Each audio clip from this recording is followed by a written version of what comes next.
Hello and welcome to the very first Satty Zhuldyz Chess Festival. Now, Satty Zhuldyz actually means lucky stars, so it's very appropriate that we have some of the legends of the game battling it out on the chessboard alongside some of the finest young minds. My name is International Master Ivanka Hauska, and it's a great pleasure to be here in the studio calling all the action alongside the one and only FIDE Master James Canty III. What's up, Ivanka? What's going on, chat? We here at the Satty Zhuldyz. It's nice. We got the prodigies going against, of course, the legends and the more seasoned veterans, right? So it's a lot of money on the line, a lot of chess, rapid and blitz. It's going to be a lot of fun. I'm excited, Ivanka. I'm super hyped for this tournament. Yeah. You know, it's such a prestigious, such a glamorous event. That's right. I've never seen the like, I have to be honest with you. Yeah. We have such names such as Vladimir Kramnik, Woo. Levon Aronian, Boris. Alexander Grishik, Boris Gelfand, fighting it out alongside some of the finest minds. 17-year-old Sindarov from Uzbekistan, alongside Vincent Kaymer. Oh my goodness me. And of course, Bibisara Asabayeva, who is double. Super strong. Super strong, super underrated. Master, yeah. Also, Blitz Women's World Blitz champion. And incredible stuff. Incredible stuff. Incredible chess, right? And the best is yet to come, of course. So it's going to be a lot here. We got 4 rounds today, Ivanka? We have 4 rounds right. today, 4 rounds tomorrow of rapid chess. So the games will be played at a time control of 15 minutes plus 10 seconds per move. Okay. And on the final third day, there will be just 3 games. And there's a lot of money up for grabs. How much money up for grabs? I mean, it's insane, like how many millions and teng it is in Kazakh money. But in terms of like US dollars, first prize is roughly 47,000. 47K, chat. $47,000. Okay, that's a lot of money. I need all that, right? So that's going to be good. Somebody's going to walk away with that. Yeah, someone is going to walk away with that, but they're going to have to play a lot of good chess to get there. That's right. And what are you looking forward to the most? I'm looking forward to honestly seeing these style matchups. And also, I look at everything. These are always like free lessons for me when I'm doing commentary and I'm watching these guys play. You see the young prodigies. You see the old heads, you'll call them, or the veterans, right? You got LeBron Aroni in here. I always like to call him that. But, of course, I was hanging out with Kramnik. I had lunch with Kramnik for like 40 minutes, chat. It was freaking amazing, right? So, but I'm looking forward to see the games, what they play. Especially sometimes you play different. You have just a different strategy because it's faster, right? So sometimes you'll see openings that you usually wouldn't see, and et cetera, stuff like that. So you hear that music out there? I can hear a lot of music. Oh, so we'll take you to the action when it starts happening, but I didn't lie when I said there was a lot of glitz. You're going to see how special it is. Chat, that's going to be amazing. Let me see what the chat talking about. Yeah. What's up, chat? Canty. Hey, Anita. Hi, Jovi and Canty. Right? Yeah, we everywhere, chat. We everywhere. It's going to be nice, right? So I think lineups here. Oh, that seems like they're out there right now. We can hear it going, but as soon as we get a camera feed, we'll take get you you there. guys over there. But in the meantime, we should probably discuss the first round. And stuff. Yeah, I mean the first round pairings we're seeing Bibisara. Oh, there we go. There we go. And here we see the 2 hosts of the event announcing the player lineup. It was Theo and Arigayam, and they will be announcing the players. And do know that we'll have 2 Kazakh champions playing the first moves on the games of Vladimir Kramnik and Bibisara Asabayeva. Yeah, they're actually out there now talking it up. About to have the players. You'll see the player cams in a minute. We have Bibisara versus Katerina Lagno, Boris Gelfand versus Vikadov, Vincent Kaymer versus Grishik. We got Kramnik versus Huyi Fan, Aronian versus Sindarov, and Arjun Erigaisi versus Hayek Martirosyan. So yeah, these are incredible players. I mean, they've done so many things.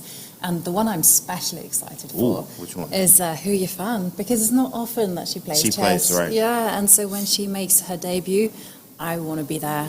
And I'm so lucky to be part of this. And let's have a listen. Yes, listen.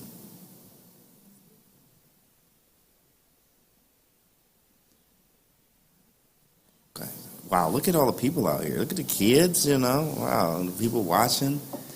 It's amazing, right? The kids, there's a lot of kids here too as well, guys, if you didn't know. Yeah. There's a kids event. There is a huge kids event Yeah. in the mornings, Right. and the prize fund there is absolutely incredible. Top prize in the kids event How much is is- actually 1 year's wage in Kazakhstan. Oh my goodness. Yeah. What's they about to do with that money? Oh, he only like 12. Wow. That's pretty good there. Of course, that's a lot of money there. So guys, just make your way out here to Kazakhstan and get involved. Get involved. So they're out there talking now. They're going to announce the players. And also, there's going to be some kids that will be actually making some of the first moves here. Yep. So I can't nice. wait to see what kind of moves they come up with. Are we going to see H4, B3? knight A3, you know. And there we see Theo announcing the players. And I really take a look at that playing venue. I mean, it's just so stunning. There he is. It really is a black tie event. Yeah, it's so nice. You know, I even brought my own jacket. I got the ties, and, you know, I brought the tie. Everything. Okay. Mm-hmm. Announcing the players here, Chad. You see they're going to be playing here at the venue with the DGT boards. You'll be able to see it. It's going to be some high-level chess here. 15-10 and 3+2 are the time formats. It is. And for the next 3 days, we will be doing the rapid portion, 15 minutes plus 10 seconds a move, which is fast. It's such a tricky time control. It's somehow not quite rapid and not quite blitz. Blitz, right. I'm a big fan of actually more of the Blitz format myself. I'm a big Blitz fan. I'm actually a Blitz national champion in the nationals. Oh. So I won nationals in Blitz. It had to be like 11th grade for me. So, you know, I'm a big fan of Blitz myself. Blitz online too, guys. So definitely gonna be looking forward to that. The rapid, you have more time. You also get that 10-second increment, but it's not enough time for you to go into like a think tank to think for 10 to 12 minutes. No, that is very impractical. And who is being called up to the stage? Can we see the player? Cam should be coming up. Oh, Well, we can certainly see the enthusiasm from those kids. from the kids. And wow, Oh, turn up. who is walking the red carpet? Turn I think up. that's Grishik. I think that was Grishik. That did look like Grishik there. We know the chess players so well that we can recognize them from their From a walk. distance, right, the walk. And Grishik certainly has some swag. Oh, definitely, of course. Grishik is my guy, Sasha Grishik. You already know, Chad. Yeah. We're always a fan of Grishik. We certainly are. I love his style of play. It's very complex. It's like the style of a chess genius, I would say. Of a chess genius. Anita in the chat says, I'm a blitzchess.com arena second place champion. So who's the real winner here, Canty? That's funny, Anita. That one is funny. I hear you in the chat. Oh, I just here held comes you by- How You Oh, look Fun. at the red carpet. And here Look at her comes the flexing with the strut. four-time former women's world champion. And we see Maria. Maria, y'all see Maria? Maria Cam. Maria Cam. And we will be following the chat live on Twitch and also on YouTube. And there we see the players, no, not the players, the future players probably, Future, because I'm pretty sure that this tournament is so special, it will become a tradition. Absolutely, especially with the kids here who are inspired. And you see how big this is, also how much money is involved too as well. So Look who's coming next. who is this? Boris Boris Gelfand. Gelfand, the legend You know what I'm himself. saying? Walking in. 2012 former world championship challenger. Remember, he fought against Vishy Anand for the title. And look at this, Kramnik is facing off against Ho Yifan. It is a battle of the former world champions. Who do you think will be victorious? You know what here? I think it's about whoever has been playing more chess, who's been more active. In fact, you know what? I actually was looking at a little bit of just checking the profiles of the players. Yeah, even though I already know Kramnik, but I saw something that I didn't see about Kramnik before. And Kramnik's, that's Vakidov. That's Vokidov, right? Vokidov, Yeah. right? Kramnik said that chess is just like bodybuilding, where like you have to actually be active in it every single day, or else you will lose a little bit of your stride, Your to say muscles, the least. right? Your muscle, you right? need to exercise those cells. And there we see Boris Gelfand with the white pieces. Ready to go. Ready to go. In the zone. He's getting into the zone, as you say, Kanti, and he's facing off against Bakidov, who plays a very creative style. And here we have Bibisara Asabiova, and do not underestimate her. She might be the lowest rated here, but she's got some tremendous results. She's defeated Sergei Karyakin. She just defeated Hou Yifan not once, but twice in Kazakhstan against the rest of the world.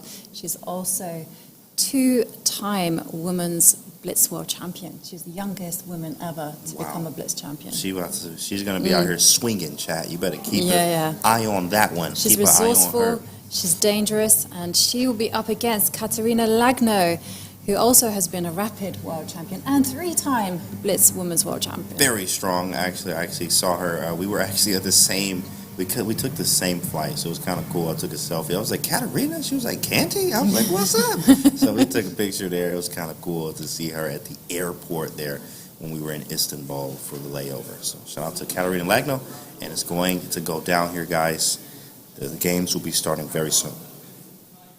And here we have Vincent Keimer entering the building, and he's so tall and also so strong. Got a very fine positional sense of play, and also trained by Peter Leko himself. Ah, that makes sense now. Peter Leko, very strong player, very tall, guys. He is a tall one, just like Kramnik, actually, in fact.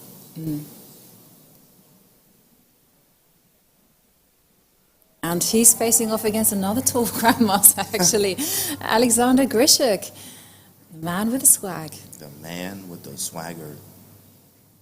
There it is, Sasha Grishuk. Buddy of mine. And Sasha, he's such a beast on the chessboard. Blitz champion. Blitz champion many times. And also, he has such a creative, combative style that you have to come to grips with this dynamism. And who's next?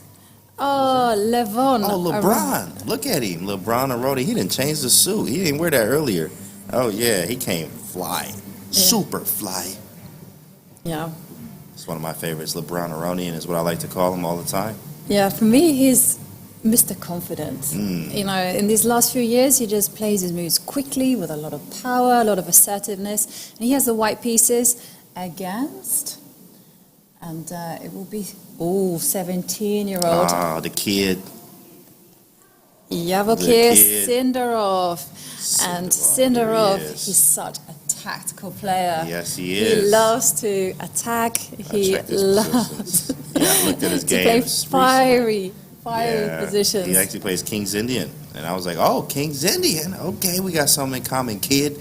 And he likes the King's Indian, in fact, Kid, K-I-D. Hopefully you got the pun there. That's nice. Nice one. Yeah, the kid there likes K-I-D. And I was looking at his Finchetto variation, where he plays a very strange one, bishop to G4. And next up is Arjun Erigaisi, one of the most incredible talents around. He's still a teenager at 19 years old, and just incredible. Coming in with the fresh cut. Yeah, that's new. Y'all ain't new to that. Yeah, you're used to that? Yeah. Arjun with a fresh cut? Actually, there's a beautiful reason behind this hairstyle. And what is that reason? Well, he's quite a spiritual person, and he went to a temple in Chennai, and he offered up his hair as a donation. Wow. That's a beautiful reason. Beautiful reason. And it looks clean on him. The man very clean, and hopefully the chess is the same way today.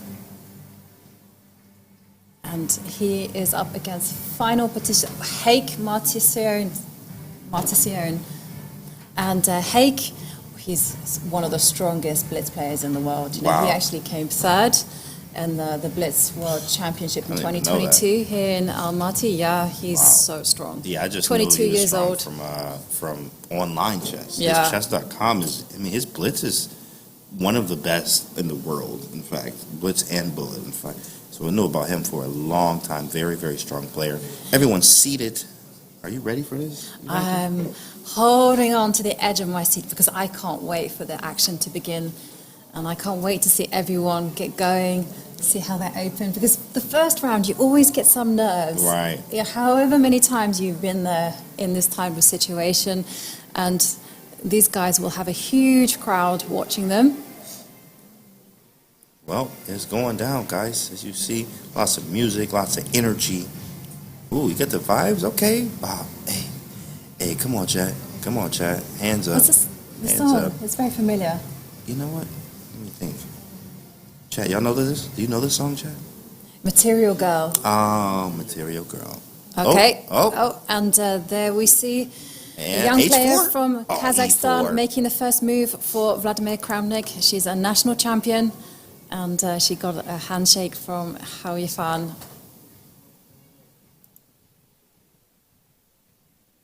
What do we see? E4. Will Kramnik keep E4? He's been playing E4 quite a lot. Yeah, of course. As you mentioned earlier, in fact, you were talking about how he's positional he actually- is. He's like, can I move this back? I don't want to play this. I wanted to play a knight f3 and do the circle move. You see, do the little circle hand. Yeah, I want to play the circle variation. But okay, I'm good. And they're moving on to the board where Bibisara is playing. And of course, this tournament is organized by the Bibisara Asabayeva Foundation. And she is going to be facing off against Katerina Lagno. This game is going to be exciting. Both players, again, very dynamic styles. Very, very strong. I've seen a lot of Katerina Lagno's strong position she would play. She just played in the Pro Chess League as well. I forgot what team she played for, but she played in Pro Chess League, saw some aggressive games from her. She's an E4, E5 player against E4, and I don't remember what she plays against D4. Do you remember, you think? She's played, I'm just thinking back to my games against her, and it's always been like some kind of Grunfeldy type. Oh, you're right, correct. Grunfeld. I actually just checked the file. And Bibisara C4 is and opening. E6. Yep, and okay, they are off. We can see Bibisara and Katerina racing through the moves. Very quick And so far. Very easy play, both sides, right? Just developing. yeah, but let's check out the games. And so let's have a quick kind of look at the opening moves, right? Yeah, of course. We go back here. And she opened with E6, so she's taking a break from the fianchetto type ideas. Right. But moving on, I think I've been noticing that Bibisara has been opening with C4 these Really? this last two tournaments that she Okay. played in. And of course, D4 is one of the most aggressive tries. It's such a maximalist move. Yeah. Black is saying, hey, I'm going to take all the space, and if I'm allowed to, then I will just solidify the center, develop my pieces, and just say, hey, how are you going to get developed? And you're completely right. E5 is the move that you want to be playing. Right. And white will be playing on the flanks. So, for instance, they will try to get A3, B4, D3. I mean, sometimes they even go B3 just to trade off those dark square bishops and Okay. then get in D3. So it's a real kind of battle between classical chess, which is all about taking space in the center, versus the hyper-modern way, which is about controlling the wings. And here we see some moves. They're moving fast. They are Like, moving what is very fast. Whoa, is this theory? Like, they moving so fast right now. This is where they are now. This is the live position with rook b8 on the board here, signifying a b6 or an early b5. Now, you do have to be careful sometimes of this bishop here on the long diagonal. Very, very strong stuff here. But, I mean, hey, so far, this knight on g4 going to e5, like, what is going on here? There's a lot of action so far in this game. Yeah, I must confess I've never seen this type of position before.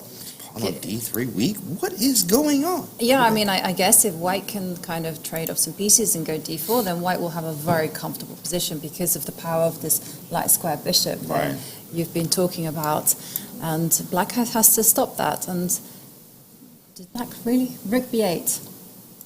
Whoa, they're moving fast. Hold on, They're something happened. moving D4. very fast. Okay, D4.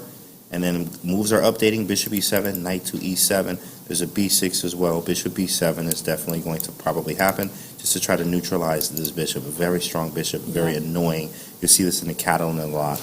But this is the good thing about this now being a Catalan type position, or sort of a Catalan type position with the Catalan bishop, is that we can now challenge it with bishop to b7. Usually you're not able to do this and the rook is on a8, but we actually have a nice position, I think, from Katerina, but also from white's side. I mean, white can have lots of things, rook c1, c5, and etc. Yeah, and we do see queen c2 being played, and the players just blitzing it all out. And let's have a look at some of the other key matchups. So Where do you want to go?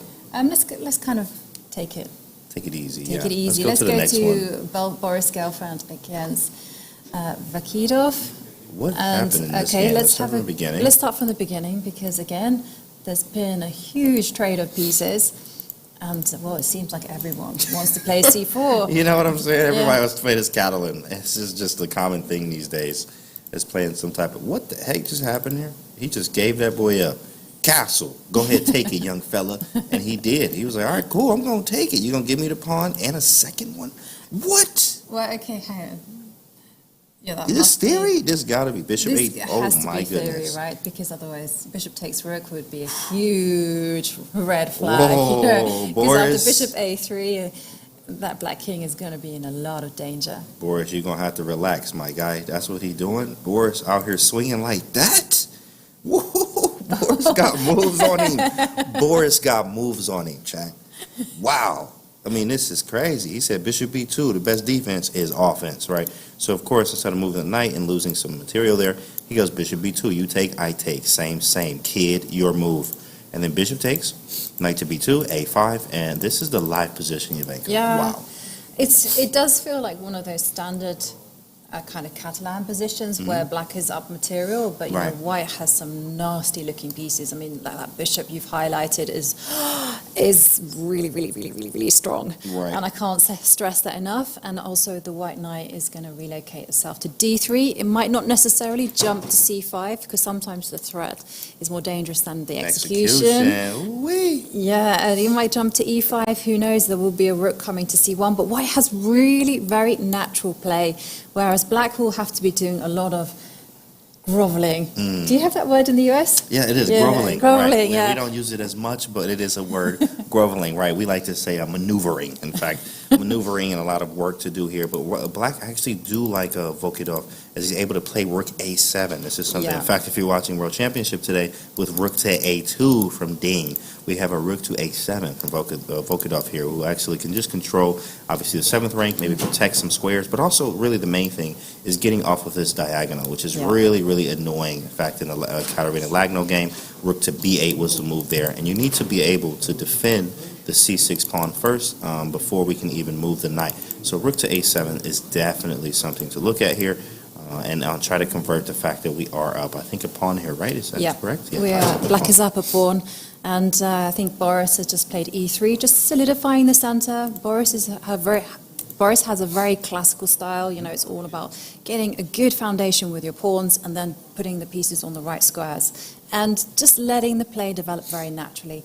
So that one is brewing up very, very nicely. Absolutely. And let's have a look down the list. And this one against the two tallest grandmasters here, I think. The tall ones. Let's start from the beginning. Vincent Keimer against Alexander Grishuk. And again, this one is really a clash of styles because Vincent Keimer has a very solid, very positional style, whereas Grishuk, it always feels like anything goes. Yeah, anything goes. Very aggressive in a way, but also, I think for me, I think it's more like a positional aggressive because he'll play Queen's Gambit Decline, he'll play kind of anything, in fact, but you know, it's very universal, I would say. Yeah. It's not really, it's hard to pinpoint. Look at that G5. G5. I've always felt that his style was crazy because I remember when he burst on the scene and he was playing my openings. And he was playing the French Advance. Wow. Because he was like a teenager. Okay. And I was like, oh my God, this clearly this huge talent is playing my openings. This is amazing stuff. So I tried to emulate it. Yeah. And it was a complete failure because I was like, I cannot sack a piece like that. Didn't work the same. It's not in my vocabulary. Yeah. And, well, okay, here we see him breaking the pin in a radical way. And then this is really very instructive from Alexander Grishuk, because when your king is slightly unsafe, and again, I'm using the slightly in the British way, which means very unsafe. Slightly. Yeah, it's the British form of underestimation. You've got to trade off queens. You've got to neutralize any potential danger to the king. And this is very thematic by Grishuk. Very strong here. As we look at the time, Vincent is actually up time here as he's thinking, looks back at the board there, trying to figure out what he wants to do about the knight on C3. Does he want to trade queens? Does he not want to trade queens?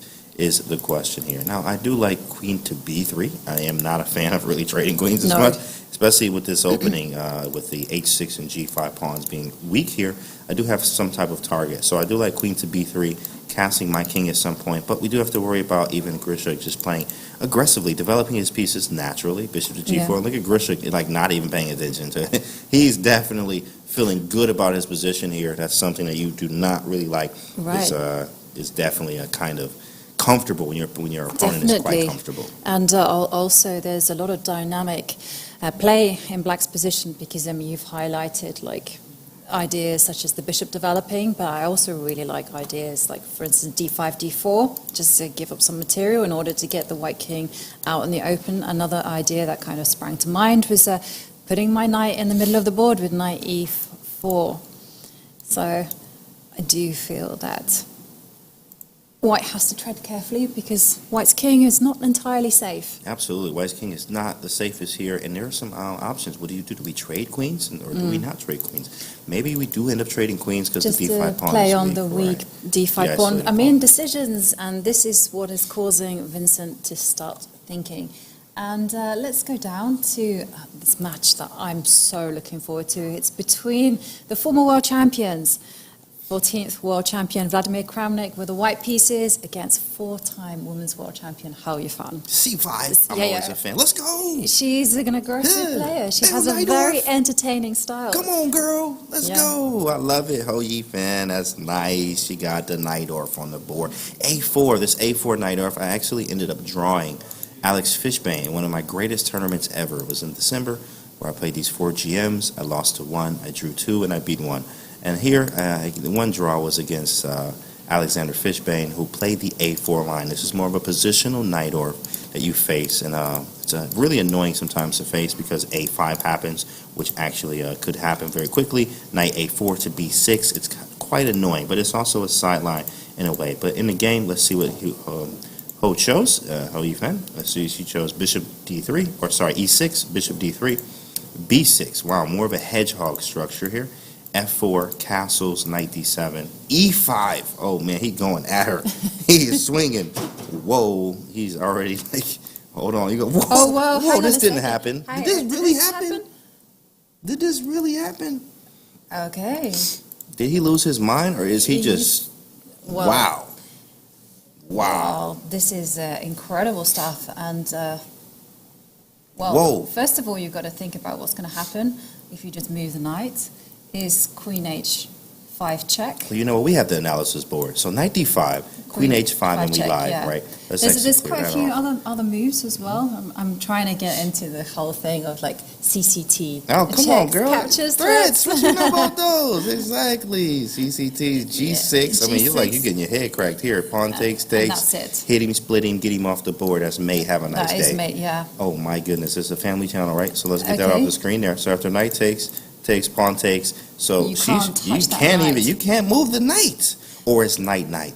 So we're gonna have to do something here. I wonder what Black even plays. He's trying to figure it out right now. Do we take? Do we just castle? Probably just castle. Get out the way and have a nice day. Then you lose a pawn, right? Yeah, you do. But we do have we still have the bishops, and you know what? It's crazy because we don't have the analysis bar here, the eval bar to tell us what's really actually going on.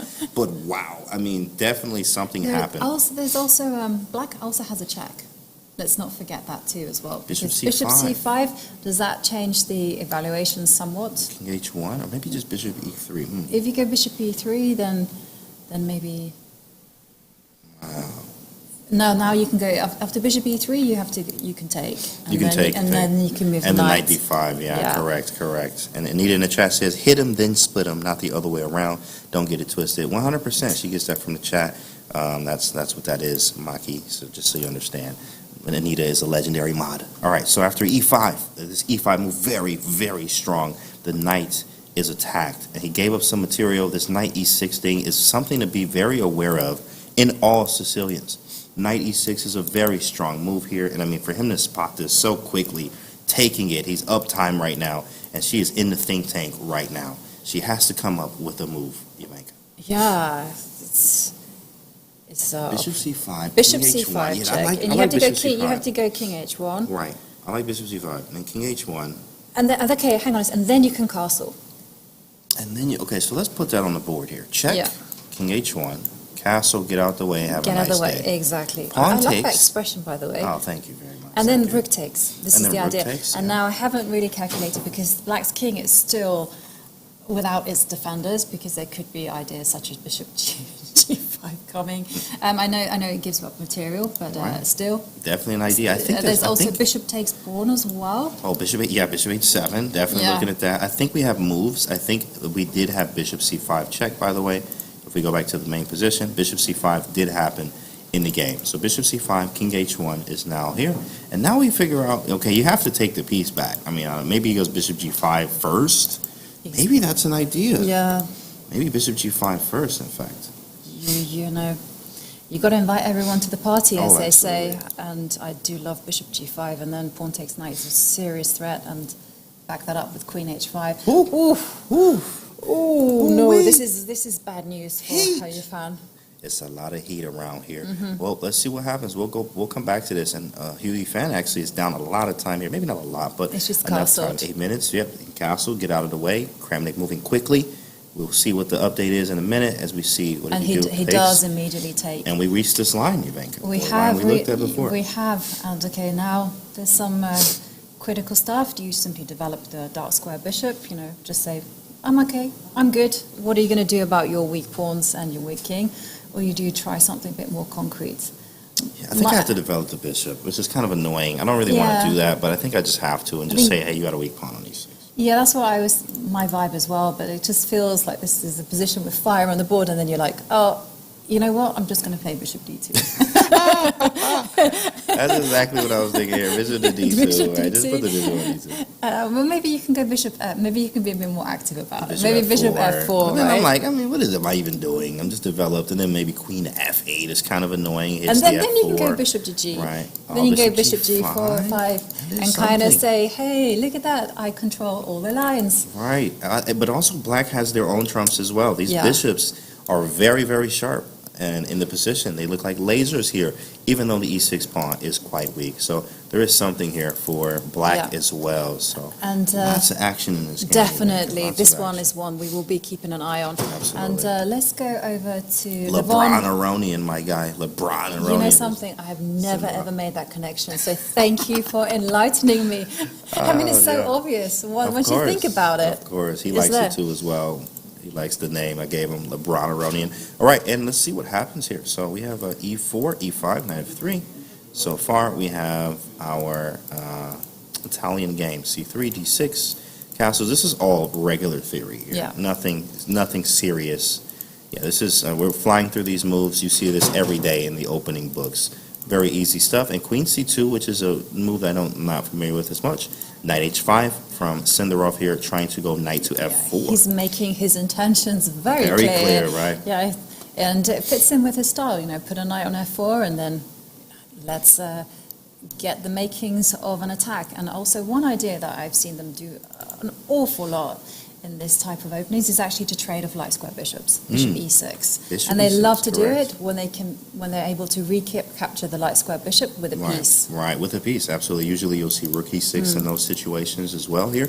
I definitely like, both sides here have their trumps, but I think I always like to say use the clock as a piece. And right now, I mean, Senderov is down half the amount of time that Levon Aronian here has. So it's definitely some problems with Senderov's time management right now. He definitely needs to have his time And management fixed in the next few moves. Definitely, and well, he signaled his intent. You know, he said, once I've found a plan, it's great. He's going queen f6. Wow. Big threat on the board of bishop takes pawn, just undermining the protection of the knight on f3. And yeah, this one is also brewing so nicely. Oh man, sharp, fast time controls. You get a lot of fast and good fun chess, to say the least. Wait till we get to the Blitz portion, Yeah. which is 3+2. And finally, let's take a quick look at Eric Gaisi Whoa! against What is going on? Hype. This is like the World Championship game. Bishop g5. Now, of course, no rook on a2, but bishop g5 did happen from Ding Liren today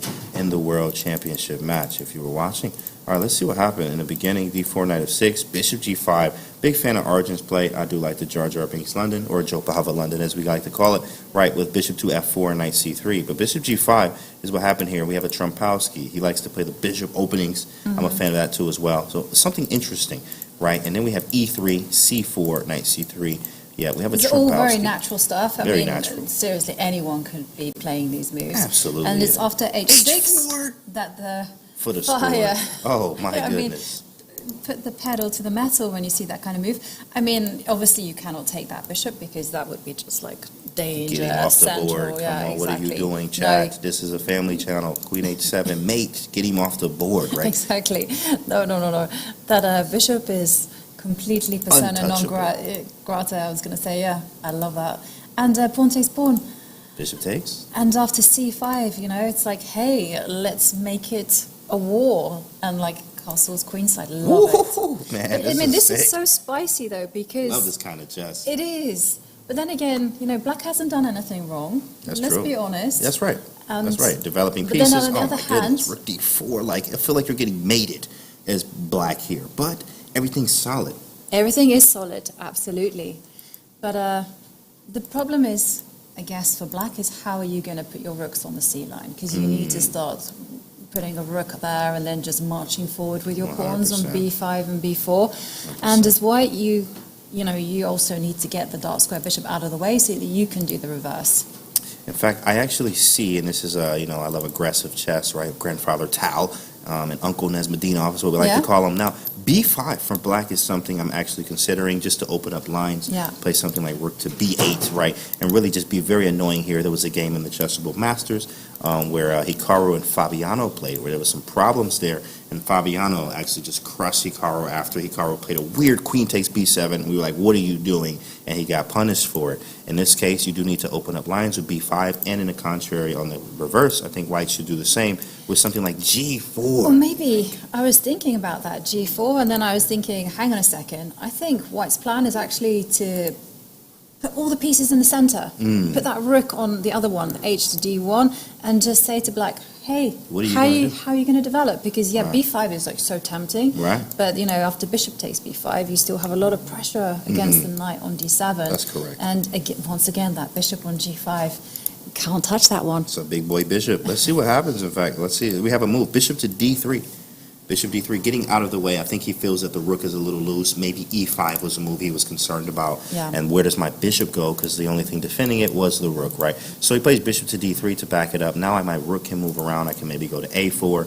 Sometimes maybe f4, e5, not looking the best anymore. We even have rook to c4, doing things with tempo is a very good thing to do. I learned that from a coach of mine. Do things with tempo, right? And fall in love with the tempo. It's very important to do that so you can actually have extra moves. Tempo gives you that time there. So, all right, you want to move around some more? Yeah, let's see what happened at the start beginning. dancing now. Let's So, dancing, right? And Whoa. okay, so going to this position, it just feels like, okay, hang on a second, black is a pawn up. 3-6. How does she win a pawn? Let's go back a little bit. See what happened. Where did that pawn happen at? Okay, everything's all even. Queen d6. Knight, yeah, also so far so good. I mean, black is standing well, white is also okay. She sacrificed it. She sacked it. Knight f4. Here's the live position. Okay. And, Live position we have here. how, obviously the obvious question is, how dangerous is that pin against the knight? I feel like I'm all pinned up here. There's a lot going on. It is. Wait, look at the time difference. Did you notice the time there, Ivanka? Oh, no, I did not She notice. don't have no time. It's She's- 3 minutes to 12. That's Okay. a problem. That is a problem. And when you have so little time, you often have to play like non-committal moves just to build up that reserve of time. Okay, the big issue here, how is black going to untangle? Yeah, this is difficult. You may have to go something like knight to e7. I was trying to figure out, maybe we just move the queen back to c7. I was trying to figure out what do we do about this? This I mean, pin can is you quite play? annoying. Can you play moves like Queen f6? That would Oh, be yeah, the Queen first way that I f6. would I like be this. thinking about. I like this a lot, in fact. Just say, Couple hey, pawn, right? exactly. Let's trade off queens Trade and queens. let's get out of Call it a day. the line of fire. Right. Call it a day. But she could also be thinking, And how what does can I she play? increase the pressure? And she made some moves. We have moves. As you see, let's see what happens. She goes for you. There you go, Ivanka. Come on, you know your Yay, girl bingo. there. You know your girl, Lagno. All right, queen f6, queen f6. And there's going to be probably, well, definitely knight f6. Pawn f6 would be a very weird move. Not a good move. So we have knight to f6 on the board, live position, and we have more moves. Knight f6, and she's just down a pawn here. I am not a fan of Bibisara's position. I'm down on the clock. I'm down on time. I'm down on everything. This is bad news for Bibisara. It's not the greatest, but it is not over. One pawn doesn't obviously say the game's over here. But, of course, black definitely has, for choice, up the pawn, up the time right now. Right. Bibisara is definitely in the hot seat right now. Definitely. And shall we revisit Boris Gelfand Absolutely. against Kirov? Boris, big Boris, what are you doing over here? Yeah, last time we left it, Boris was a pawn down, but he had compensation. That is exactly right. And he still has that compensation. But on the other hand, the light square bishop that black has is out. That is like huge news. Right. And it feels like this position will probably just peter out into a draw, I think. Absolutely. 100%. Feels very draw-like here. His white has all the trumps in the position, I think. Even being down a pawn, we just have pressure. Everything's developed. The rooks are connected, already double. A5 is a weakness. C6 is a weakness as well. So there are some problems in black's position. But, I mean, of course, we give the pawn back and then say, okay, hey, we can shake hands when you're ready, right? We can shake hands here. Although I might be changing my mind. Ooh. Because I do feel maybe the pawn at C6 will also drop. Uh-oh, especially if we get the A5 pawn. Yeah, and also the A5 one. So I'm thinking, take a look at white's pawn structure. That is a work of art. Beautiful. Look at it. Every single pawn protected. I don't have to move anything, right? If I win one, I win the other, and then I use this one and my brother, right? And we just use the two pawns here, and we'll actually have a pass pawn. If we get the A and C, we're able to create a pass pawn in the center with E and D, and we're doing very well from White's standpoint here. Definitely. Also, look at the clock.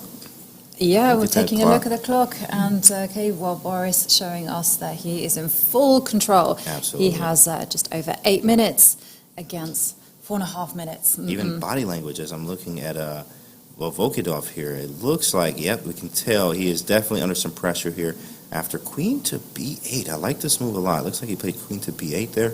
Queen to b8 with the idea of rook to c8. If you go bishop to c6, you are in a lot of trouble if you play bishop to c6. That's true, but the a5 pawn will fall. So that's right. Still pressure. Still pressure. Pressure for Boris. Pressure. So he's in the driving seat there. That's and right. let's go down to the big matchup between, who was it? It was Vincent Keimer against Sasha. This looks like we can go to sleep here. This is probably a sleeper run. Looks like nothing's going to happen. This was definitely, you want to go to sleep, you watch this game right here. Well, this is definitely probably a draw. Probably a draw, but I still think they're going to have some adventures along the way because Absolutely. black does have that weak d5 pawn and they don't have control over the open line. Because I was taught a long time ago by my Serbian trainer that it's okay with an isolated pawn as long as you have control of an open line. And here white has that pressure against the isolated pawn and control over the C line. So that makes it quite good for white. Absolutely. As opposed to, black has got to get some compensation going and you've got to get that activity and he doesn't have that. Yeah, I think, of course, it's definitely in a classical game. This is definitely one that's very, sleepable, to say the least. But, of course, with the time control that we have here, Grishik is down time, but when is he ever up time, right? So, of course, Grishik lives in the time pressure here. In fact, he gets stronger as the time gets lower, as strange as that is. It's a mirage. It's complete. How does he do it? It's a complete I don't know. thing. It's like he does it to kind of psychologically do something with his opponent because you get excited, right? You're thinking, he's in time. He's got to Don't be fall losing. for it. It's a trap. No. Oh, he got you right where he wants you, right? Okay. Oh, man. Okay. So we think that this one could head into a draw, but still white has a small advantage. Right. And let's go to Kramnik against Hu Yifan because this one was that really spicy game. Fiery game. This is where we started here with 96, and we was like, what is he doing? He went crazy, and then, of course, Hu Yifan was able to find the right and correct moves. He did go with our bishop g2 move. So annoying. You just got to develop your bishop. Yeah. Queen to e7, knight e4, knight e4 happens. Trades happen. Rook f8, more trades. Bishop a6. Okay, so there's still a pawn to the good. Still a pawn, takes, and queen f6. Threatening b2, he plays c3 to stop it. Knight to g6 on the board here. And I would actually take white just by a little bit because I have the bishop pair and I also have the queenside majority. As they say in endgames, the queenside majority is the one that actually is stronger than the king side. So white really has some good chances here. Yeah, I agree, and they do also say a pawn's a pawn. A pawn is a pawn. Is a pawn. It is a pawn. White is material Right. up as well, has the bishop pair. Got the The bishop only pair. the only thing that White really needs to be careful is that White's king is unsafe. So don't go a bit hasty with the light square bishop. Guard the back rank. I can't go queen f1? No, you can't go queen Why can't I f1 go queen because of the F1? bishop on a6, my friend. The bishop. That's sleeper. Oh, But, I forgot about that. But one thing also I was thinking, this queen can come to f2 as well. So there are some Whoa. dangerous ideas in the air for black. So mind your king, and Kramnik should be in full control. Absolutely. Be very, very careful. And the move was b4, bishop to d6. He did not like that Yeah. queen f2 idea. So he kicked the bishop 100% Nice stuff. away. Very nice here. Kramnik is definitely in control here, and he's up 3 minutes on the clock. Definitely Okay. good for Kramnik. Let's move around. Let's move around. Let's go down to Levon Aronian against Sindarov. And we saw Sindarov going for an attack somewhat. Of course. Definitely. He's an attacking player like myself. I'm definitely a fan of the kid's play as bishop takes, and queen c6, rook d1, rook d8, quick trade, knight f5, right? So knights are on f5 and f4, knight e7, don't fall for that one.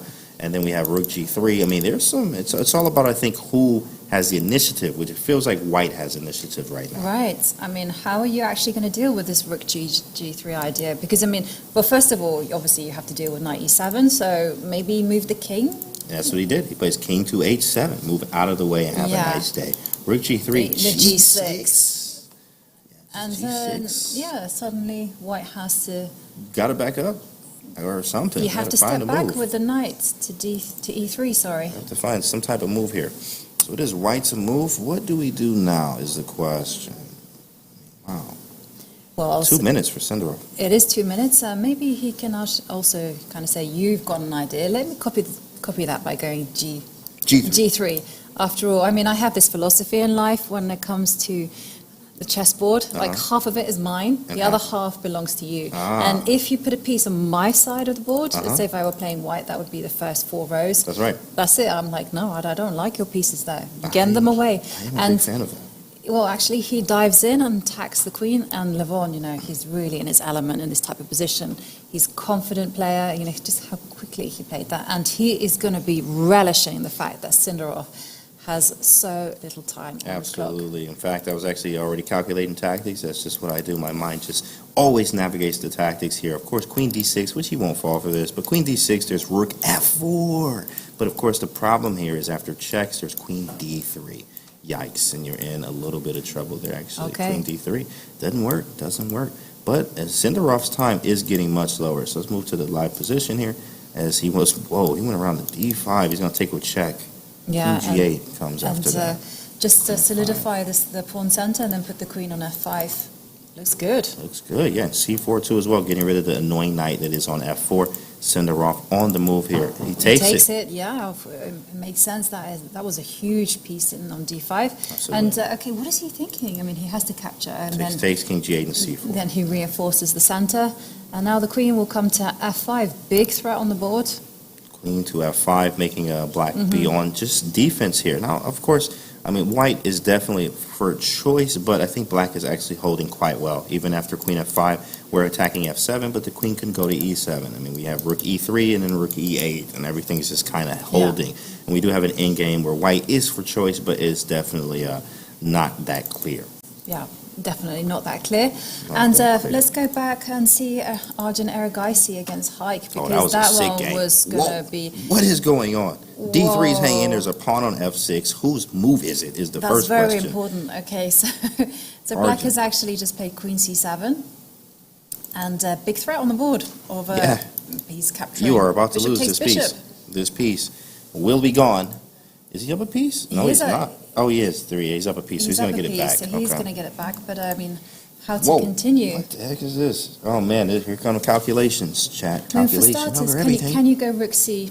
Rook c1. I'm a big fan of it, Yovanka. But then after rook takes bishop, you Yeah, because I can't take back because of the check, so don't fall into that. Takes on G7. G7, okay. It's Well, getting spicy. black should not recapture that pawn. Why that can't I recapture the pawn? No, don't do that because What you you just. I got checks. I got Checks. an open line. Everything. Don't even think about it. Use the enemy pawn as a shield. That's right, relax. In fact, in Chess Kid, they call this the umbrella pawn, right? You want to make sure okay. this pawn actually helps defend the king. But, in fact, the problem is I actually can draw the king out in some cases with knight to f6. Let's see what happens here. Time is getting low for everyone, in fact, so this is where it's very, very crucial.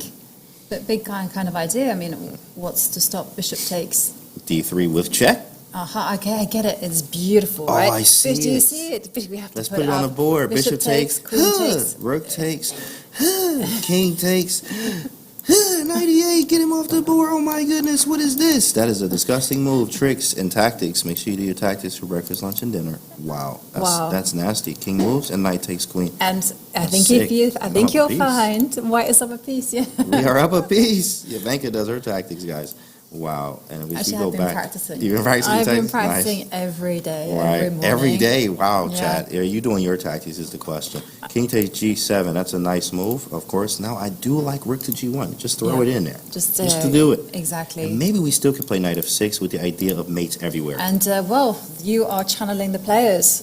Absolutely, knight f6 and- anyway. Exactly. And if you take on D3, there's mate on the back rank. Let's put that on the board here. Knight f6, bishop takes D3, takes, rook takes, and hey, you can just resign before I put it on the board. Rook G8 and mate, and get him off the board. Beautiful tactics things. here. Okay. Whoa.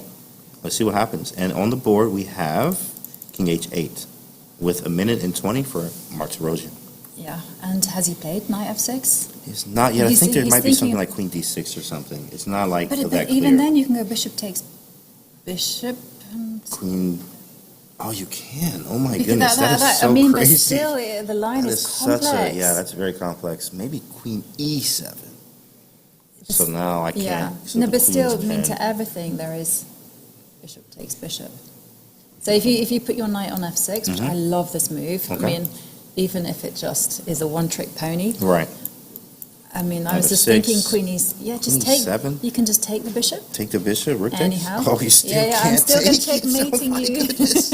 Knight f6 has to be the move. Like, that's just such a sick move.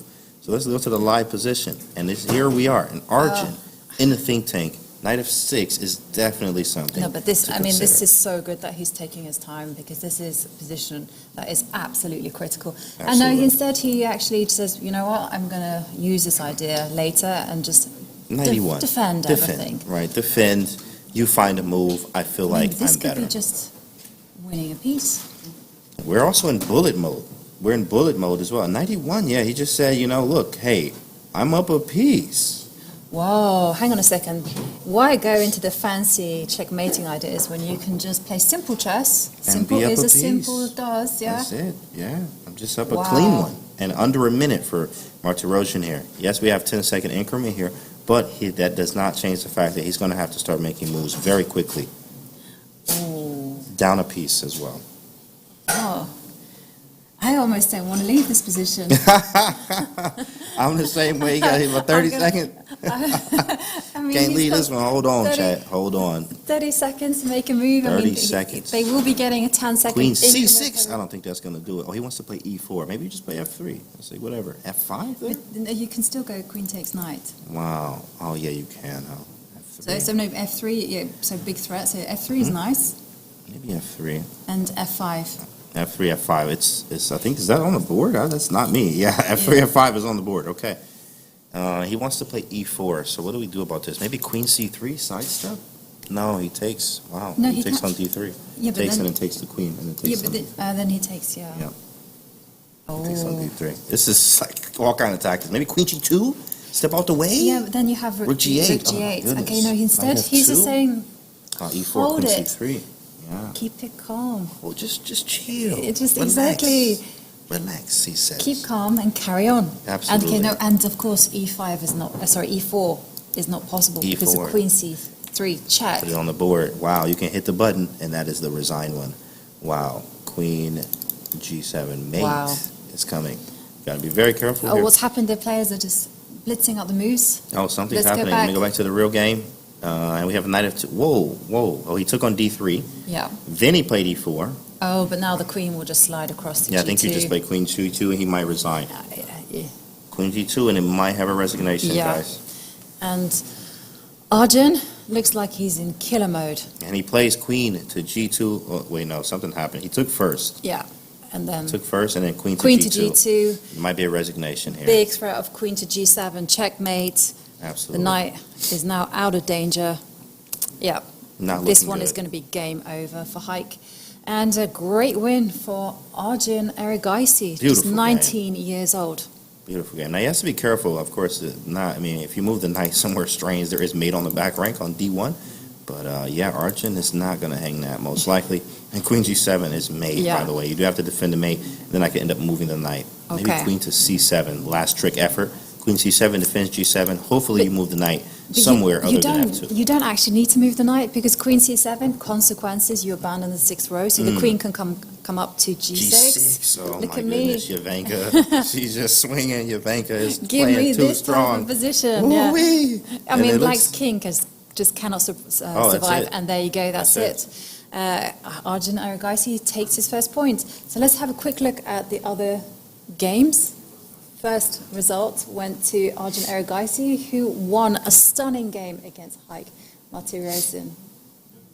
Katerina Lagno up 2 minutes almost, maybe a minute 40 here on the clock.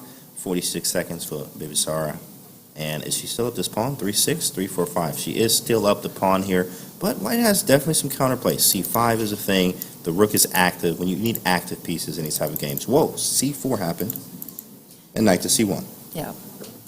Still, it is a clear pawn up for Lagno, but Bibisara, she's resourceful. Shall we go to another game? Absolutely. Let's keep moving around. Let's keep moving around. 20 seconds. things Oh, this is are a bullet heating game. up. Boris Gelfand. Let's see if his bullet skills are up to par right now. OTB bullet is definitely different than online bullet, guys. This looks like a beautiful position for white. I mean, just take a look at black's king, completely exposed. The white queen can swing over to g5, and then with that, the knight will come to f5. Ooh. And there's just no way that black can kind of... Man, what if I just do it now, you think? Like, this is definitely a solid move here. Queen to g5 is really strong with knight f5 ideas. Exactly. I mean, the perfect attacking square for a queen is on f6. That's a Gelfand move That for is you right there, big fella. beautiful. Wow. They're It's a nice move. destabilizing the bishop on Sheesh, that was b5. sick. Whoa. Man, that was a great move from Gelfand. Spotted very quickly here. Yeah. And go for the And Vokidov made a move. He made something. He did something. What did he do? Well, Knight a4. Oh, that's a quick move. Nice move. Attacks the queen, defends the bishop, which was the problem. But I mean, maybe just queen e7. queen e7 looks fantastic. Just relax, right? Queen e7, and I can go around to g5 as well. c6 is still on Even top. knight f5, just Absolutely. Played the queen e7. gets sacrificing. Ooh, shit, knight f5. I mean, hey, Jovanka is swinging, guys. Be very careful. I'm being Get out the way. over-optimistic, but Yeah. I mean, this is just beautiful stuff from Gelfand. But I have to say, I love the way that Vokidov is actually defending. Yeah, He's absolutely. using the kind of all the principles. When his king's in danger, trade queens. It looks I like can't they traded stress quickly, that. too. Very quick trade there. And now we have this. And I mean, okay, but okay, draw, right? It's okay, draw. But okay. Ooh, it's both players with seconds left on their clock, and there's only so long that a human mind can withstand the tension. That is true. And I think especially- I kind of counted it to 20 moves. They can do 20 moves, like playing instantly, and then at some point the mind just cracks say, and I can't do panic this sets anymore. in. Well, We'll interesting. find out. I mean, technically, I think this should be a draw. And Let's speaking of find draw, out. Vincent Keimer and Grishuk here. Yeah, that game we were talking about you can go to sleep watching that one. Well, we didn't have to, in fact. Grishuk, there was a draw there. And wow, in fact, Kramnik there's won. been a result in the Kramnik game against Yeah. Huyefan. They just had a clean game. yeah. Very clean from Kramnik. Very nice opening. Very nice choice. And okay, let's go to Levon Little against Braun Aronian here. Sindarov. Ooh, definitely has a nice position, I think, here. But, I mean, can you make progress is the question. And it looks like, Sindarov's clock is very bad here. We're up so much time as Levon here. But, you have to make progress. If you can't make the progress, then this will be some type of draw here. Sindarov down to 10 seconds. Yeah, definitely. I think Levon has the better position, just because when you take a look at the two kings, I mean, the white's king is so far up the board, you know, you can just march across and try and get an eye on the b3 pawn. That is a target. That one has its days numbered. I mean, the king can step forward, and then the rook can also join in the fray. Yeah, this is, I think he's actually, what I like to say, zugged out, zugzwang in a way, as black actually is very limited to the moves he can make. And at some point, you're going to have to give some ground. If you move the king, I'm going to come up, right? And if you play b6, I'm going to push this pawn, right? And then it's all about, is this king fast enough to get to b2? And here we are, we have a move. Maybe he can shuffle. Maybe he can the white king will just slide over to e4, and once it goes and protects the guy on d5, then the b3 pawn will drop, and black still has the same problems as before. So, not liking this for Sindarov. And he only now has 10 seconds left. 10 seconds for Sindarov. And there we can see Levon. Did he make that move, or was that just our analysis? That is actually happening. No, that he is king walking that king over. Is marching. And Sindarov making moves quickly, trying to stay active as quickly as he can here, but it doesn't look like this is going to work out. The rook holds the third rank very nice. Rook check. Nice little just precision there. And do we trade rooks is the question. Do we trade rooks? No, don't go into king and pawn endings. They're too complicated. Win material. Just win that pawn. Don't even go there. That. And then, okay, now you can do it. Now you have a pawn to the good. Yes. Now if the trade is offered, then go for it. But now it's just about reinforcing the protection of your pawns. And Sindarov, again, this is great stuff from him. You know, he's defending, he's got the worst position. What he needs to do is just simply make a nuisance of his rook. You know, his rook should be there attacking the pawns, and see as much as you can do. Oh, he's actually going to check him into position. Now we're going to have too many things hanging. I don't have enough time, says Sindarov. And he's going to keep prying at this position. See what he has. Rook to c1. I want to attack the pawn again. Right, so if you move the king away, I'm going to take the pawn. He's doing very well defending this position. We saw a few moves. We saw the pawns get traded off. And now did b4 happen and we see a handshake? Or did the king step back? Oh, rook takes c7. Ooh, hitting with a move. Nice. LeBron Aronian. Rook takes c7, very nice. With d6 check coming next chat. After rook takes d6, and you can call this one. This one is in the bag, and then he's gonna queen. Very easy end game here at the end. Absolutely, that means there are 2 games remaining between Boris Gelfand and Vakidov, and Bibisara against Katerina Lagno. And whoa! Let's. Well, wait a second. I thought she had some activity. She does, but look at this pawn, Jovanka. That is a mighty fine pawn. That is a mighty fine one, guys. Mighty fine pawn, huh? I mean, it's 1 square away from queening. That's always good news. And we have a trade of rooks. Trade of rooks, okay. But all you need to do is dislodge that knight on c1. Or if you can't do that and you just don't want to work out that kind of thing, you just start to improve your pieces. Okay, so this is great stuff from Katerina. She's just saying, I'm just going to hold all my pawns. There you go, knight c2. Okay, knight will come to b4. You can't let go of that pawn. So knight in game here and moving as fast as she can. Attacking the pawn once again, maybe b5 here. B5, or we repeat. Yes, I mean, when we look at the clock times, well, we see both players under a minute. That's critical. So maybe she will repeat once. Yeah, that's the professional way to do it. Repeat once and then say, you want to draw? No, I was just messing with you. By the way, Boris has won his game. Let's take a look at that real quick to see what happened. It was just an end game that Boris he prevailed in. In fact, let's see how that happened just very quickly here. This is where we left off. King takes. And pass pawn against pass pawn, but he says mine is better. I'm actually going to even take this one, it looks like. So it looks like he ended up almost winning a pawn. d6, wow, very nice. Rook c2, man, just strong stuff. Miguel fan showing some class here. Knight c4, check. Man, I mean, you know, that positional decision-making, guys. Wow. Like, and he's combining the tactics as well. My goodness, that was just sick. That's it. Woo-wee. Do not count him out. He He made it look easy, right? Easy. And we thought it was probably in the realms of a draw. Yeah, well, I'm go get just that goes book. to show. I got to read that book again. Decision and position, whatever it is. Positional decision making. Positional decision making, right, from Boris Gelfand, guys. That man definitely showed some class in that game. Wow. And there we see Bibisara and Katerina just blitzing out the moves. But one thing, though, big thing for Bibisara, she's eliminated the c2 pawn. She's won back a pawn. Yeah, she's won back a pawn here, but she's still down a pawn in an endgame where, like, these are the worst endgames to be defending because you're down a pawn. And it's just so annoying because you're like, oh, I'm down a pawn. I'm down a pawn. Oh, I forgot I'm down a pawn. So the whole game, you're just defending down a pawn here. And the time as well.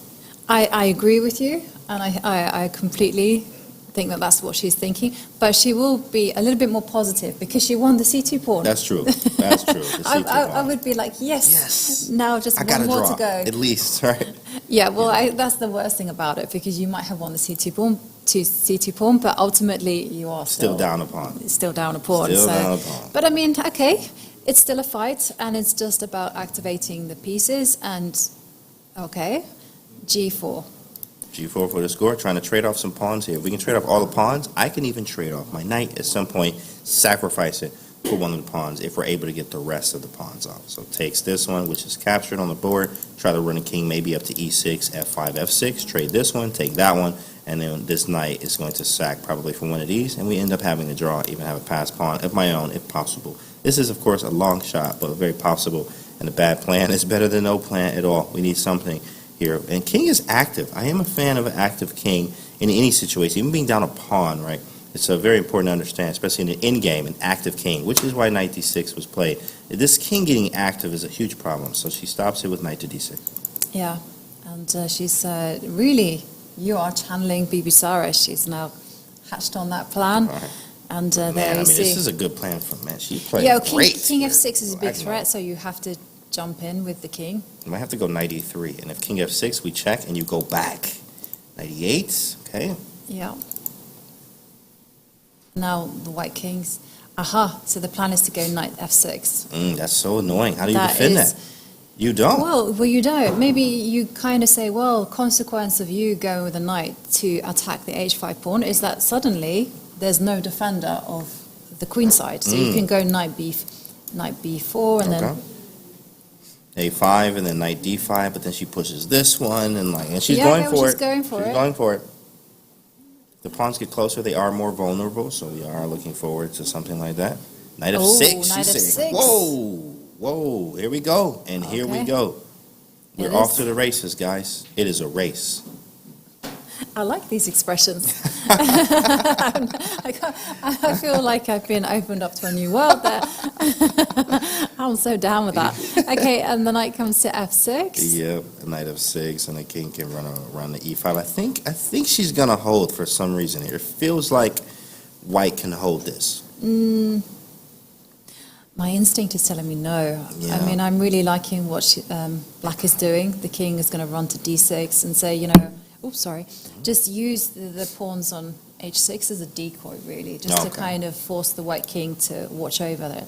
The king steps forward. This is the way to do it. This is the way. Knight check, king where? The king has to take a step back, actually. Somewhere, yeah. Here we have here. King d6, take. Yeah, I'm losing that. So king f4? Mm-hmm. Okay. Another, what to do? The king goes centralizing. King d6. Knight. And both players under the minute, but I think it's comfortable. The knight will just... Where's the white knight going to go? I'm kind of a fan of moving it to b4 and then I have no answer for you. You know what's funny? I was like, knight b4, that's the only move I can go. Like, I don't even have another square for the knight. I have to only go to b4, in fact. I have nothing. Wow, and she's making this look very easy here as she's really kind of zugging out, or zugzwang, for white here. We're running out of moves with the white pieces. Running out of moves. And, okay. Well, white has one big trump in the position. That's the pawn on f5. And therefore, the knight needs to get itself on a circuit so it can jump to e6. So C6, yeah, so I want to get to. I'm thinking I want to get to C2 to D4. That's one way in. Is there any other way? Or maybe you can go knight A6 again. Okay. Oh, wait, hold on. No, you go knight A6. Knight A6, king B3. And then go knight around this way. knight C7. Yeah. Yeah, but then it still might be. Oh, the but she B still pawn. has the idea in mind. You know, the knight's going to come to D4 and then go to E3. D4 to E6. Yeah. Possible. But even then, if you win the G7 pawn, Yeah, you have to still deal with the B and the maybe not G the- pawn. yeah. The B and H pawn. But the king can hold the H, I think. And maybe can his knight get back is the question. Right. This is a lot here. Ooh, it's going to take one mistake type game here. Yeah, now if we knight D4 on the board, knight E6 is coming. Oh, yeah. Is there knight F6 here or knight C5? If you go knight C5, you move the king and then still go knight E6. Yeah, that's correct. You actually go king E3 there. So knight F6 probably is a move. King E5 or E3, we go knight G4 check. King back. I mean, it's kind of like a ring around the rosy here. Like, get the knight check here, check here, check here. And, like, you get around this way. like, go look at this route. I mean, what is this really? 19 seconds, though. The time is about even for this. Very possible for this to be a draw, but this is the crucial moment right now. And the players do get an extra 10 seconds per move. So, I would say it's critical, but not that bad. Yes. Okay, and the king coming forward. A knight G4 check. Just a Okay. little ring around the Well, hang on a rosy. King second. has to stay. H5, a little zugzwang, huh? H5? Knight E6 is your idea, though. So maybe she's just saying, is it going to run all the way? I don't know. Knight E6 is very tempting. Well, knight E6, the problem is that once you start going H4, you can just kind of switch direction once the white king has taken a step back, and then you go for the A pawn, and then it's the B pawn that will cause you nightmares. And black's knight is like the perfect blockader of the F pawn. And there They're you moving see. very quickly. Moves are running up. There's 76 moves in. 76 moves so far. And okay, but still nice defensive move from Bibi Sara. She's saying, "Hey, you go for the A pawn. I'll take your I'll B take your pawn." B. I mean, this is good stuff. Same. You take one, I take one. Okay, still not easy for Katerina. And still not over, says Bibi Sara. This is not over yet, she says. Wow, King A5. King F4, are we repeating? Maybe this is the perfect constellation of pieces. The white knight will look at the B5 pawn. The white king guards the H pawn. This was coming out of your mouth a few You were saying exactly this. This is the way that white is going to draw it. And I was like, yeah, whatever. I stand corrected. Oh, man. Yeah, and here it is. They were going to repeat that one out, it looks like. And one more time. And we will have ourselves a draw. And it's a great job here. It looks like they're repeating. I think this is a draw. Oh, no, she's actually gone for it. I think I Something saw the pawn push to H3. Oh, H3. Oh, man. That hurts. Like when you're like, oh, yeah, you want to repeat? And then they don't repeat. Well, and it hurts. It's a very risky decision, though, because white will win the H3 pawn. And it's fallen off the board. Wow. Now she has to fight here still. But Katerina down a lot of time now. It's not that she can lose this, but yeah, I mean, you can just take on F5 and like take on A3 and like, okay, draw. Okay, but how's it going to work, though? Is the white king going to make a beeline for the G7 pawn, and then you just abandon the knight? Right? Yeah, that's what I'm thinking. King up in F6. Exactly. This is a draw, guys. 100%. Played on the board. It's already there. Yeah. Yep. And there's a draw. And they shake hands, and Bibi Sara gets away with that one. Wow. Wow. I mean, she's such a resourceful player. And what a beginning to the Satty Zhuldyz Chess Festival. I mean, we saw the legends just show their class. Absolutely, especially Boris Gelfand. Very impressive. Very impressive. I mean, making it look incredibly easy. And Kramnik just blasting poor Hujafan off the board. You don't want to see that Kramnik any time of the day, any time of the week. Yeah, I mean, Kramnik in the press conference yesterday did say that he was here to share his chess zen. Yeah, he said that. And I like the lines. The youngsters can listen to my advice, or Or they don't. not, or they can just get hit, whatever you want, right? Kramnik's so funny, right? Of course, and Levon said, he was like, yeah, I'm just here to, beat them while they're young. That's what Levon says. And LeBron Aronian. So. How did he do? He did. He won. did. He definitely won his beat game. 17-year-old He definitely Sindarov. Mhm.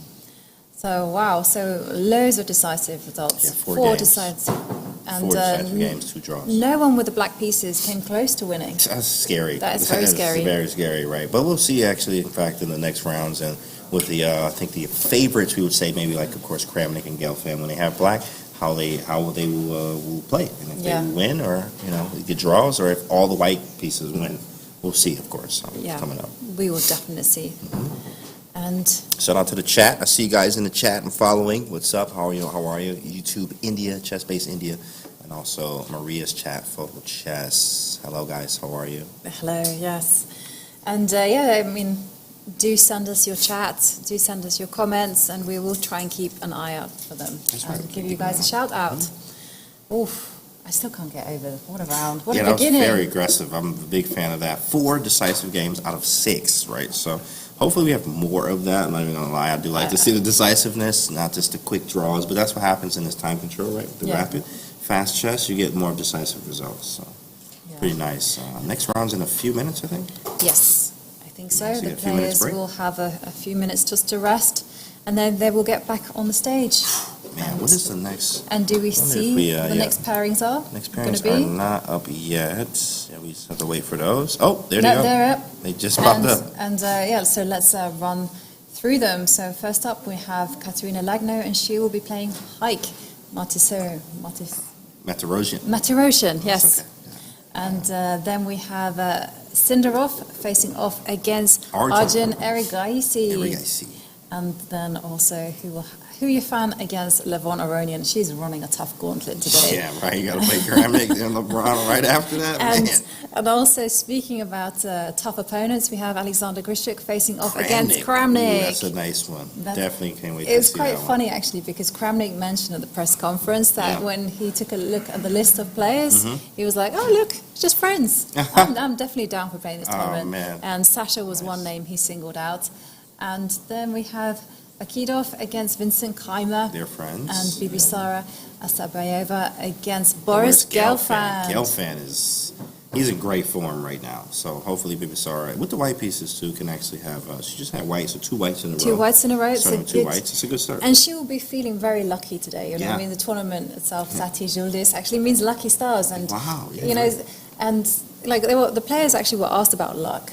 Oh, really? And, the traditional answer is, there is no luck in chess. Right. Nonsense. There is always luck in chess. Exactly. And usually it's things that you can't control. Like, for instance, maybe your opponent plays badly. That's correct. Or your opponent gets surprised and, handles that position badly. Then there's time travel as well. Right. So, I mean, there's definitely luck. Right, absolutely. I remember they said, I think in luck with... you get more lucky when you study more, or like when you get more skill, when you're in good form, luck, you just get a little bit more lucky, right? So I think it is that luck favors the person that is in great form. Yeah. So we'll see what happens. And Bibisara herself said that, luck gives you some energy, puts some wind in your sails. Right. And what a resourceful player. Oh, She was just simply a pawn down. With a, at some point it was compensation. It was nothing. And there's a black pawn on C2, and she just kept on fighting. What an impressive display. I can't get over that. That was very impressive. But hard luck to Katerina Lagno. Yeah, so Lagno has whites. Against Hike. Yep, against Hike. Hike has black here. He has 2 blacks in a row. Yeah, so that's tough. Sometimes having 2 blacks in a row. But, you get over that, and then you start going back and forth and switching there. Right, so we'll see what happens. Sindarov versus Arjun. Arjun with the black pieces. He uses Queen's Gambit decline against E4. He was a little bit of everything. E5, C5, Carol Khan too, so whatever. Yeah. And then we have Sindarov against, and then we move down to Hu Yifan against Levon Aronian. What do we think? Well, who tends to open with E4? She's a very combative player. I definitely like her. Yeah, so it will be... It's going to be a nice probably game. E4, E5. E4, E5, definitely. Some low pass. Yeah, correct. He's always E5. But I don't think Levon will play it into a marshal or something. I I think he tried to dance a little bit there. You know what? No He's actually, lines. and I saw he was like a leading expert in the martial with E5 too. So hopefully we do see. I would love to see that. See some aggressive chess there from LeBron Aroni, and then Grishik and Kramnik. I don't know what to expect there. I know it's going to be a clash, but I just don't know what they're going to do. Like maybe it's like a Grishik is grandmaster just draw. a genius, you know. He can play anything. Yes. I remember talking with someone who knew him very well, and you know he's got also a photographic memory. Wow. Yeah. So interesting. That's hard to. But I mean, we also had that experience in dinner and lunchtime yesterday. I mean, the chess players were just huddled over. Not to say that we're not chess players, but they were just huddled over this mobile phone, trying to figure out the was it this? Was it that? Yeah. Only try to save the game. Yeah, it was awesome. I had lunch with Kramnik, chilling. He was talking to me for like 40 minutes. I'm sitting there talking to former world champion Kramnik. It was awesome, right? We'll tell you about that conversation later, but pretty awesome to hang out with these guys here and watch them play. Definitely. As well. Did he give you any life advice? Yes, in fact, it was more of just being his experience with the younger generation about chess etiquette, basically, to say the least. And it's a lecture. It was a lecture, very important lecture that I'll tell you guys about later. Oh, okay! I can't wait to hear it. Yesterday I also had lunch with him just to not to lunch be outdone by you. You know, ooh-wee. Yeah, and he was telling us that things you read in the newspapers are not true. Wow, you hear that, Chad? And he's not a big specialist in Thai chess. Yeah, interesting. Okay, Thai chess. And something that was written in the Financial Times yesterday, he was a little like. Clearly not true. It's not true, right? No, totally. Kramnik. So whatever was written in the Financial Times, I think maybe it was about seconding Nepo. Oh, interesting. There were some rumours around. Completely shot that down. Yeah. Wow. No, that's not. Wow. Even if you see it written in print. Don't pay attention to it. Yeah. It is not true. And moving down, we have Vakidov against Vincent Keimer. Vincent, of course, had a very solid start against Grishik. Absolutely. Very nice solid. Draw. Yeah. Very solid player, and I don't mean that in a derogative way.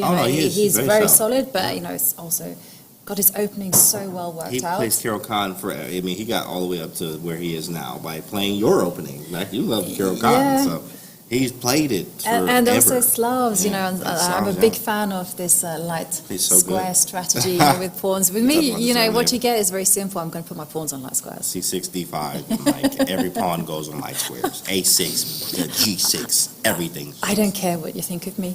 I'm going to stand by that pawn formation. C6, D5. I'm going to be inventing new things on that one. And then finally, Bibisara against Boris Gelfand. That is such a matchup that I'm really looking forward to. Absolutely. And Boris playing out of his mind here. I mean, he's just, I was so impressed by that end game. Yeah. Actually, it showed the real strength from Boris Gelfand, which is really nice.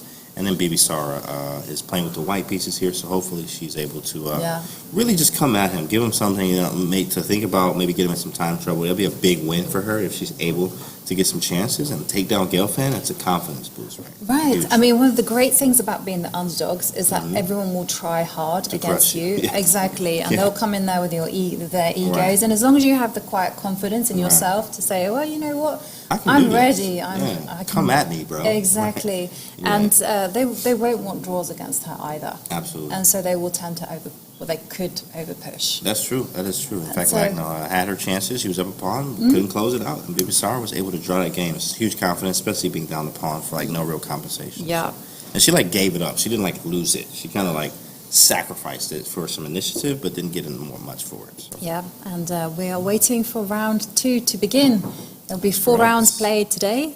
And wow. That was tomorrow, and then three on real quick. The third day. The games go fast. And then there'll be a rest day, and then we move on to the Blitz. The Fast and the Furious. And it's not even 5-minute Blitz, which that'll put you to sleep. You know what's funny? Blitz, 5-minute Blitz was the thing for forever. And then out of nowhere, it just switched to 3-minute, and 3-minute plus 2-second increment is the Blitz that you play now. That is the standard.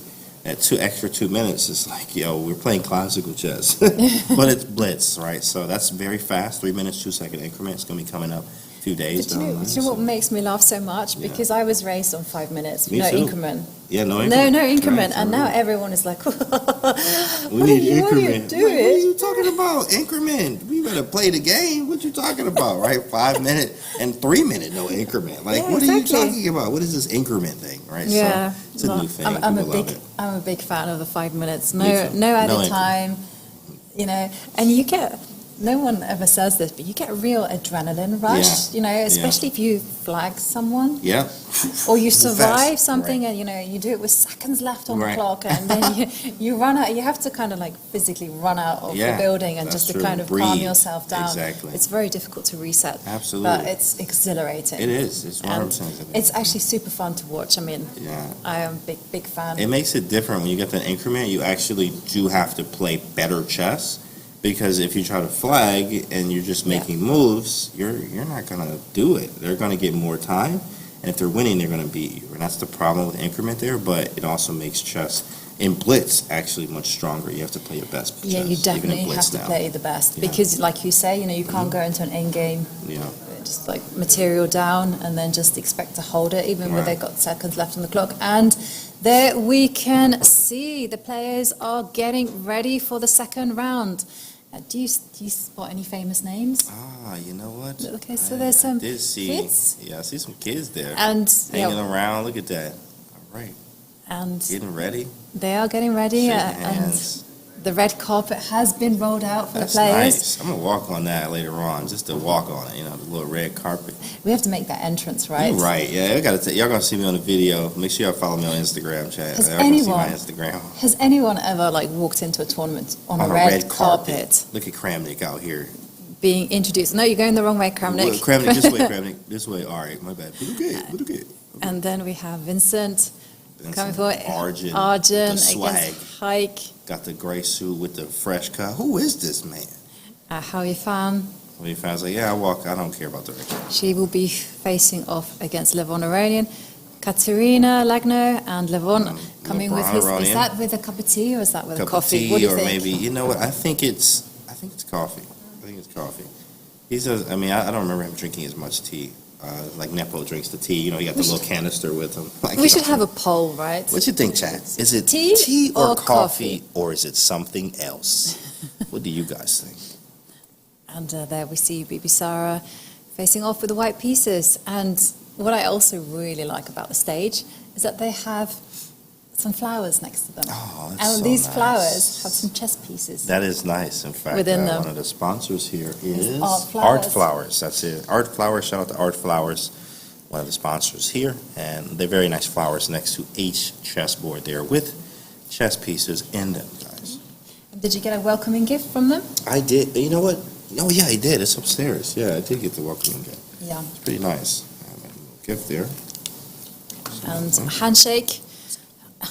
Arjun Erigaisi facing off against Sindarov. And then we have Levon Aronian playing with the black pieces against Howie Fan and Vladimir Kramnik. And facing off against old friend Sasha Grischuk. And then Ready we to have go. Akidov against Vincent Keimer. Or Vincent Company. Or Vincent Castell. Vincent Van Gogh. right? Vincent Van That was Gogh. funny. In the little opening ceremony, they had questions about the players, and one of them was like, you know, who won the Grinke, like for what year? I forgot what year, but it was like the other options were like Vincent Van Gogh, Vincent Keimer. Like, come on, it was so funny. Vincent, I like Vincent Company the best. Vincent But I have to say, Company. yesterday's opening ceremony was the best opening ceremony I've Oh, my ever goodness. attended. I'm not saying that Yeah, they lightly. gave me a lot of drinks. I'm not even gonna lie, and I had a lot of food and a lot of Okay. steak. It was amazing. And we have moves. We are off to We moves. In fact, are we'll start off. with the Vincent Keimer game since it's on the screen. And it looks like, let's see what happened here. Another English C4, knight of 6, knight C3, E5, what we call the reverse Sicilian here, and bishop B4. Play very quickly. Get the pieces off the back rank, and now D3, and black can probably just castle. Black will castle. I always think of these positions as almost like hybrids Mhm. of between E4, E5 systems Mm. and Sicilian. Because the position somehow feels very, very closed. Oh, well, hang on, I'm stating the obvious. It is closed. Of course. And I mean, the same kind of principles apply. Like, for instance, the the dark square bishop might come out to g5, and black still has the dilemma of whether to go h6 to g5, and still, white is gearing up for a lot of piece maneuvering and breaking out with f2, f5 at the right, f2, f4, sorry, the right time. At the right time, we do have to move the knight for that to happen too as well, guys. As you see, everybody's just getting the pieces off the back rank. It's really just very easy chess so far. Get the pieces off the back rank, and then we start to make our plans, especially if you're following some theory. But if you're not, Right. I mean, simple chess. Develop, get the pieces off the back rank. Pretty Exactly. easy. And we're going to be very tense that game. And we'll start from the top. Should we go Katerina Lagno against Heike? It's like some type of Mathieusen. Sicilian. Let's see which one this was. Yeah, Katerina Lagno tends to play Oh, Sicilians. Rossalimos. Opens. Athos. Yeah, I kind of, when I was playing e4 a long time ago, when I was kidding myself, I could play super sharp. I mean, I would definitely play this type of position because, it keeps a lot of tension on the board. You don't have to know that much theory. Right. And this type of position, I find that white has a very easy plan. It's just to go c2, c4, bind. Correct. Bind on the d5 square, you've got your target on d6, and then just to develop the pieces. And the big argument that white is saying is that, that light square bishop that is usually so bad in the Maroczy structure of e4 and c4, it's not on the board anymore. Oh, actually, you mean the light square, but Yeah. for white. Oh, For white, correct. yeah. Yes, in fact, the Maroczy bind actually is very annoying to face from the black side, and the light square bishop is gone, so c4 would be I nice. bet you she doesn't do this, though. She goes knight c3 Yeah. or something. Oh, in fact, you know what? Actually, we do have moves in the Oh, we live do game. have moves. Yeah, she captured, and And then then played c4. Okay, good. And then knight Knight to c3. Here we are with the live position. We're at d5. It's going to be very hard to break, or very hard to get off from black's position. So bishop to f4, maybe queen to d2, and rook to d1 is something that's very, very annoying to face. In fact, Definitely. It's very quick moves here. You might have to play e5 And at she some puts point. her bishop on e3, same plan though. The queen is going to step forward to d2, rook to d1. Or maybe even the queen doesn't even need to go to c2, it can go anywhere. Right, b3, a4, f3, h5. Yeah, I mean, I don't think it really matters. It can step wherever it wants to, and then you just pile up on the d6 pawn. And play then e5 react. or c5 and react. Yeah. Exactly, and react. Bishop e3, okay, cool. We'll move around a little bit. I just saw a castle queen side. did Ooh, see I love that. Anytime I see a castle queen Oh, side. hello, that's what I'm thinking. Oh, yeah. Okay, Is this so a Sicilian too? Sindarov. Another one. Yeah, but the Sindarov is a very aggressive player. I think yeah, he he definitely will be is. going into the open Sicilians, and here you go. Here we go, baby. This is a dragon, right? This is a dragon, in fact. Okay. g4 early castles. The theory, this is all correct so far. So queen a5, I don't remember from theory. This is not new, but this is a different move. You play like king b1. King b1 is the usual, so you can go knight d5 is the idea. Yeah. But he plays a3, a little bit different. Rook to c8 probably here. These are very sharp. This one's going to get very sharp, you think? Right. I mean, I do know many years ago that all the English juniors were playing the dragon. Wow. Every single one of them. They've been taught by Grandmaster Chris Ward, Okay. and he's a big expert in the dragon. Interesting. And so they were there just playing, and he'd be like, oh, here we go. Gawain Jones is Gawain I Jones was is gonna say that. taking the mantle, yeah. Yeah, Gawain is that He's guy a loves huge, dragon and kings. yeah. But I mean, sometimes you get caught out though, and by caught out, I mean you get kind of taken into these like very forcing lines, which end up in a draw. Yeah, they start prepping for it because Yeah. they're like, we know you're going to play it, so we're going to prep against it. But a3, I am a fan of it. Maybe there's a b5 here again with this b5 move. Very possible. We also have something like rook to c8 here. Right. But And white's white's plan plan is very clear. h4, h5. Sack mate. We both know our quotes. We both know our quotes. Right. Bobby Fischer Bobby himself. Fischer, guys. Absolutely. And as I move around here, as he let him think. Let's see what we have in the next one. Levon. Oh. Whoa, what the Whoa, okay, hang What on. is this? We have to go from the beginning because how did that knight Another end up Sicilian. on G6? All Sicilians loving it. And the Najdorf, big fan. Okay. Love. But this A4 move is so annoying. Whoa. A4. Well, wasn't she a victim of that move? In fact, she just faced this herself, right? So So she's like, you know what? I'm about to play it. Exactly. She played it herself. A4. All right, oops, sorry, and let's refresh here. Okay, a4, and then knight f3, h6, bishop c4, take. Oh, and this is how you got this knight on g6. She sees a post for the knight. She puts it there. Right. I mean, okay, very pretty knight, but what is white doing? That's a good question. And now the question is, what do we do now? Cool, great knight. Everything looks great, but then what do we do now? Maybe there's a castle in f4, which is very possible. Castles f4 try to open up the game, and the reason being is the king is in the center and the pieces are not developed all the way yet. But because I was very excited when I saw that knight arrive on g6, but then I thought, well, what's the answer to king f7? Oh, king f7. That's quite annoying, actually. Yeah, you don't really want to go back with a knight. It's like never retreat. Right. And so you're probably going to. So I'm thinking f4. Yeah, I like it. I like it a lot. f4 to go f5 right now. Right. Unless maybe an h4. h4 to go h5. Same idea. Yeah, but you have a okay. So yeah, h4. h4 could be possible. I like that one. h4, h5. I mean, you also have a rook h3, rook lift. Very strange. That is the modern way of playing chess. Very strange modern way. All the kids are doing it. Yeah, seriously. all the kids, right? All the cool kids. No one can. Yeah. I don't know whether I should put a little warning here, but you know. Don't try this at home, you know. h4, h5, rook and h3, rook h3 exactly. Swing the rook, and just say the king is safe on f1. You know what I mean? Now, exactly. Obviously, this is not a recipe, like a universal recipe, but it can work. I mean, I like it in this position. Big fan h4, h5, rook h3, put the rook on f3, tuck the king away, and it looks like I think get she on made with an life. f4. I think she played f4. Yeah, Let's that see could be. what it says. And there it is. She's f4 is on the board. With the f5 option, because king f7 is really annoying, and it looks like he did go king f7. Did he do that? See? So brave. I've noticed in recent years, there. Levon is not interested in playing correct chess, so to Yeah. speak. Yeah. He just wants to play his moves quickly, in a very powerful way. Right. Very By that- creative. Yeah, and Big fan just of that. say, you know what, you're going to have the problems later on when your time ticks down. Right. Come at me, bro. You know, he's always like that. Wow. By the way, speaking of time, 5-minute time edge for Levon. Playing very quickly here. Yeah. I mean, didn't we start with 15 minutes? We started with 15 Hold minutes. on here. I mean, I'm sure you're probably, we're thinking, and how your fan is probably thinking, is this something that... Theory? Right. Is this theory, prepared? bro? You played this before? Really? Probably really? not, Really? actually. King f7. I King mean, he f7. has more time than he started with. Okay, well, you know, this is a concrete move, and so you have to look in concrete ways. I mean, either you're taking the bishop, or you're just anchoring that knight to g6. So the first move that I would play would be f5. Yeah, let's look at it. I think f5. Oh, there's maybe also takes, pawn takes, takes pawn and as maybe well. d5. I think this is probably what she's maybe calculating, or what Levon is actually banking on. Correct. These pawns Yeah. are super strong, like unopposed, can't take anything. I'm undeveloped.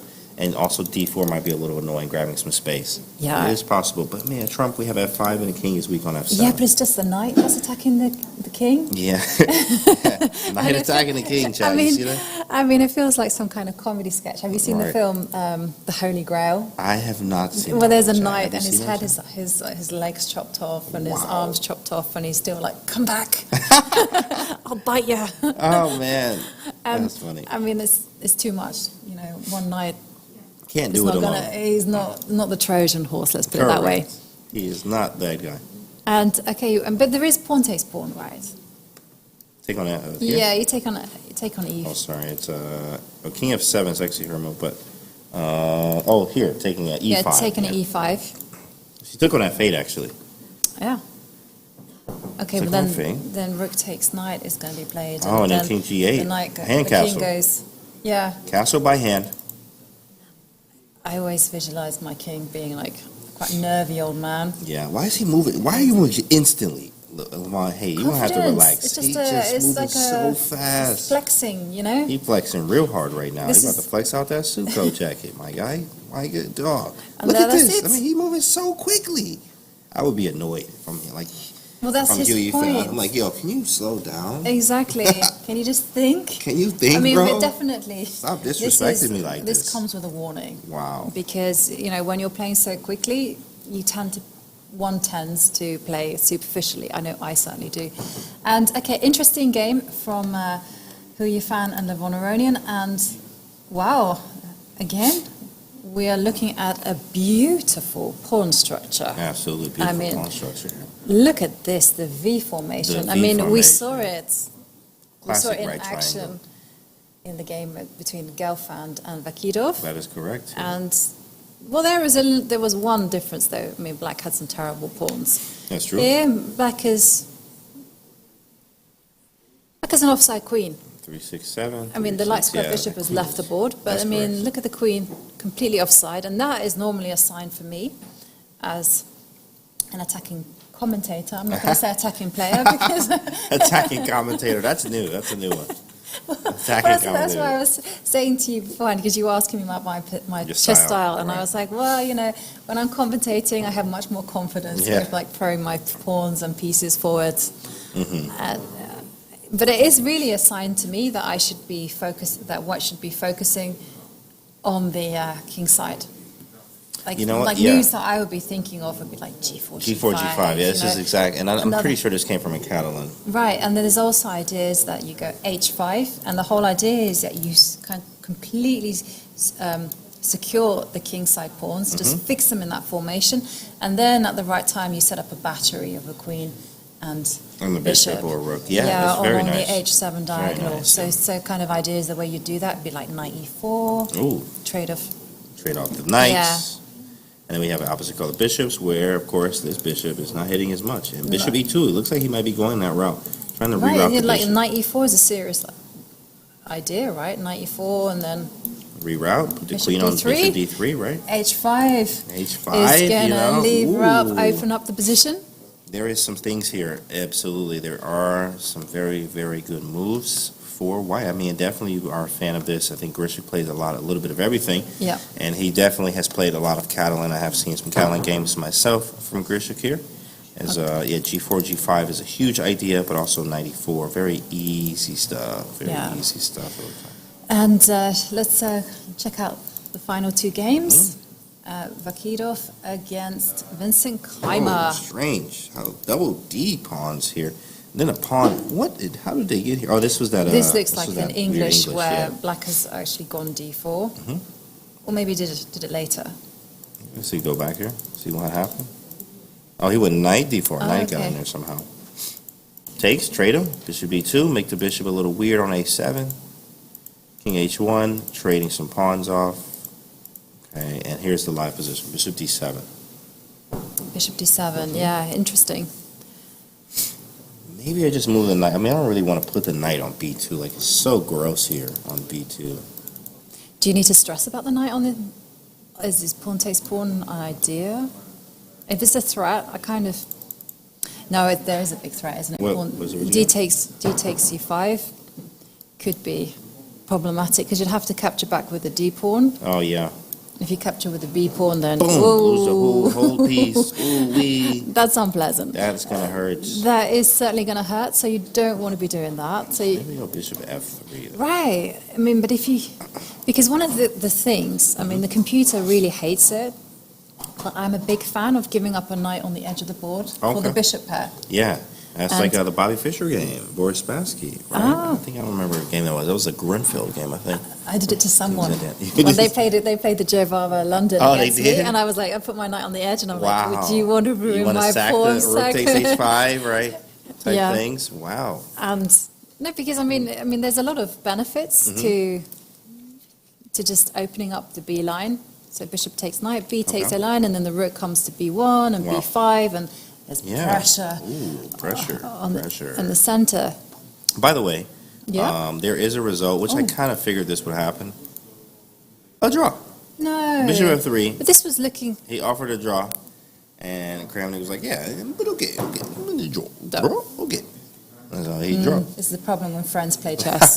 When the friends play. You want to draw, bro? Yeah, we can take a draw. I mean, but Break. this. No, there's so many things happening here. I was loving White's position. I'm not happy that they took a draw. Yeah, of course. I mean, especially wanna for see them fans play. back home, and it is a faster time control, and then they took a draw, right? If it was more of a I mean, it's just classic game, that'd be understandable. But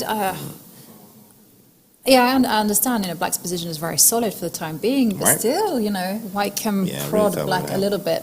Okay, well, we Okay. saw our first draw, First quick grandmaster draw, And Vincent Keimer, he did put the bishop on f3 here. Rook it off here. Okay, so that one's still going on. Let's call this Boris Gelfand game. So this one's going to be spicy. Oh, man, I am not liking White's position. I'm not going to lie. Pieces are definitely active, but it's White's move now. It feels like there's some sacking possibilities. What was the opening? Let's see. More English again. Symmetrical. Well, not anymore. Now we have more of like a Sicilian type structure. Right, with White having the Maroczy pawns on e4 and c4. Correct. And then it's all about playing on the d line and just taking a very nice positional approach of just moving the pieces. So he just developed right. Where he put the queen c2, very normal. Okay, bishop c5, knight what? Oh, it's offering a tray, draw. A little draw. No. Play psych.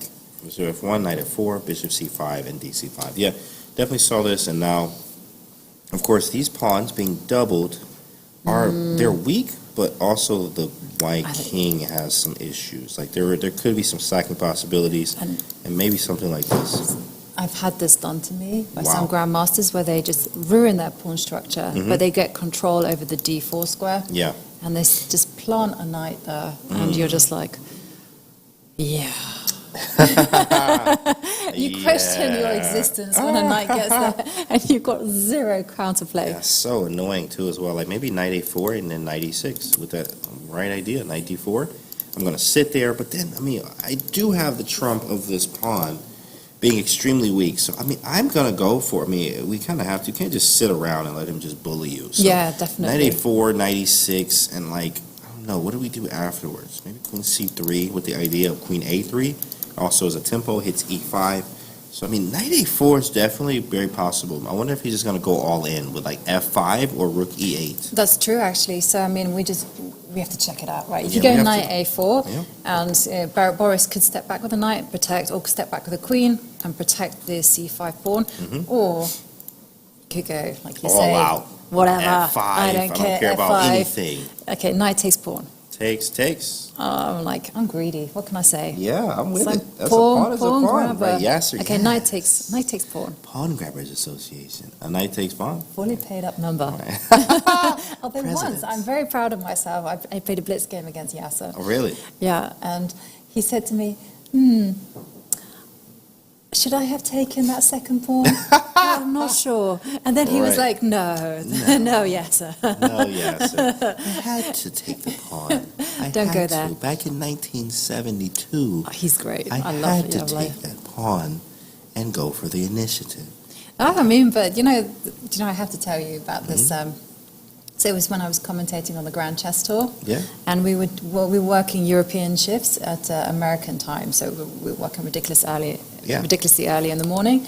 And we'd do the show, and we'd take a nap, and then in the afternoons we would go and play chess. Wow. And just relax in the swimming pool. That's sweet. And I can tell you, he beat us all. Oh, my it was goodness. like Christian, there were all these grandmasters that would come over, and we'd all just beat everybody. He beat everyone. Sheesh. He's still strong. He's strong. And by the way, in this game, knight a4 did happen. Queen e7 and queen c3. I am liking Bibisara's position. Right. I mean, but what happens after, say, move like? We would take some notes from Eric Icy, just say, well, you know what, let's just defend e5, okay. f6. Ooh, first off, Ben Feingold hates this move, right? Never play f3, really? f6, right? Yeah, he has a quote like, never play f6, really? Never play f3. He has to have an emote. I'm sure people in the chat has those emotes from Feingold. But f6, of course, it's a gross move, but it is very strong, okay? It makes sense. It's very solid, right? It makes a lot of sense here. Defend, maybe put the knight on e6 and knight d4, as you mentioned. A very nice plan here, but I think the problem is like, I mean, what if I just like sit around and play queen a3, just kind of chill? I mean, it is kind of boring, but I do have this lasting. Needs must, right? This pawn is gonna be here, right, for a long time, and I can win this pawn eventually. Or we just kind of sit, like you're gonna sit here with these pieces here. How do you actually like? Well, the thing is though, you can't. Well, I guess you could wait with knight e6 until the pawn on c5 is attacked. Yeah. But yeah, it's not so easy. I mean, I guess Exactly. the rooks can mobilize themselves. Somehow I feel that. Does he really not like f6?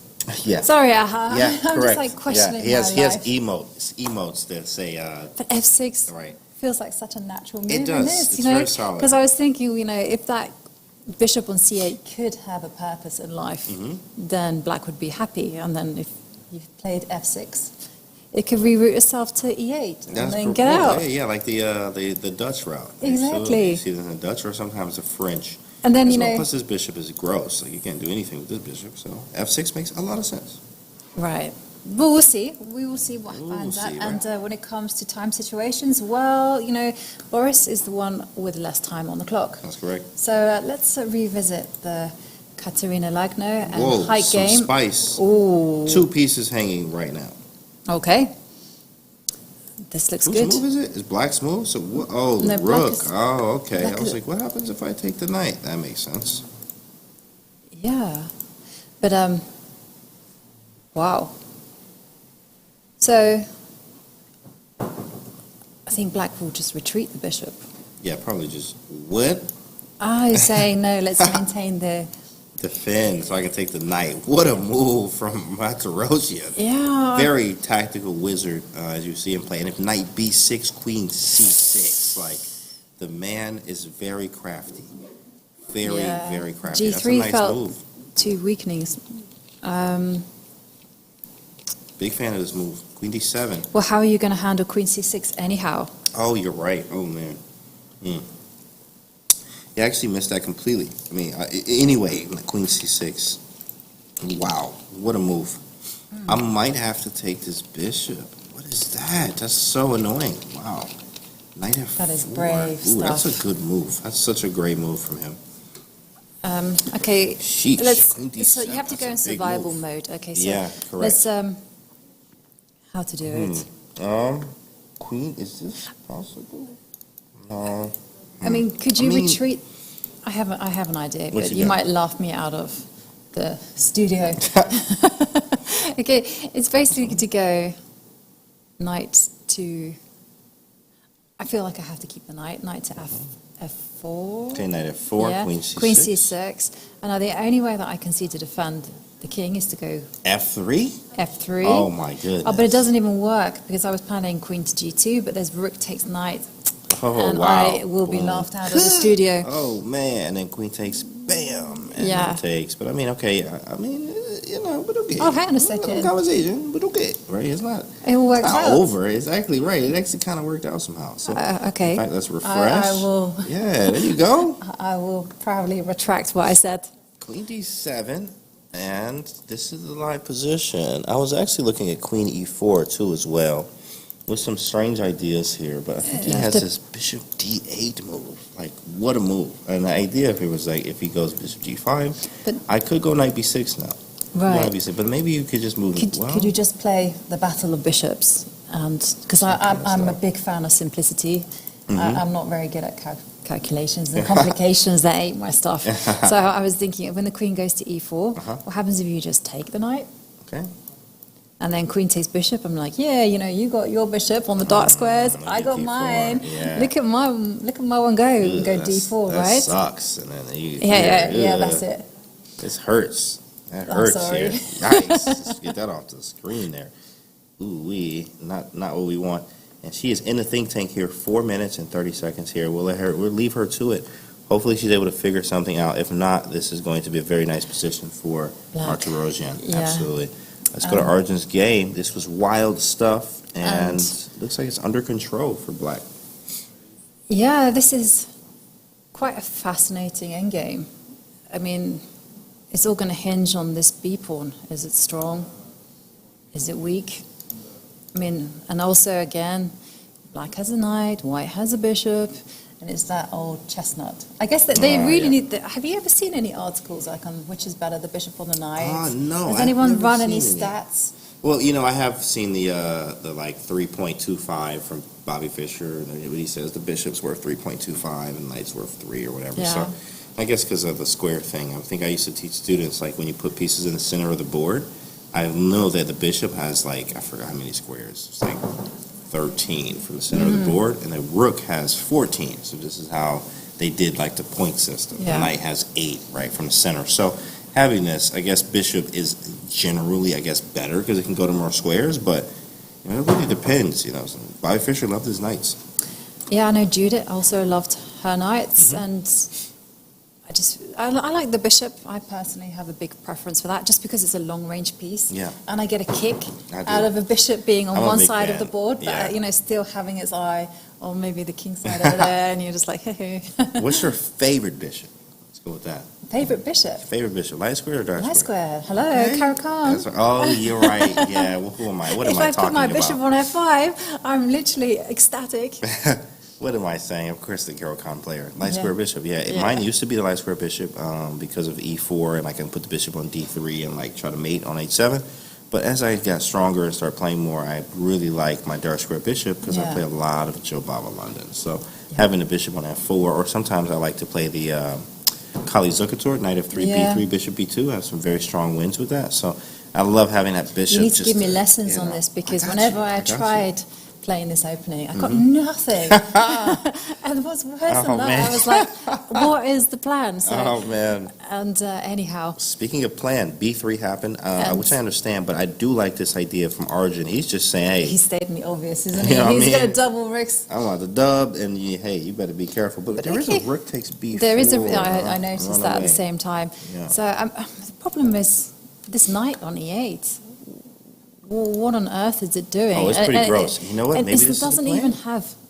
Oh, yeah, that's a great circuit there. There's still rook b4. It's like you're trying to get knight b5 and rook in, but you don't have time to do both because the pawn's always hanging. You could put your knight on c5. It's sitting pretty there. It's actually not doing anything. Oh, maybe just this route, huh? Yeah, but then it doesn't contribute anything to the game other than controlling the e4 square, which could be enough, right? That's true. He goes rook c4. Rook c4, yeah. Oh, nice idea, Man. Greedy. Greedy's good. Sindarov needs to be better with his time, though. He had this issue with the first game playing with Levant. So him having 2 minutes here with the 6-minute time edge, even I think Wesley So made a good point in the Champions Chess Tour where he was like, I was down, 2 minutes to 9. He was like, that's not going to work in any situation against any of these strong players. Yeah. Which makes a lot of sense. Having this huge of a time difference, 6-7 minutes, in a rapid game like this is going to affect you in the next few moves. You only get 10-second increment here. That's not a lot of time. You have to make moves very quickly. But I think he's okay, though. I think he's kind of fine here. This is the next move coming. Right, we have some stuff here. So, it's all really up to Arjun to figure this out. Yeah, definitely up to Arjun. And I agree with you. Sindarov has a slight advantage here. Can definitely create an outside pass pawn. But the clock, will it be a friend? Will it be a foe? We'll keep you posted. We will find out. And okay, what about the Hoey Fan Levon Aronian game? And we have some tangos going on there with the pawns in. That's right, tangos. Get some dancing. Cha-cha. The cha-cha. Yeah. The electric pawn slide. And here we have a big difference in time here as well. 8-minute difference. Rook c2 is the idea. I wonder if there will be knight c4. Wait a second. What's going on here actually? Knight d7. Knight e4. Wow. Make it easy for her. Yeah, this might be draw with chances for white. You can't really, these pawns are just terrible. You just hate to have the double pawns, especially in the center. So that's really the problem. But I think she has good drawing chances. She's just really long time. Yeah, I think she's doing really well, actually. I really like what's happened. It's a great move from Levon. He doesn't just resolve the tension by trading off knights. Instead, he's like, hey, it can happen, but on my terms. On my terms, right. That's very instructive. See the pawn. And here's not really, I agree with you, it's not really clear what white is doing. My natural instinct, because I like pushing pawns, is to go c2, c4. Okay. And I sat next to some grindmasters in my time, and nice. They will not be very happy with me by just pushing pawns. Because they can't go backwards. Exactly. They will say, why don't you wait? This is a big technique when you're playing endgames. They say, be patient. Don't just rush with your ideas. Yeah, makes a lot of sense. But I would be rushing with c2, c4. I would maybe actually first I would preempt that by playing rook d2 just to improve the rook. Right. Rook d2 makes a lot of sense. Rook d2 and then she needs to move quickly. She has almost under a minute here. Oh, under a minute. Under a minute, I almost. don't know about you, but that's when I feel pressure. Yeah, oh, for sure, absolutely. I think everyone feels that pressure when you like, look, oh man, I'm at seconds. Now, of course, 10-second increment. And the worst How thing fast you moving to? is that you've got half of your mind on the clock and the Yeah. other half on the chessboard. Yeah. you're And not somehow fully focused. the two things just don't work well together, at least not for me. Dang, that was a 2800 move. Wow, Ooh, that was a she 2800 move, bro. she that was does so nice, play. by Levon. Yeah, she does play rook d2, and nice move from Levon. Look at fate. G3. I'm a big fan of this, but I'm not even gonna lie. That was a very strong move from Huey fan here. Just the fact that she was like, yeah, okay, you have this discover check, but what are you gonna do about it, bro? Yeah. What are you gonna do about it? You have to show me And right now. controlling squares. And I Controlling could, square. That was a very strong move from Huey fan. and what did he do? He He moved just his stepped rook out the back way. He was to... like, all right, you're right. Yeah, you're right. You have nothing. So he went to rook c8. Very strong. Is he trying to offer her a draw? That's Just a good saying, he's question. just saying, I've got my plan. I don't particularly like my position, but I know how to wait, which is just to go rook f8, rook c8. The Can end. we take and play rook c3? Is that an idea? Takes, take, or rook Well, d6. it mobilizes the rook. Well, if you go rook d6, Then I do the same. So I'm taking, I wonder, is he going to really press here, is the question. Is he going to try to press her? That is the question. All right, we'll move around. We'll come back. yeah, we'll definitely come back. Come Okay, back. let's It's a draw move there. down. Vincent Keimer's game is Ooh, that one chaos. looks like it's crazy. Black definitely is looking. I kind of like black here.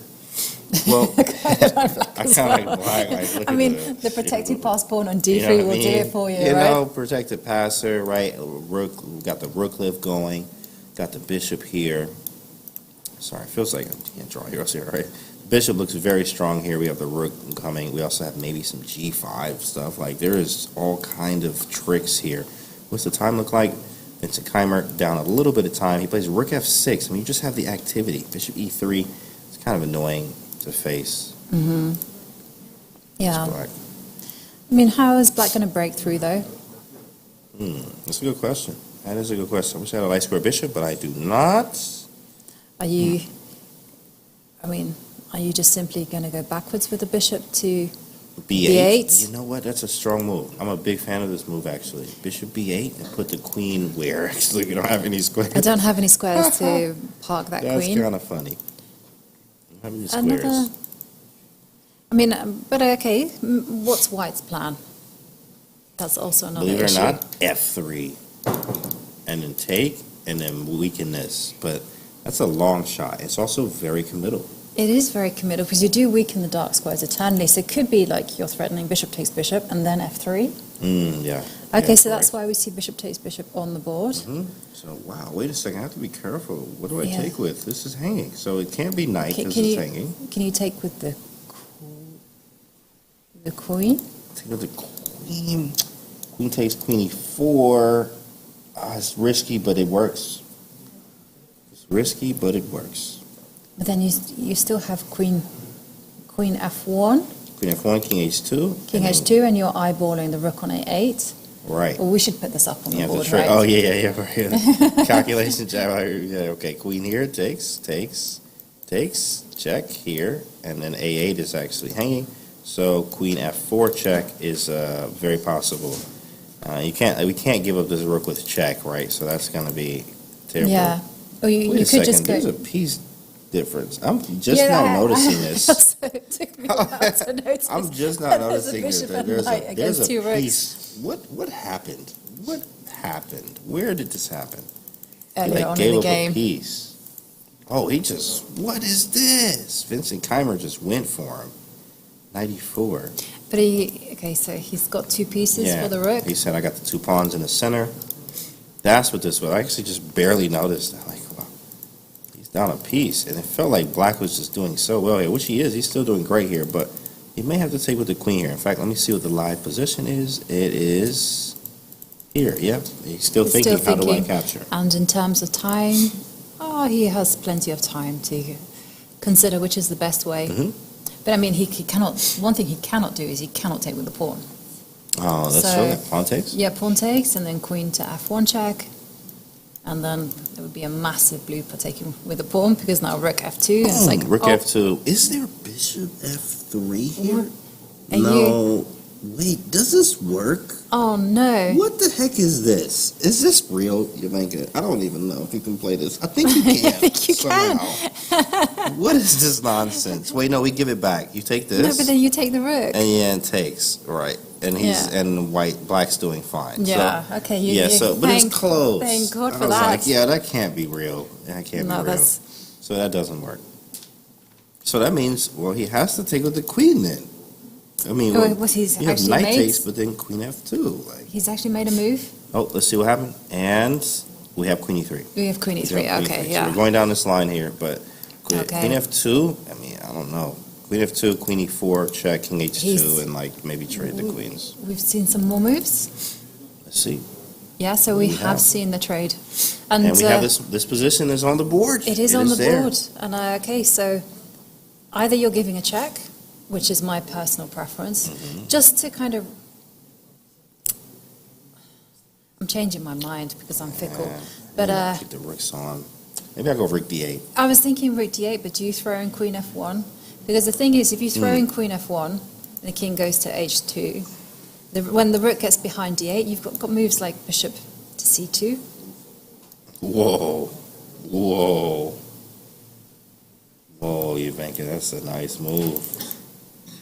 That is a nice one. And it just feels feels quite annoying. Yeah, you have to get queen e2 and... Yeah, because now d3 is hanging. What is this nonsense? Chaos and not a lot of time. Yeah. What a game. What a game so far. In the live position, we have this right here. So maybe we just go rook d8 first. Makes a lot of sense, but then the bishop can... No, you can't do this. But you can go bishop f3. Wait, is this real? Hold on, let me go to play. Is this the right? This is the position? Yeah, he went rook d8. He went rook d8. And, okay, so part of me is thinking, grab the pawn. The other half is thinking, bishop f3. Grab the pawn. Yes, grab the pawn.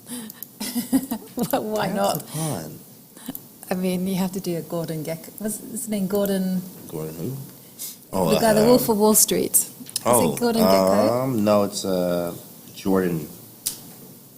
Belfort? Well, Chat can maybe help Something us out. right, yeah. Chat, you know. Chat always knows. He grabs the pawn. He grabs the pawn. He grabs the pawn. Yes, sir. Well, well, why not, right? We have the saying, the proof is in the pudding. The proof is in the pawn. Exactly. Okay, well, now Black's soul hopes for keeping this position alive. They just focus on the d pawn, so how about you get that motoring? Or you've also got moves like rook e6. Oh yeah, rook e6. Okay, that was definitely a move. Right, let's go rook e6 first. Okay, rook e6, and there's no sacks? No. Yeah, maybe 95. I mean, this is too much. It feels like I'm losing here. Yeah, that can't be correct. So, that's a good move. Queen f3? Maybe we got to trade them. Take, and then push, and rook d1. And then you take, and then rook e8, knight b2, rook e1, king h2. Okay, well, we have a move from Vincent. All right, let's see. He's had to act quickly. Rook e6. Rook e6. Yeah, rook e6 is nice. You have to be careful. Queen f3, take. d2, rook d1, rook e1, king h2, take. And okay, he's reaching. Rook e8, knight b2. What's he going to play? He's okay. It's interesting. And they've made some quick moves. They're on the board. Let's see what happens. Rook e6. And what happened next? Wait, what happened? Where's the moves at? Oh, something happened. He played bishop g4. Wait, so rook e... Oh, that didn't happen. No, rook e6 didn't happen. Okay, so what happened in the game? Let's actually see what happened. He went g6. Bishop g4, stopping rook e6. d2 on the board, king h2. It feels like Black has initiative here, but can he make the pawn work? 13 seconds for Keimer. Whoa. Very low on time. Yeah. Difficult. Well, he has a big threat on the board. I mean, he plays rook d4. I was thinking he could go a4. Ah, okay. Well, he can do it. Wait, man, this is scary. Like, I mean, he might have a perpetual in the bag. Yeah, but you kind of want more, right? Yeah. Pawn on d2. Yeah. If you get rid of the light square bishop, then Where are you going to put the queen? Queen e3. He's like, trade him, Yeah. please, bro. Please get him the off golden the board. rule. You're going to hear that a lot from me. The golden rule. I have a Following few the golden rules, rule. and this is one of them. Oh, we saw the queens get traded Yeah, off. queens Now, are off. oh, it should be no problem for white. Mm-mm. I mean, there's no way that these two rooks can break down the blockade on the d1 square. Yeah, and then it seems like the worst is over for Vincent here. So, sorry for Volkov. Mm-hmm. White has just the extra piece, which seems like he's going to convert that, or he's able to play a little bit better. Also, time too as well, just a little bit more time as we move around. Let's see what else we got. That was Vincent's game, And should we go back? Boris Gelfand. Bibi Sara against Boris Gelfand. She playing great chat. What's the piece count? 3-6, 3-6. She's not down anything. Nope. This is just even with And the knight both coming players before. on 30 seconds. And we just saw a repetition. I know. Right? Is he going to repeat again, or is this the the professional Russian? way Yeah, of so playing annoying, chess. right? You repeat the position Repeat, twice, and then right. you say, Then you do something think else. you want to draw? You want to No, draw? I'm Gotcha. going to Psychological trick. snatch that away from you. And Queen B4. Yeah, she played excellent here. I mean, you have to definitely give her a lot of credit here. Bibisara is actually playing like a beast here against Gelfand. Yeah, here's the second one. Yep, the players are going to be headed into a draw. Wow. And on the screen, I think we are seeing. Oh, there we see.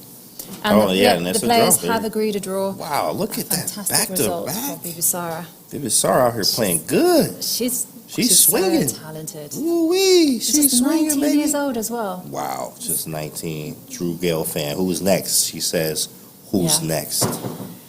And okay, that's our second result of the round. And can we move to Katerina Lagno against Haik? Like Matt Rosian here. Mighty Rosen, yeah.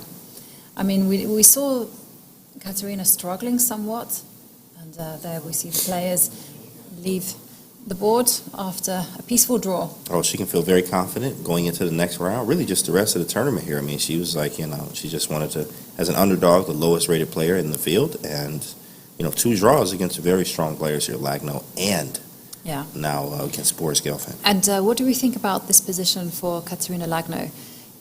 I mean, she has some problems with her king. She can't relax until the game is over, That pretty is much. correct. Yeah. I mean, But the nice opposite color stuff. bishop. Yeah, you see this all the time in the opposite color bishop in games, or games period, where you see how strong this bishop is to the counterpart. But this was not doing anything really. I mean, if you can get this going in the rook to e7, obviously, but that's a lot of moves. Rook to d4 says, look, trade them off. Let's get these off the board right now. Just go to an opposite color in game all the way. Great stuff from Katerina. Her king was under some pressure. Trade off those pieces. Is there any tricks here? Nothing. Yeah, you can't sack anything because it's I think you checks. probably, it feels like you should bail out, just go rook takes rook, and there we are seeing the players probably going into an opposite colour bishop endgame, and there you go. And a nod. Draw for Katerina Lagno and Haik.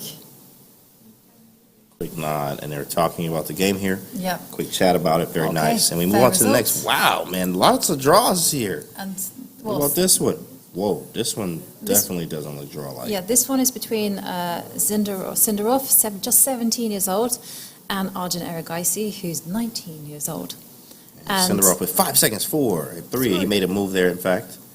He made a move. So what did he do? Whoa, we got a lot of moves there. Something happened. well, that's what happens when you just don't have too much time left on the clock. Move. Get Okay, and going, here we okay. are. And what is going on here? Okay, the bishop's holding, but he has king g3 coming. Okay, I mean, maybe draw. What is actually going on? You need time to figure this out. And that's something they don't have. That's something they don't have. It's interesting, actually, because knight e6, king d3. And I mean, white, if given the chance, Another draw? will take on f7. And Oh, yeah, that's true. I Run think these Eric boys. Geis is bailing out. Well, he has to. Yeah, knight e6. Check. Knight c5 once again. Okay, but the Sindarov question trying is, to play can for a win. Sindarov, can he step the king back to e2? e2, yeah, that's definitely something. But then there is knight to e6 still, and the knight jumps into... Oh, what's he played? How has he kept the game alive? King d4, knight e6, king d3, and he's trying to see if he's going to repeat. In fact, it's Arjun who is in the repeating situation. Knight to c5 Arjun once again. has to go for the repetition. No time. I know he's dropped the king back to e2 now. Oh, he's dropped to the e2? Yeah. Oh, wow, he's going for it. He's going for it. Here we go. I think Arjun has just played knight to e4. Yeah, knight e4. Oh, he went knight e6. He went back Okay. again, but, I mean, still, it blocks the rook's connection, which makes a lot of sense. And you have rook c2. And knight d4. Yeah, this is scary. It's very scary. He should have probably went for it. He should have probably went for it here. Let's see what happens. C4, strong move. And figure out a move.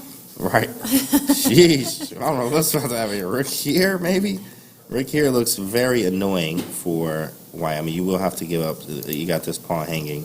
I mean, how dangerous is it, right? If you just go after rook a6, you just go bishop takes pawn and go, I ain't afraid of no ghost. Exactly. What you got, big fella? Show me. Okay, I think this check is devastating. It just feels like... This is scary you stuff. kidding me? You can really do that? But the thing is, what I'm banking on, if I were playing with the white pieces, would be simply just giving up material, just to stop the e pawn, and then just walk the g pawn to its destination. Walking the dogs in the park. Okay, well, we have a few moves. Yeah, a few moves. Let's go back to the live. Rook a6, rook e7. He wants to take with check, but he's allowing a check right now. You have to play it. I mean, what else do you play if you're Arjun? So he's going for it. Yeah, and where is Sindarov going to go with his king? Going for rook a2 check and king d3. Here we are in the live. Wow, you can do this? I mean, this is insane right now. His king's going to run up the board. It seems like he's not made it. Somehow, the king has not made it. Knight c5, king c3. King c3, he's and defending. His whole idea is that f7. I think white's winning. Oh my goodness. Do you think so? But there's knight e4 check. Oh, this check is annoying, but you can't give that up. You can't. That's asking too much. Oh. The players blitzing out their moves. What are they doing? F6, G6. Oh, this is sick. Knight e4, king b4. Who's winning? The rook has I don't know. This pawn is nasty. What about if you go e2 now? E2, take, push. Okay, rook and over. Yeah, you're right about that. So F5. It's F5. I guess he wants to put the knight back on F6, maybe. Okay, I think the players are just playing instinctively. They don't have time to calculate, so they're just trying to play in a very practical way. Wow. They are going at it. Sindarov, you see, very strong. He made a move. He played G7. He's like, I'm about to queen. You got to do something about it right now. Arjun makes a quick move. Let's see what that move is. It's coming through in a minute. Rook G2. Rook to G2. Boom. There it is. Okay, rook G2. King, bishop D1. Wow, that's a good move. Bishop D1. Nice stuff. Oh, that's a good move. That's a very good move, actually. I mean, can you get out of... No, you can't get out of the way. Knight F6. And then he wants to go here, I think. But there's bishop here. There's no checks. He's defending. Yeah, somehow you kind of want to transplant the king from F4 to F2. Right, yeah. and just give it everything, right? Yeah, and then you just run with the F pawn. Yeah. But that's not so easy to achieve. Correct. Easier said than done. It's a very strange You're playing on seconds. standoff. H5, knight G8. I don't know. Look at this position. I know. Oh, wow. Well, one piece is free to roam the board, and that's the white king. The white king could just go up to B5 and the C6 and go, hey, let's clear the path for the B pawn. Yeah, he can actually end up doing that too as well. We got moves, rook A7, rook G1, bishop E2, okay? Yeah. Bishop E2, they're moving so fast here because they have to. I mean, 30 seconds really. What's he going to do after rook G2? Rook G2. I think it's played. Yeah, you're right. What do you do about this? Because then E2's coming next. Takes, and I mean, I guess I give the knight up for the pawn, but I mean, white still has an extra pass pawn, which is kind of crazy. It is crazy, and I just think in the heat of the moment, maybe he even forgot that he has the king to aid in the defense. And now that was a great move. I mean, keeping an eye here, but maybe I could just move up. Oh, he has bishop G4. No, you can't do do that. So maybe I just move the king up. What did he play? Rook G5. He played Rook G5, Wants okay. to take the pawn. You can't push because knight H6, pretty obvious, so. I would be tempted just to go king C3. And just push the other one. You're like, you know what? Like catch Hydra. all of them, right? Exactly. You can't catch them all. King to C3, played. There it is. There you go. Come I always on. feel a bit happy when they Girl. play all that draws move. so far. Wow, Lagno, everything's draw. Like And 4 draws. A draw between a Who You Fan and Levon Aronian. And the following, yeah, that's the draw. That's what I was just saw there. Yeah, that's a draw there. 4 draws out of 6 games after having 4 decisive results in the first round. Yeah. And, well, this game looks far from a draw, I have to say. By the way, we have moves King F3, B4, F4, B5. Yeah, he's pushing that pawn. E2. Mm-hmm. It's a race, guys. It's a race. Is he going to go Rook A1? Is he going to go King right to D2? Whoa. So far, craziest game of the tournament is this one right here. Right. What's he doing? Topsy-turvy. What did he play? Nothing yet. It did not pop up on the screen yet. Arcadia in the chat says 1-0. He believes White is going to win this one. It does feel like White's going to win this one. Well, Rook E5, big threat on the board. Threatening the queen. State the obvious. Threatening the queen with a check. King D2 you have to bring your rook Jackson. down or Rook step the E5. king back. What did he do? I think he has to take. Maybe you go King E1. That's what he did. He said, nah, I don't have to do it yet. But Okay. if I move my king, I can't push. Wow. What a move, King E1. Oh, my goodness. And then King G2. If he takes F3. Ooh, wait, what is going on? Well, maybe you Hold your heads. Hold your breath here. Wow. King G2. Oh, we got some moves. Rook F7, F3. Played. Okay. Oh, man, it might be black winning this. No, because you can't. Oh, I can't play F2. You can't play F2, so. And you also have bishop takes pawn as a bailout. So I'm just thinking you can go B3. B6? B6, oh, sorry, yeah, B6. This is too much. I think But this the is rook too can. much for Arjun. It's still loads of stuff happening because the rook can now swing over to A5. Oh, my God. Maybe Rook E7? With the idea if Rook takes F2, and then King takes F1, Queen. Oh, my goodness. That's mean. Oh, you know I do my tactics for breakfast, lunch, and dinner. But that is crazy. Rook E7, you play Rook E3 to attack the bishop here. Yeah. Yeah, and Rook E7 was nice because if Rook F8, I take the pawn. It was a very strong move. But Rook how E3. is this working out? Goodness me. Oh, yeah, you're right. He has to move the bishop. Has to move the bishop. And then, okay, he moves it. Did he do it? He took on E2. He sacrificed it. Okay, let me get these arrows off the screen here. Okay, here, it's here. Rook takes, King D1, Rook B2, H6. What is this nonsense? Oh, my goodness. Knight takes, Rook F6. What is this? Do I go back to G8? What? Who's? I don't know. Is he trying to get crazy. a draw? Maybe a repetition. Knight But G8, I don't Rook know F8. if F2 is happening. Oh yeah, F2's happening. Takes F2. Arjun might be winning. Arjun looks like he is winning. Knight What to is G8. this, I mean, my it's guy? complete turnaround. This is just chaos. He plays F2 first. Oh, that ends it. That's it. What do you do about this? Check? Yeah, you have to throw in a check. That's it. Check, and I go where? I have to go like this way. I think I have to go F3. Rook G6 check on the board. I have to go, I think, King F3 or something. Let's see what he does.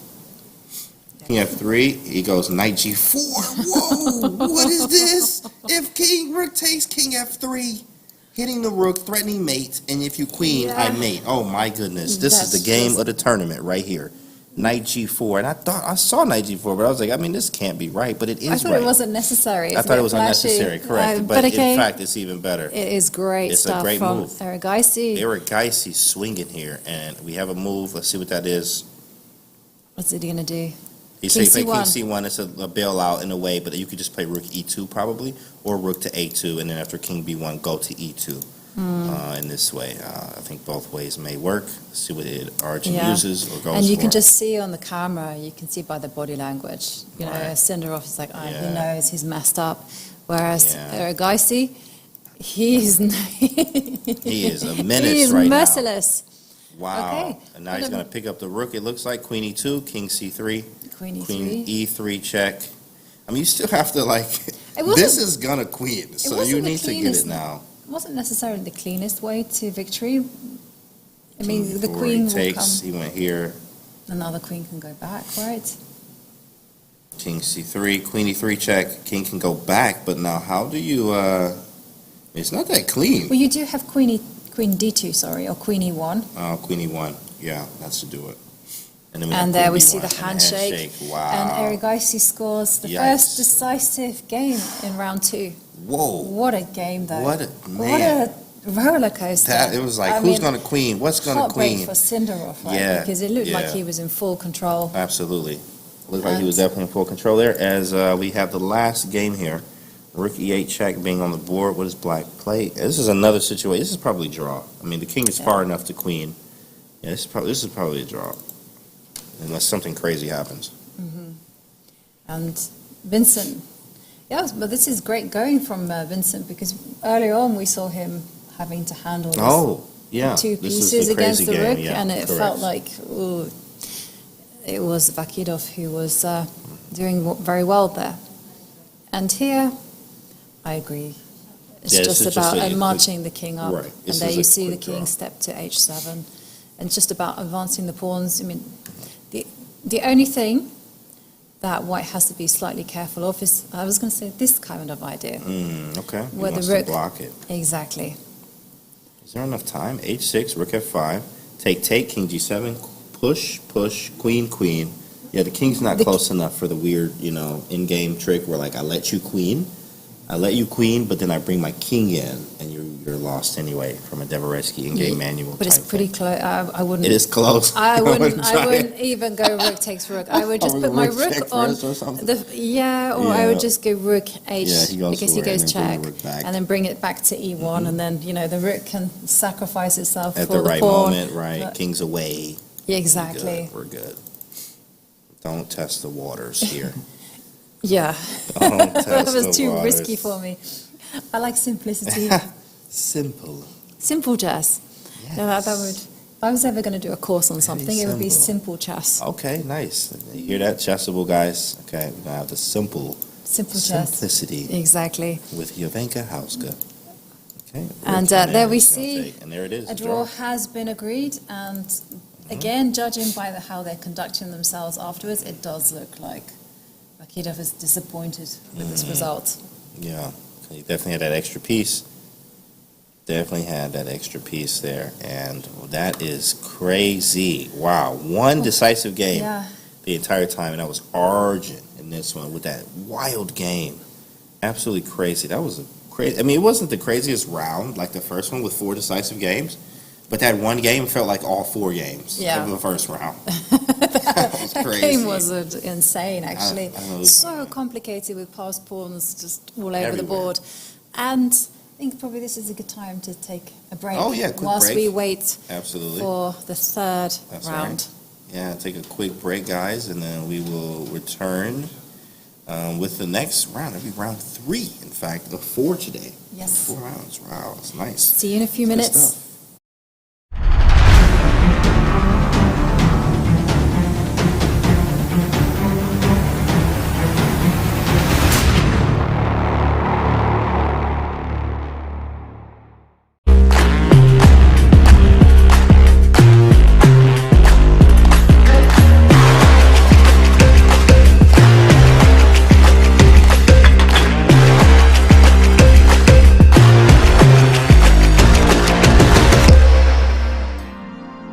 Сәтті Жұлдыз акционерлік қоғамы Қазақстандағы бірыңғай лотерея операторы.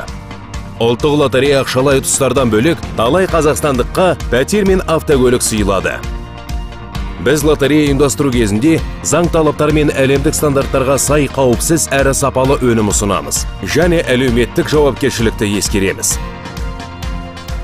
Компания көптеген жобаларға демеушілік жасайды, және жаңа әлеуметтік маңызы бар бағдарламаларды қолдауды жалғастырады. Спорттың дамуына қаржылай көмек көрсету. Қазақстан халқына қоғамдық қорын қолдау. Білім гранттарын бөлу. Мемлекеттік тілді дамыту бағдарламасын дамыту. Сұлу жобасы. Зағип бүлдіршіндердің ел қатарлы дамуына жағдай жасау. Қоғам қайраткерінің фото көрмесі, ауыл мектептері мен спорт клубтарын спорттық жабдықтармен қамтамасыз ету. Мұқтаж жандарды азық-түлікпен қамтамасыз ету. Сәтті жұлдыз ұлттық лотереясының атқарған жұмысы. Сәтті жұлдыз, сапа мен жауапкершілік мекені. Барлық су бірдей ме? Адам қолымен өзгертілгені де бар. Табиғаттан жаратылғаны да бар. Табиғи минералдары бар суды ізде. Туран, табиғаттан жаратылған.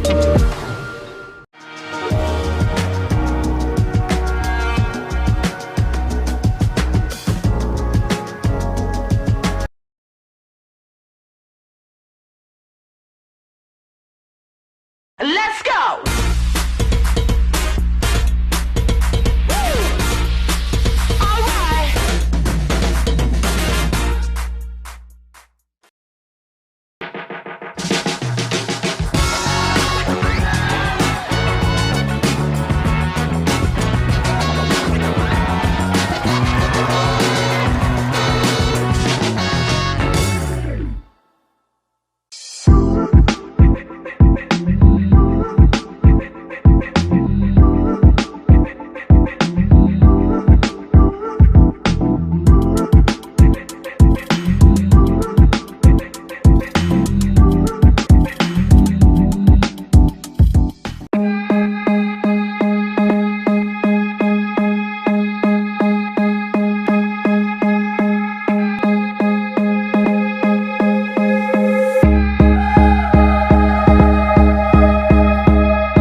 Hello and welcome back. And it's now round 3 of the Satty Zhuldyz Chess Festival, where we have some legends of the games battling out against some of the finest young men. And boy, James, this has been absolutely incredible so far. Right. Absolutely, it's been incredible. Of course, the first round was absolutely wild. 4 decisive games out of 6, and then the second round was 4 draws. Actually, 5. That's 5 draws out of 6 games, and then 1 game was decisive, which is Argent. So I think that puts him out into the lead right now. Argent is trying to get that $47,000 for first place. Now, of course, it's only the second round of many more to go, and we have a third one coming up really here. So we have what's the lineups looking like?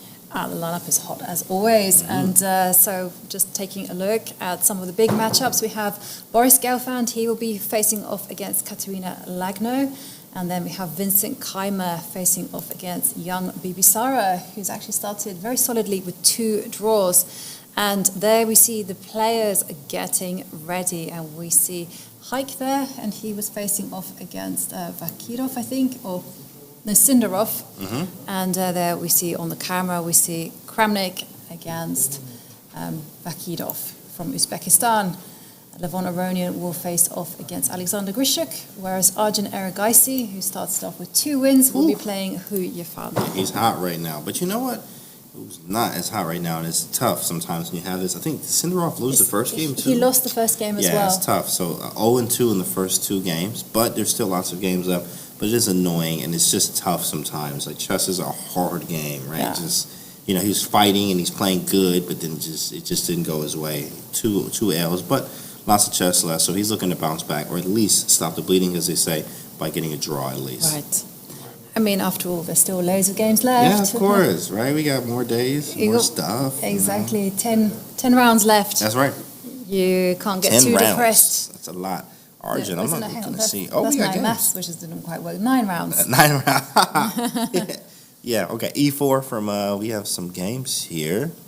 I'm very curious to see. Matter of fact, let's go to, I just want to see if he's going to play Knight C3 and Bishop F4. Arjun, actually, in my Joe Bava London course that I have for Chessable, coming out very soon, guys. Very, very soon. He actually plays Knight C3 and Bishop F4, especially usually in the faster time controls. He had success in the first game with a trump. Oh, he Polsky. did. Absolutely. Will he kind of do That's the right. same? Let's see what he does. See. Knight C3, let's go! Oh. Yeah, Arjun! Yeah, A money. That's what I'm going to call him now. Knight C3, Bishop F4 is coming next. I promise you. Knight C3 and Bishop F4 is happening. So what does she play? G6? Whatever. She can play anything. Bishop F4, I bet, is on the board, though. I talked to him about this earlier. I was like, yeah, I have a Joe Bava London course coming out, and, you know, I've got your games in there. Some of the games. And there it is, chat. Ooh-wee. This is my bread and butter right here. I got lots of good games here.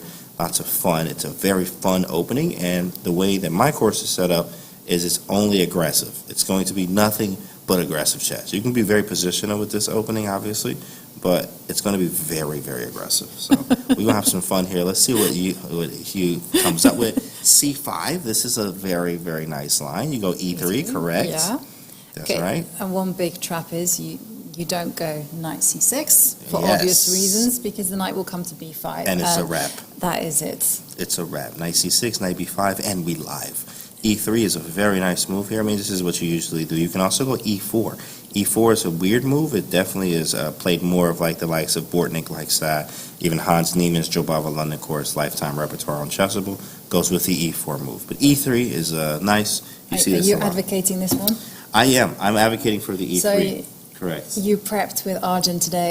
You were like, hey, Arjun, here's my secret files. Here's the files, my guy, and I need the credit when you win, right? So E3, and you see, Hu Yifan is not used to this. This is, I mean, as strong as she is not moved. Well, She there's does not decisions, know the right, line. to be made. Because, Absolutely. I mean, if I was just freestyling, I would be thinking, okay, it's going to be a choice between developing the bishop out to G4 or going E6. Okay. I'm going E6. And E6 actually leads to some very fun variations where you take bishop D3, knight of 3 castles. You can even go queen E2 castle, queen side. Okay, well, she's very gone for sick. E6, I think. She'll see what she got. E6, yeah. Okay, very common now move. the fun. Yeah, now the fun, right? Now So the fun. you were reeling out those moves, but you have to show us. Yeah, absolutely. Of course, this is a fun line here. So pawn Okay. takes, bishop C takes, bishop D3, right?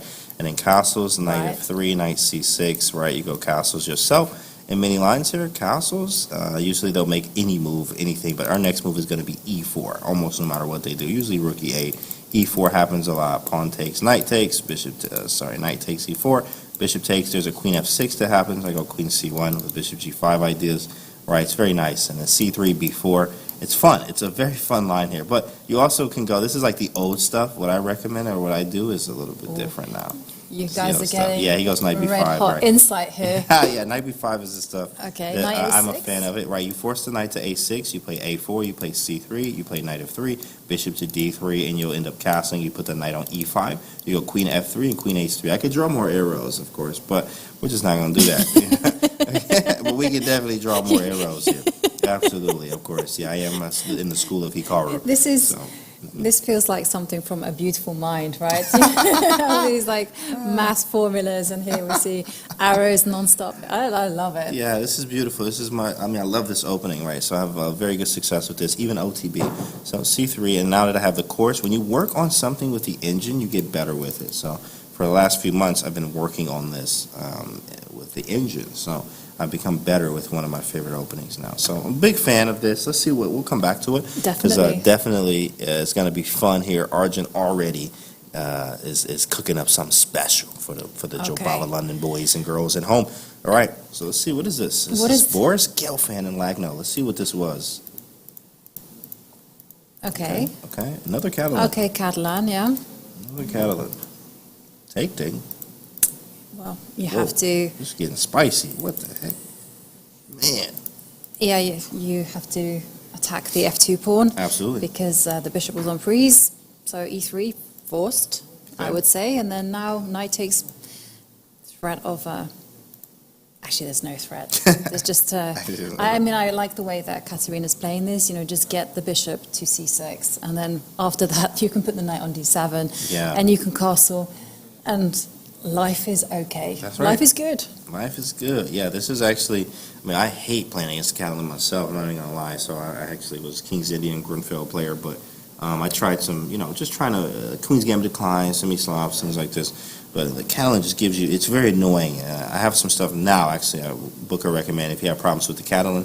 Chessable has a good book called Neutralize the Catalan with a very strong international master that gives you the open type of Catalan positions for black that you can play for a win. Even Ray Robson, one of the games in the model game section, has some very good files there. So this is nice. I'm actually a fan of this from black's standpoint because the pieces feel active. Sometimes in the Catalan, like you don't feel as active, and white takes everything away from you. And Right. It restricts you, right? Yeah, you feel like you're only playing for two results, to Yeah. either lose or to draw. And It's not okay, fun. no, it's certainly not fun. But okay, but Boris, of course, is a huge expert in the Catalan, Absolutely. and bishop coming out to b4. Mhm. I mean, the thing is, white has to do something right now. Because you can't just make happy moves like the bishop come to g2, Yeah. because otherwise the black bishop will come to c6, and then it's like, where's the advantage? Where's the pressure? And Maybe even don't bishop see it. b5 too to stop him from Right. castling. All kind of stuff here, actually. In fact. I mean, I'm thinking instead just could be the time to go knight e5, right now, ask questions. I like But it. then bishop c6 is Quite annoying. annoying to say the least. Quite annoying. I'm a Rook G1 fan, though. Actually, in fact, my 2-hour London course, in the course against the Philidor, we play like a Rook G1 very early in G4 because that's the problem area in Joe Yeah. London is when they go like Knight D7 and D6. Try to play Right. Philidor, right? So But this is fun. So Bishop C6. I would easily go Rook G1, but Gelfand doesn't play that way. I was going to Gelfand say, never classical plays that. players, just look away now. Yeah, he Don't go never there with plays like G1. that.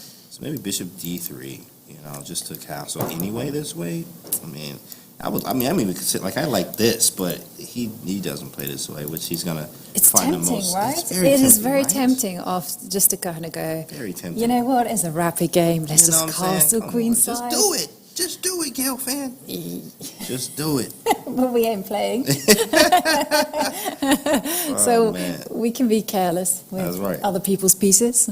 I'm a big fan of that, by the way. Big fan of that. Um, And he didn't do it. No, he didn't do it. What was he? Oh, he's still thinking. Oh, yeah, he's something. Okay, so we'll move on. We'll move let him down. think about this. Well, he definitely a think Can tank we for go real. to Vincent Keimer Let's do it. against Bibisara? Let's see what this Ooh, opening was. This looks like a D4. Benoni. Ooh, okay. And Bibisara playing Oh, a the black KID, pieces. girl. What's up, girl? Oh. With the KID for life. Now, King's Indian is very nice, and she's going with the C5 Gowan Jones files. This is the stuff that he likes, C5, and then D5 and E6, correct. So this is more of the Gowan Jones type stuff, where he recommends the C5 in the chessable courses that he has.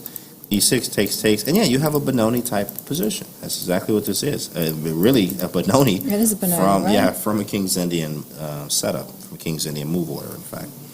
So, I mean, yeah, white has his trumps, black has his things too as well, B5, A5, stuff like that. So. Yeah, I mean, I think you allow it, right? You allow black to get b5 because instinctively, when I play these type of positions, I have my bishops on the f1 to a6 diagonal, so I'm kind of got an eye on this pawn expansion. Right. But I think, do you stop it with a4?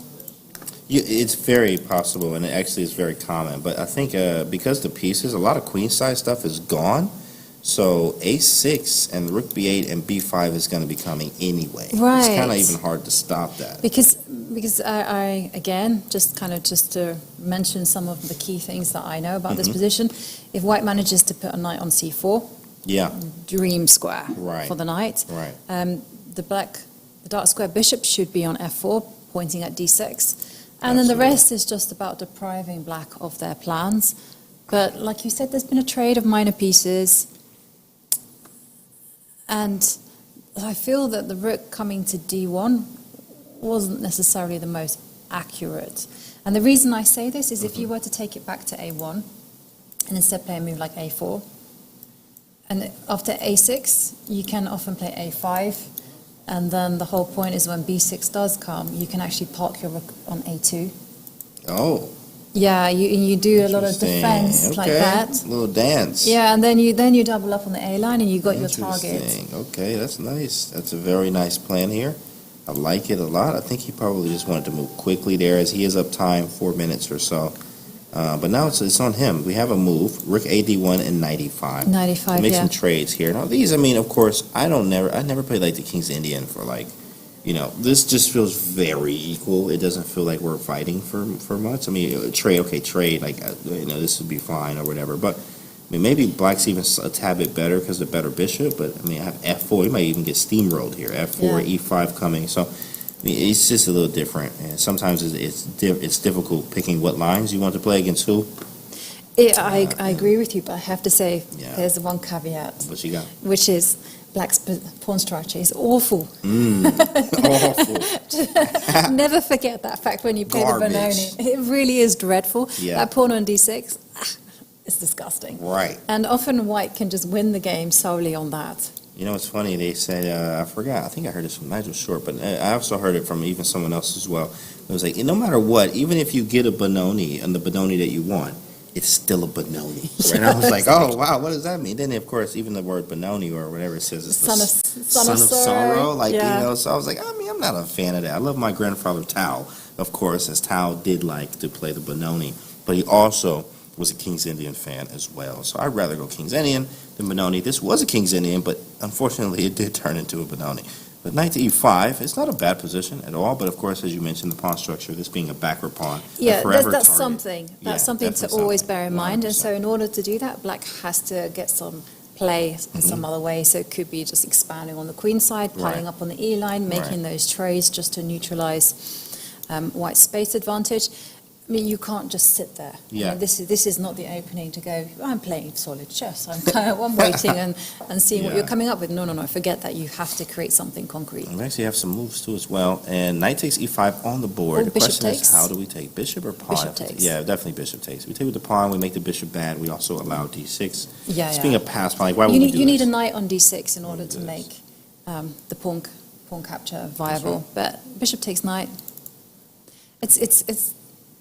Hang on, didn't you mention this? Like This was talking about Seconds this, ago. right? Bishop takes e5. Exactly. knight Okay. takes, yeah. Wait, what happened here? What is wrong with the? Let's do this. Let's get this off. Right. Oops. Is something wrong with the clicking? It's like White's move here somehow. Okay, maybe let's go to another game and Yeah, come let's, back. Maybe something. Let's Vincent take the Keimer. IT solution. Right. I learned something about Yeah, IT. IT solution. Yeah, it's basically switch off your computer, Turn switch it on again. Cool. Yeah. Perfect. I'll And take my I check, was please. like, really? Is that All right. it? Yes, it is. I think that I even saw a joke about that. That's funny. And this is Vladimir Kramnik versus Vikidov. Let's Yeah. actually see what happened here. Okay. Bishop G5 from Kramnik. Wow. He's just Wow. playing whatever. Like, I've never seen Kramnik play like this. I guess he's just like, having fun, like he said. But like he's just playing whatever. I think I saw this type of system. It was very popular with Spassky. Oh, He interesting. won a lot of games like this. Wow. Bishop C4, live position. Live position, and to be honest with you, I think White has a good position. Absolutely. I mean, he's the one pressing. His plan is very simple. Mhm. It's an open position. By open, I mean that the center Right. doesn't have any pawns in it. So it's just about controlling lines. And you don't need to think about big plans. It's just literally, a grandmaster once told me this is literally improving your piece move by move. That's right. So Move by like move. here would be just like, okay, put a rook to the D line, and black would be doing the exact same thing as well. And one thing I like about Kramnik's play is that he's secured himself that little endgame advantage by putting that pawn all the way to A5 yeah, and yeah. saying, look at your pawn structure, it's completely crippled. Yeah, he's a positional grinder, as you guys know. I mean, he even used the Berlin, right? Absolutely used the Berlin to take down Kasparov in the famous match. So absolutely ridiculous how Yeah. it's just solid and slow and boring and positional, and he's going to win every time with that type of style because he's very good with that, as we know, and being as strong as he is, former world champion. And And we we have see a move. trade of Rook takes rooks. E1. And and are rook we going takes to see E1. another rook And appear that's exactly on what E8? happens. Rook to E8, and he's like, yo, you want to draw, Kramnik? And definitely not. Mark my words, Kramnik He's not about to has say it. looked at the player list and he's written down who he's targeting. Yeah. And I'm pretty sure Vakidov is on that list. Absolutely, especially as a time difference right now, too, as well. Kramnik up some time. Looking good. Mm-hmm. Looking good. Cool, we'll move around. Let's move around a little bit. Kramnik's game, and Aronian and Grishuk. Now, this one, whoa. Whoa. Why Whoa, do you okay, have okay, a hang on a rook second. on H5, big dog? This Yeah, is crazy. I mean, this must have been one. It feels like this is one of these It was a Lopez or maybe an Italian or some form. The bishop came out to G5 because this is super trendy. There you go. Oh, yeah, you're right. You got. Oh, you no, didn't no, get no. the bishop, but he played He hates- G5. Whoa, big dog. G4, H5. He don't even care about nothing. He cares about nothing but mate. I like this guy. I like But Grisham. what is his plan? You know, he's been very adventurous there with his pawns. Very adventurous, yeah. But they're not stepping up. That is correct. He just wanted. Now he traded knight G6, D4. Yeah. This is a move move of the day. You know what I mean? Rook Yeah. H5. Well, he's to defend the center, right?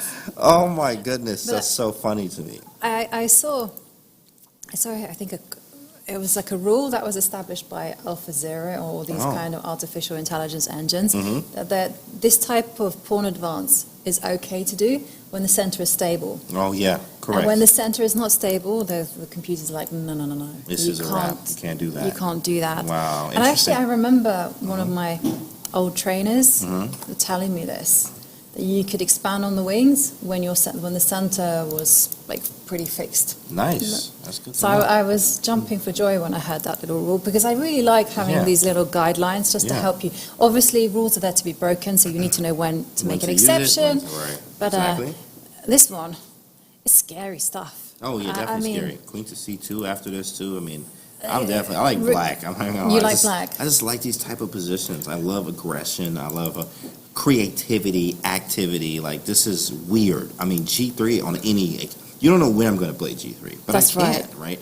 And then if H3 happens, I do have a potential sacrifice, right? I do need more pieces active. Like, of course, I have the two knights and the rook out. I actually do want maybe a plan like this. Like, this is a weird plan, but like, definitely it's possible to get the queen over here, but the king is in the center, and like you do have to worry about white opening up things himself. I'm going to be contrary. I'm going to say I like white's position. Oh, absolutely. Nothing wrong. Oh, this is why we do commentary. Of course. It's like, well, just I just want to do it. Point. Exactly, right? No, I mean, I would be terrified if I were playing with white pieces facing off against Grishuk. Right. But if it wasn't Grishuk and it was like someone lower rated than me, I'd be like, come on. Yeah. What are you doing? Exactly. It's this can't be right. Exactly. Yeah. I mean, white's done nothing wrong. And I really like this move, Queen C2, with the plan of knight to F5. Knight F5 and we live. Very strong. Also, rook A to D1. Rook D1, yeah. Pawn takes maybe on tap, right? Of course, forcing you to take this way. But maybe I probably don't want to make this knight get closer. Whoa, what happened Whoa. there? Queen C2. Was it all a lie? Oh, I don't know what happened. All a lie. Psych! That was not the game. King F8, stepping out of the way. You see this a lot in the black lion. What is that? That's actually the weird Philidor that you'll see when they go G5 quite early. Simon Williams actually has the course on Chessable. With that, the black lion. It's a very fun opening where the king actually does go on F8. This has every bit of black lion in it. In fact, now that I think about it, king on F8, you actually put the bishop on D7, you play queen C8. These pawns are a little bit far advanced. Usually the pawn's on G5 and H6, rook behind it on G8, and the knight on G6. So you jump into F4 and you have lots of attacking chances. Is this like the accelerated black lion? Exactly. This is like accelerated black lion with these pawns up here looking all crazy like this. Like this is definitely something. But Wow. What a game. We'll move around. I actually don't really want to leave this one. That we have to. Yeah, we gotta go look the other We have ones. to do everyone. And let's go justice. see the Jar Jar Binks London. In fact, what happened? Okay, Well, this is not what I like. well. This is not from the files, my guy. Okay, let's see what happened. Let's actually see what happened here. He played some moves. So he went knight f3. Yeah, usually, in fact, believe it or not, bishop d3 is the better move. And the reason for this is because after knight f3, knight h5. So you actually just want to keep it here. And also, if c4, you can back up to c2. Then you play knight f3, knight e5, and queen f3. That's the usual here. But he went knight f3, allowing, actually, knight h5. He went bishop e5. Yeah, he went a completely different route. He did get the bishop to d3, but a little bit different now. And I mean, f6, like the knight wanted to go here, now it can't. So you have to be very, very careful on how you play this. But Arjun is one of the practitioners, in fact, that we like to see in this. He's dropped He a dropped pawn the there. pawn here. Yeah, this is not from the files. You know what I mean? I'm gonna just be honest with you. Like, this is not from the files, but. Okay. Well, this he's is a a live pawn position. down, but it does feel like he's in hustle mode. Absolutely. 3 pawns in the middle. That's right. I mean, time. Up in time. Mhm. I mean, and okay, are there any concrete threats? That's the first question I want to ask. Yeah, that's right. Is there Especially C for black. takes? What C you got? takes. Well, first thing I'm trying to do You wanna is take? like. Whose move is it? Oh, sorry. It's actually Hugh Yufan's move. I think she's played A6. Oh, she just played a6. Okay, so Yeah. now what you saw, it feels like something's here, right? Yeah, I mean that's the first move I would calculate. If not, then I'm just looking at building moves like Rook C1 or something. I like it. Okay, so the first move like C takes Okay, let's C do it. takes D5, Gotta capture take back. towards the center, right? Right, Yeah, gotta take it back, and now Feels like there's something here. What do we take Right. twice? Like, this is such a nice diagonal, but I mean, it takes with the knight, huh? would be something. Another thing I would be thinking of is just move a rook to attack the queen, get Right, that rook tempo. C1, okay, get the tempo right. Yeah. And then maybe queen d7. Yeah, I wasn't sure which rook to attack, but Yeah, you right. took the decision for me, so It's thank her you. day, yeah.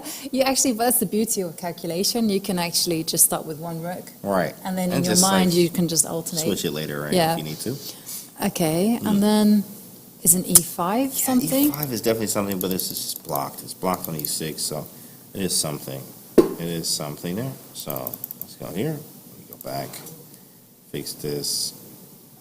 It's definitely something. Actually, in fact, we do have live moves. Let me go to the live game. Rook F to C1. Use the F rook to the C file. Okay. 7. Yeah, definitely. Yes, and definitely a very complicated position. Okay. All right. Yep. And queen D7. Oh, she moved back to D7. So now, well, this is kind of a variation of what we looked at, in fact, believe it or not. This is actually exactly what we looked at. And But now he has to figure out what to do. He gives up time, though. He gives up time. That's a good thing. Mhm. A lot of times they say keep the tension. So, but how do you keep the tension? How do you keep the tension? That is the question. Tough. It is tough. And actually maintaining the tension is one of the most critical things you can do when you attack. Yeah. Because people can't handle it. It gets too much for they're them. like, "Ah, I because just gotta there do are too something." many opportunities as well, too many things to calculate. Let's move on here. Let's see what else we got while we wait. Yeah. Okay. And Oh, another. Look at this just G5 today. Oh. You know what I mean? some people got the memo.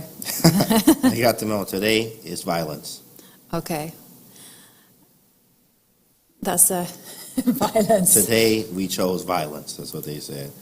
Today they chose violence. Yeah, today. Oh, this was a. Yeah, okay, here takes. Yeah. This is G3, D4, F3. Back it up. Knight F1 and C5. Okay, C5 move. I actually, of course, I'm going to take black here. It's just wacky and like creative. Of course, I'm going to take black. Oh my goodness, that's so funny. Yep. Okay. I got it. Sweet. And yeah, this looks like a tense game. Yeah, definitely. Definitely. I I mean, this. I like black's position, like because you know knight on f4, like you pointed out, very nice. Yeah, knight on But F4. still, I don't know. I've also been on the receiving end of this type of position where it looks like black is good for black, and then all of Yeah. a sudden, you know, there's some horrible squares. Right, you're done. You're lost. Right. Yeah. Yeah, it's a interesting game between a Hike and Sindarov. Sindarov, trademark style of putting the knight on f4. And let's have a look down at another game. Okay, we'll go back Let's to go the back top. to Gelfand against Katerina Lagno. Wow, and yeah, he actually did. It looks like he put his bishop on D3 and backed it up. And yeah, I mean, he's just really solid. Really solid, both players. Was there any difference in material? 3-6, 3-6. Yeah, same material. And whose move is it now? It's Gelfand's It's move. Gelfand's So move much to time. She'd played h6. And so the big question that I would be asking is, should you offer a trade of queens? You dive in with the queen to c7. So boring. I know, Oh, my but it's so goodness. beautiful. You get a Yeah. rook on the 7th, and then you That's get true. pressure on I b7. think the problem, though, and then is I take. just put the Bishop knight on here. e5. Whoa, that's a mouse slip. Let's not do that one, guys. Rook takes, and bishop c6. Yeah, and then my big idea was to go knight e5, and it was your big Ooh-wee. idea to go knight d4 and then Correct. trap my rook. Correct. Yeah, okay, Correct. This I is the fell idea. right into that one. But I mean, there's no tricks now. Okay. No. Yeah, no tricks. No, Yeah, no. tricks. Nothing yet. All right. And then live position, h6. What a move from Katerina. If you go back, you have so many moves here. h6. h6. And what's he doing? He was going for knight e5, Yeah, maybe knight e5. the refined version of the plan. Mm. And now queen c7 is a threat. Now queen c7 is a threat. In fact, let's refresh here. h6, knight e5 on the board. Queen c7. Yeah, we just wanted to move it around a little And bit. she's played very quickly. What has she done? Knight c. No, she can't go knight c6, knight d5. She went rook after d8. For some reason, I thought she went rook c8 and just blundered the whole game. I Yeah, was like, that would what? be unfortunate. Very unfortunate, guys. Went rook after d8 seems to be fine. Now queen c7 again. Take. I don't know. Queen c7 is definitely a move, right? Queen c7, take. And f7 and b7. Hey, wow. Why is she allowing this? It was. She has he's- something up her sleeve. He's played queen c7. Oh, he did? Yeah. Oh, it's on the board. Queen c7. I just thought she had something up her sleeve here. Queen And- c7, they trade, and then where does she go next? There's two pawns hanging. Maybe she's saying, I'm going to do the same? Like, maybe she just goes for the same. But there is definitely a problem. And 3 minutes on the clock. If it feels like it's too much to do the same, right? Yeah, I don't exactly. think you can do that. F7 hanging. Like And I can take, we bring s- the knight back out. we saw a trade of queens, Wow. and I think she's just played f6, kicking away the F6, knight. You okay. know, following the golden rules. The You got golden your rules. half of the board. You got to be possessive about That's it. right, the golden rules. So where do I move this knight? That's actually an annoying move, f6. Oh, let's put this on the board. Yeah. Takes, and f6. F6. Boom. F6 is here, and now what do we do? The question is, what do we do? There's no tricks, no good checks. I was looking Well, at one knight thing here, but like that the Indian juniors are remarkable at doing is Mm-hmm. they're saying, you know what, you're attacking my knight, I will try to counterattack. Yes. The And best so, defense is offense. yeah, exactly. So rook takes b7 doesn't actually work because of bishop a6. Right. So that one's out of the question. Correct. But you do have ideas like a3, A3. counterattack. Correct. Again, does that work? Knight No, d5. knight d5, and then, yeah, that doesn't work. b7, So, okay, bishop so we just c6. got to eliminate those counterattacks. Yeah, but at least we saw them and we actually considered them before making a retreating move. That is actually the key or the concept that we were trying to get you guys to understand. Very nice. Knight to g6, knight e7. I mean, what do you do? Maybe we just go back and but then she has e5. Like, f6 is a really good move, I think. I think she has to go f3. And e5, maybe knight h4. well, then you go or knight something. h4 because Okay, knight you've f5. abandoned control of the f5 square. Interesting. And he So I'm does go thinking, for it, knight f3. yeah, knight d4 is a threat. Right. This is annoying. So time to put your plan into operation. But there's a big difference because the rook is on d8. Oh, which means that bishop c6 can be met by knight to d4, and then knight to d5 is Oh, yeah, you're right about this. So Knight what takes happened? bishop. e5 on the board. Here it e5 is. on the board, stopping that On the knight getting to board. d4. The Knight consequences. h4, though. I mean, this is coming. You're going to have to play maybe bishop d7 or d3. Try to trade off, maybe knight d3 or something. Try to get the bishop to be able to capture the knight when it lands here. Yeah. But, okay, let's put that up on the board, knight h4. Okay. And now, So where do I think go? do you know what I would do? I would go rook d7. You're in trouble. Where you going? Your king Rook is in d7. trouble. Oh, rook d7, so annoying. Ugh, the stupid trades. Okay. Thou shalt not pass, can't you, my friend? Oh, thou shalt not attack me. Okay, well, rook c1. I guess I have to go here and Yeah, just no, whatever. I go rook to d. Rook I am too d8. proud to go rook to d8. Bishop But f5. maybe I should be too proud. Okay. And no, he's They got moves. They got moves. They Let's have see what moves. it is. The moves are rook a d8. Wait. No, this hang didn't on a happen. second. This didn't happen, right? This was bishop f5 now. Oh, okay. Nice move. Yeah, stopping rook c8 or and your idea, bishop. Yeah. But I can't put the knight on f5. No, but now is bishop f6. Sorry, bishop c6. Oh, right now bishop c6. Yeah, That's bishop actually c6 and then threaten. Oh, yeah, you're threatening knight Knight d5. d5 I or would have knight to check A. and take first. Well, you got Or knight a6 a6 as Oh, well. it's so annoying. And here, rook e7, and then king f8, and the rook And is I say trapped. draw, my friend. Whoa. But okay, I mean, even then, this is not so easy because I guess the knight can go to h4. By the way, it's on the move. It's- It's on the board. It's on the board. It's on the board. Yeah, And- you're right. Knight h4, knight g6. You're Yeah, right. The so- rook e7 idea, king f8. Okay. So knight h4. Yeah, knight h4 is Probably- really strong. Knight h4, knight h6, rook e7, king f8, knight g6, and there's no mate. King g6, bishop e6, king h7. Mm-hmm. Repeat. It's just, man, Catalan draw. Every time. The Catalan, my goodness. Let me get Yeah. out of here. Oh, let's go And- to something else. Maybe whoa, that's what I'm talking about right here. This is what I'm talking about. But man, Vincent Keimer definitely breaking through. Right now, he says, I have a passed pawn after we trade everything down. Let's go and see what happened. How did we get here again? Oh, this came from There here. was, there was a trade of pieces. Mhm. We saw the dark square bishops leave the board. Oh, wow, this is exactly what I Yeah. looked at, too. But queen b3, I didn't see this. And- h3. Queen c3. And then she went for b6. I would have gone for Yeah. b5. I always feel that these Yeah, b5 moves are a bit yeah. more terrifying. Absolutely. Okay, but never mind. Rook e3, bishop b7. I mean, just These easy plan guys- for white. It was just so easy for white here. But, I mean, how dangerous is this? I mean, obviously you have to capture on e5.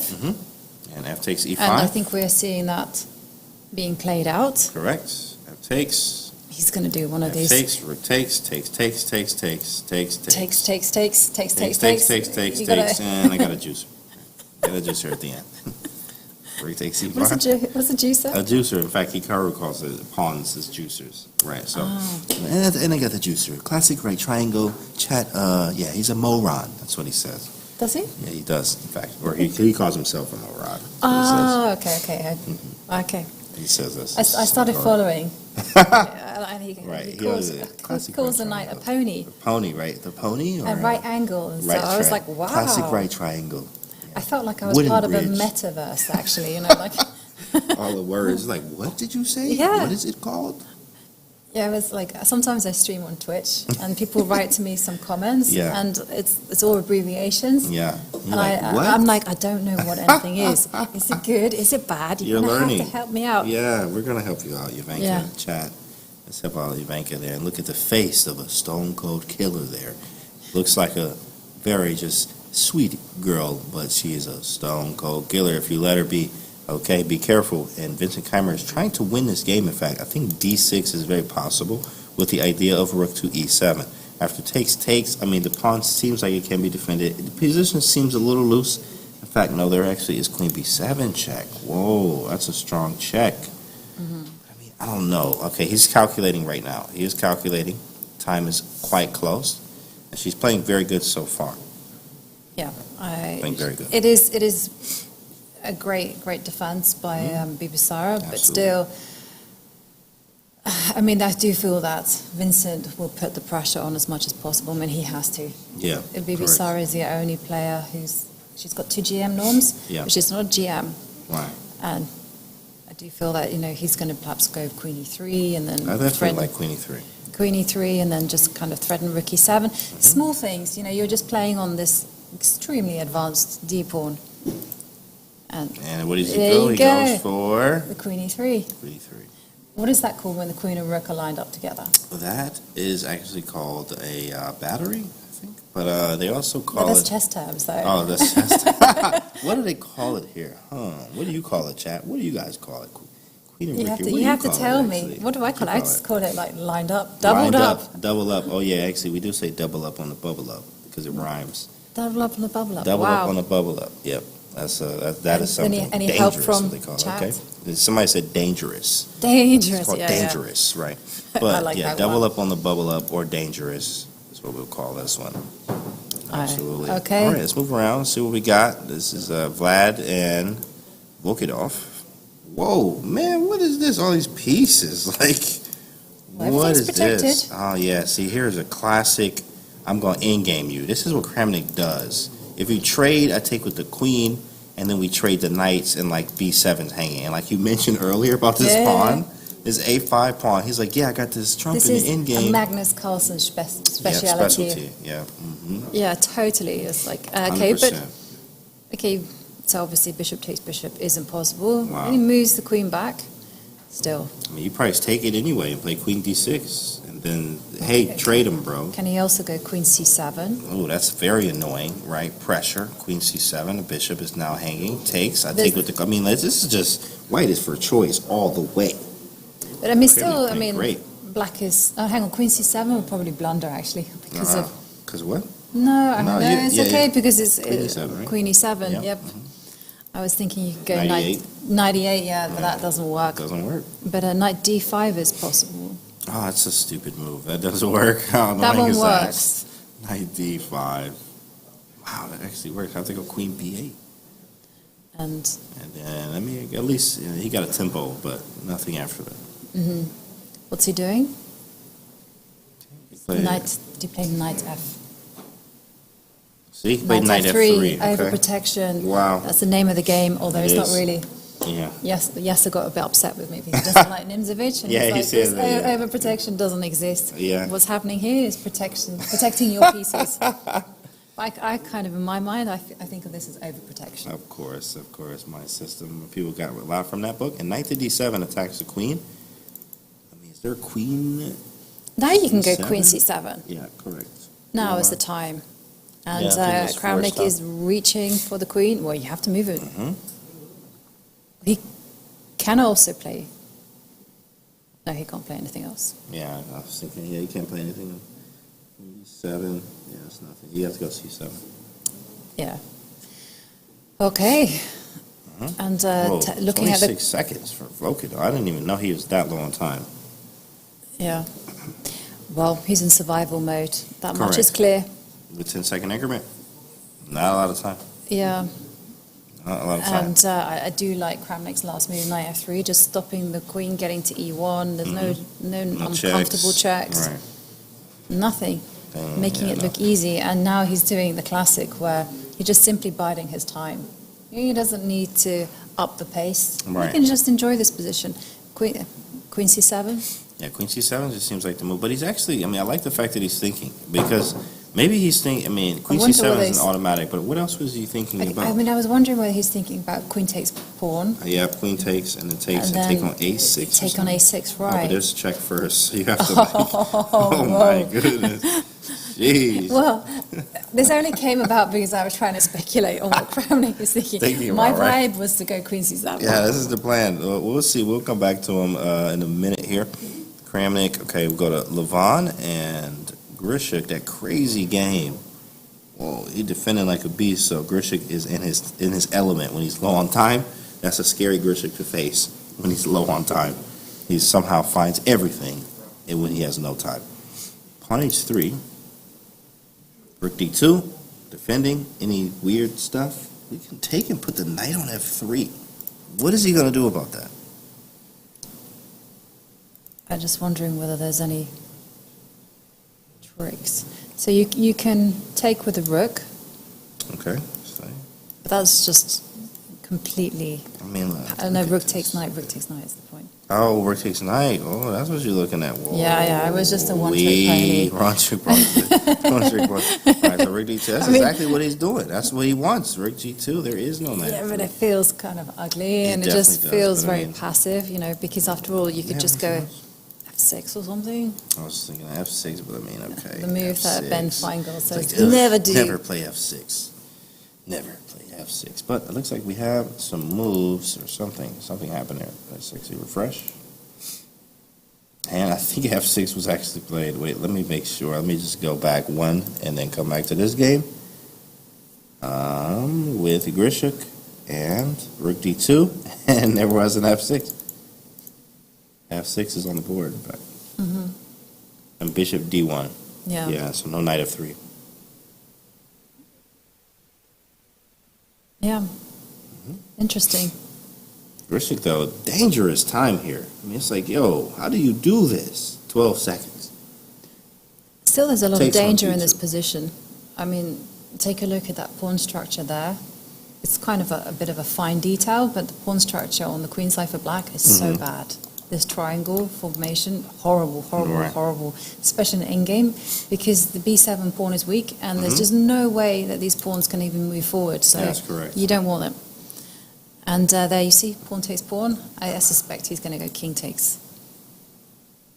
Unless there's some tricks involved, and there isn't. King takes is definitely a great move. But then, no checks. When you first look at this position, you think black is fine. But the more we uncover, the more I'm thinking black is not fine. Yeah, there's a lot of holes in the position, huh? Right. F6, maybe weak king. The bishop on C8 is weird. bad. Bishop C8 bad, right. The rook on G5 can barely move. Time trouble, which is not really a thing for girl. Like, he always in time trouble. But it is. It doesn't help the fact that the position isn't the greatest, but it is very holdable, I think. He has some things he can do. Maybe rook H, like try to double on the H. Maybe even play G3 himself at some point. We actually have moves. Bishop E6 and knight E3. Rook E7. Rook E7. I would be tempted to march the king up to G3, but probably not now. I probably wouldn't do it now, but, there are 4 rooks on the board. Right. Be careful. Still pieces on the board. And time is... for Aronian, actually, he's about to go under a minute here, so it is getting a little bit closer. Let's actually move around real quick, go to the next one. Oh, what happened? We had to move King G2. Yeah, he might be going.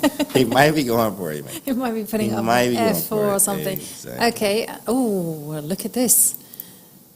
And in the game between Ergaisi against Hao Yifan, well, it's all equal, right? Absolutely. Bishop versus knight. I'll probably take the bishop. The eternal question. Right. And bishop or knight? Bishop or knight. Well, there is the issue after rook to b7. So say you do it now. How is black going to unpin themselves? They probably have to go do something a bit nasty and go rook h7 or rook g7. Yeah, just to defend it. But also the fact that, how do I make progress? Well, here, and rook h. But these grandmasters are thinking about super subtle things, and they're thinking of things like, well, take a look at the color of the pawns sitting on e6 and d5. light They're squares. light squares. That's right. What do I have? A light light squared square bishop. And take a look at that hole on e4, e5 and g5. That's space for a king to plonk itself on. Ooh, plunk. That's the word. That's Yeah. right. And there are some problems actually in black's position. Also, white being up time. Yeah. Literally 2 minutes But here. ultimately, I think this is a draw. I mean, it's Yeah. very holdable. Absolutely. But again, Eric Geissy, he's in the driving seat, and he does put his rook on b7. And we have a result in Ooh. Gabe Boris and Katarina Lagno. Yeah, Catalan draw. Like, what a great job from Katarina. Like, not losing a game. Out of the first three, I think it's all draws from her. But hey, look, that's good. Great start. That is a great start. Great start. And All draws from Katarina. Can we check in on Hike against Sindarov? Absolutely. Whoa! Hold on. Something going on right now. Whose move is it? It's like, whoa. Marta Roshan is playing white here. Yeah. What is this position? And Sindarov, he started off with 2 losses, so he will be looking to stabilize the ship. Yeah, this is crazy. Somebody's getting mated. Somebody's about to get mated. Now, actually, there is no mate. Believe it or not, he can hide the king on h8. What a game. What is going on for real? Maybe he pushes? This looks like the other game. He plays king f8, king h8, forced. What happened? Okay, so Wait, he took on e5 track. Oh, he took on e5. Okay, something happened here. Oh, wow. Yep, here we go. King h8, queen takes e5, king here, queen back, king h8, and here's the live. Question is, can you like move the knight or something, or like queen c3 check? He's been terrorized by that queen. Yeah, that's what he did with queen c3 and king h7. And I don't have a move. Maybe I go no, that's queen g8. We should look at the obvious, right? What's going to happen if you get greedy and grab Take the pawn, right? On yeah. I mean b3. Takes. Exactly. I mean, check here. Knight g6. I think I'm okay. Like, there's just no mate. But there's also this check. Yeah, but then I run away. I mean, is he allowing a perpetual maybe with queen to d8? Go queen d8, king up, queen. I get the block. You get to block. Get the block. This is something. He might be able to take it. He might take this pawn. He went queen c7. Well, he doesn't have too h8. much time to calculate. It's just under 12, just under 12 seconds, right. When you're in that kind of situation, Yeah, forget absolutely. It's very difficult. You've got to be practical here. Yeah, correct. 5 seconds. 4. King h8. 3. Now He's is got the to make a time. move. Oh, he's made a move already. A good idea is always to centralize the queen. Just put it on e5. I got very excited there. And we have some moves. Queen c3, king h7, king e8. Whoa, he's going for it. He's like, I got this. I got this. And I understand. I mean, the queen is hitting the pawn. There's a check, and then we move the king up. Sorry, not there, but check on g8. And we go move the king. We block with the knight. We can play d6 to defend the knight if he tries to pin me up. Yeah. And also, you have to keep an eye out for queen g7 checkmates. Oh, yeah. Of course. Can't allow that one. No, you know? can't. Wow. Sindarov is definitely having a tough time right now. Of course, very strong players here, but man, I mean, this will be a 3rd loss in a row today if Sindarov is not able to salvage. Queen g6 check. King somewhere. Maybe king d7. Where's your next check? Where's the next check? Well, there's one funny move, but it probably doesn't quite work. If you put your king on e7, okay, let's go back. you had moves like queen takes knight. Boom! Ooh. It doesn't really work. Oh, man. That one's going to hurt. Jeez. Whoa. Well, he saw that one. He saw that one, yeah, yes. he ain't about to get me like that. And then king d7 on the board as we wait for the In fact, I got taught a little this trick is just now, which was basically if you put your king and your queen or your king and your rook on different colors, you will never get forked. Yeah, I didn't know that one. I was like, that is going in my memory bank. Look at that, Chad. I learned something. And by the way, we have a result. Bibisar is playing excellent chess, 3 draws in a row. She actually drew against Vincent Keimer as well. 3 draws in a row. Very nice from her. And the same thing as Katerina Lagno. Yeah, great start. Great start. You know, she's Absolutely great start. Fantastic player. Playing great so far. We have some moves. Queen takes b3, queen f7, king d6, queen c7. Check. And here we are. Yeah. And obviously, white Whoa. can't play king takes knight because of queen Queen f7. f7. That would And be a kid playing. unfortunate. King Skewer. e6. What is this? Okay, but does he still has that check? Queen to c8. Oh, he can Yes, also and play queen g8. Whoa. right, and he also can do knight f4 check. Knight f4. Yeah, this might just be a. Well, maybe not. What's he If doing? checks He's me- going queen c8. Very strong move here. That was very nice. You make a nice find. Queen c8. Well, let's wait for that. Queen c8 check. There it is. And now, obviously, if takes, then we have the check. We pick up the queen. You're in trouble. So, queen c8 check. Yeah, I mean, Maybe I go here and It's a try to dance repetition, around the right? knight. King here, and then Okay. knight. I block with the knight after the next check. but I can still check you from this time h8. Oh man, it's so irritating. What is this? Although, Well, maybe king e6 Maybe and then that- block it in knight of 7. well, And what then- are we going to see? Oh man, we'll see it. King e5, he plays king e5. Okay. King e5, queen check. Okay, here it is. King d6. Queen f, king. Okay, they're making moves quickly here. Queen f8 check. Is he going to get away? King goes to c6. I might have to try to repeat. One time. King c6, and where's the queen is going to check Back from? to c8. But then the king can run to b4, 5. b5 is correct. Wow. Kramnik loses. Whoa. What? happened? Oh, there's a result. We got to go check that out real quick. What happened? Wow. He lost. Oh man, But we got to go he- back. Okay, well, what What happened there? happened? Wasn't Kramnik just like cleanly? Oh, we was here. He went for your idea. I think. No, Wait, did he do it? What happened? He This was did. right here where the bishop like. It was it this. was not my idea. There was a pause. Queen c7. Oh, he went queen c7.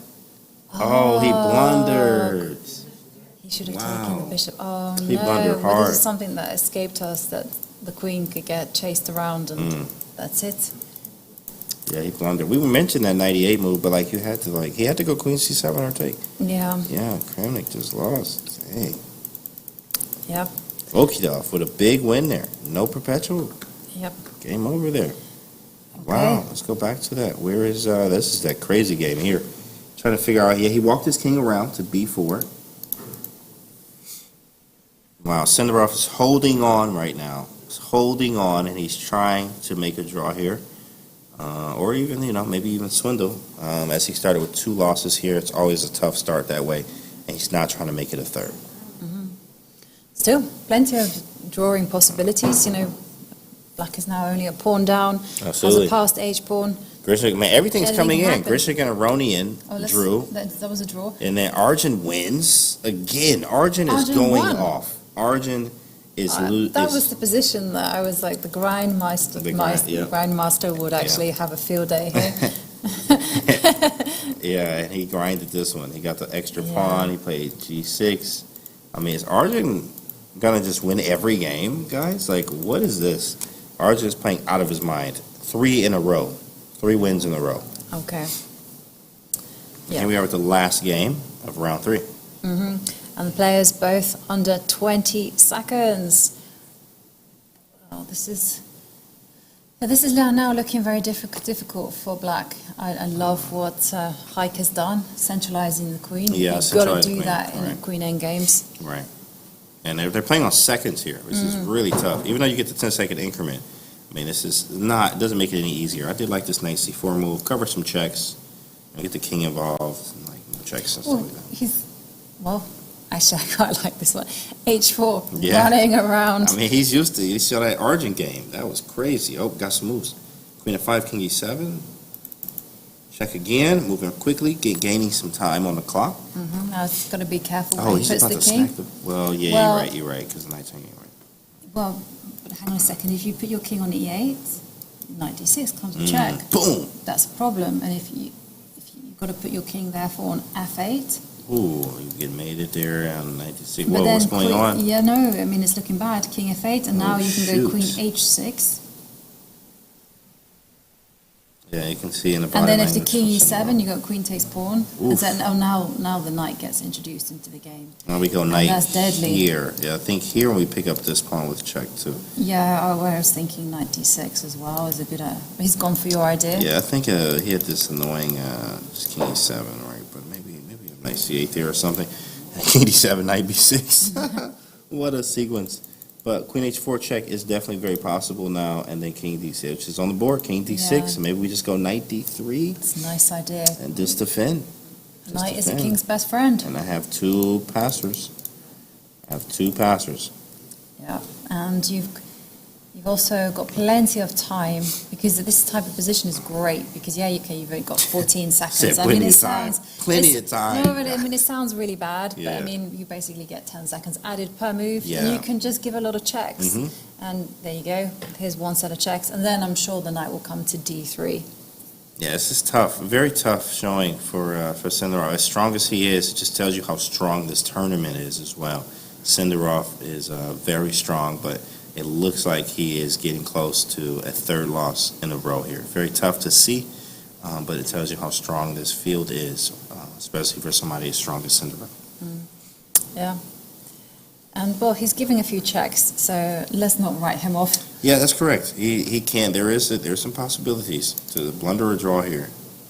Definitely some possibilities. Queen C3, we definitely don't want to trade queens, but it does allow some checks.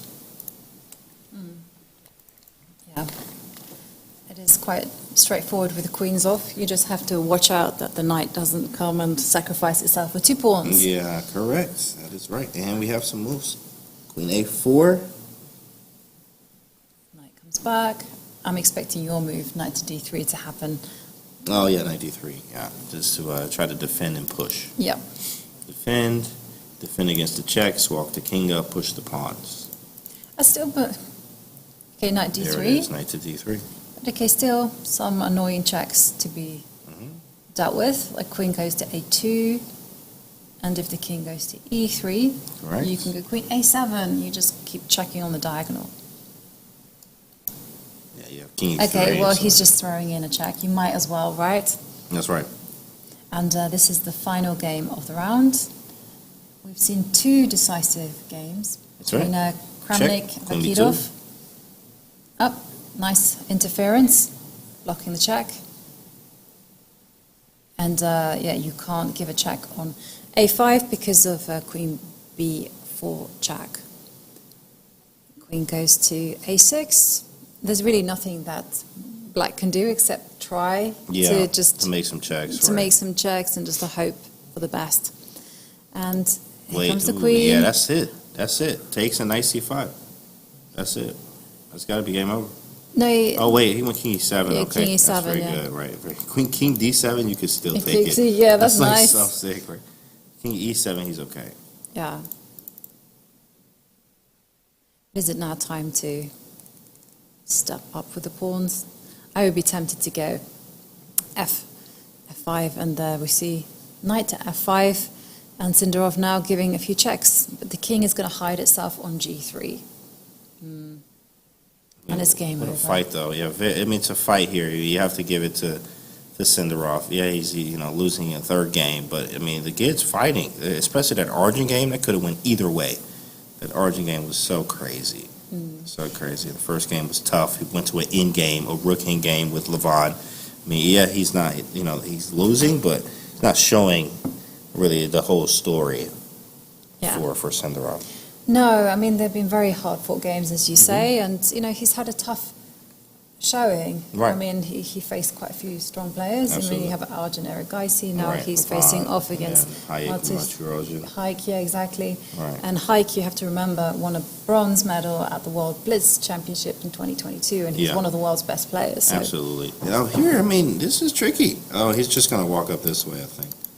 He's going to walk up this way. Yeah. Check. Yeah. Check. King Yeah, just hides running itself on away. G3. Yeah.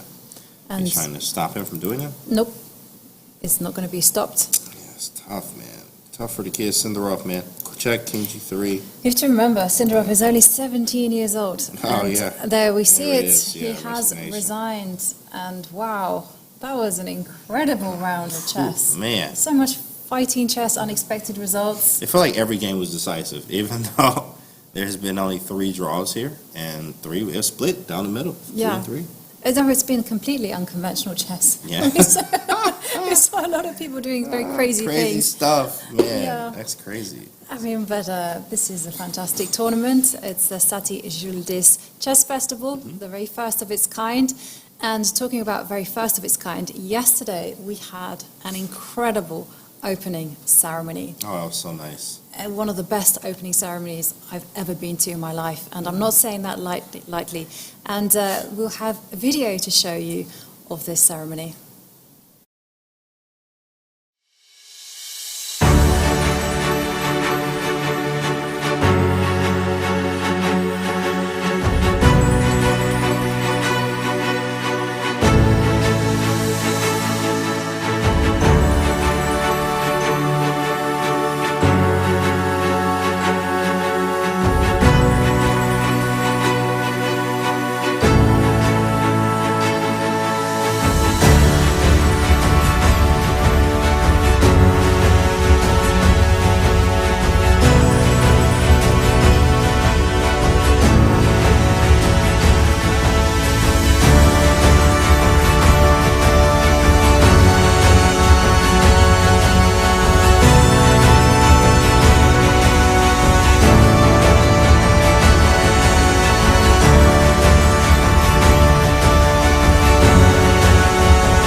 Сәтті жұлдыз акционерлік қоғамы Қазақстандағы бірыңғай лотерея операторы.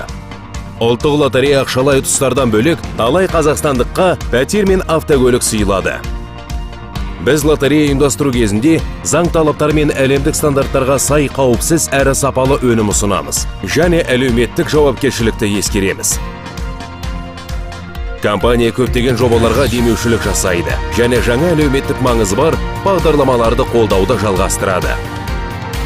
Спорттың дамуына қаржылай көмек көрсету, Қазақстан халқына қоғамдық қорын қолдау, білім гранттарын бөлу, мемлекеттік тілді дамыту бағдарламасын дамыту, сұлу жобасы, зағип бүлдіршіндердің ел қатарлы дамуына жағдай жасау, қоғам қайраткерінің фото көрмесі, ауыл мектептері мен спорт клубтарын спорттық жабдықтармен қамтамасыз ету, мұқтаж жандарды азық-түлікпен қамтамасыз ету.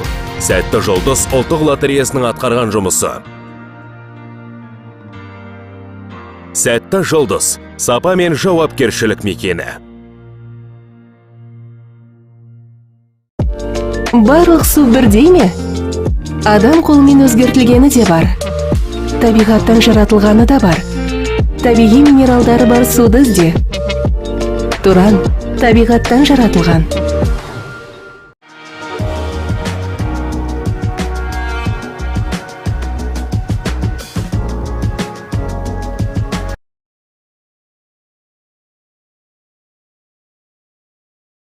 Let's go!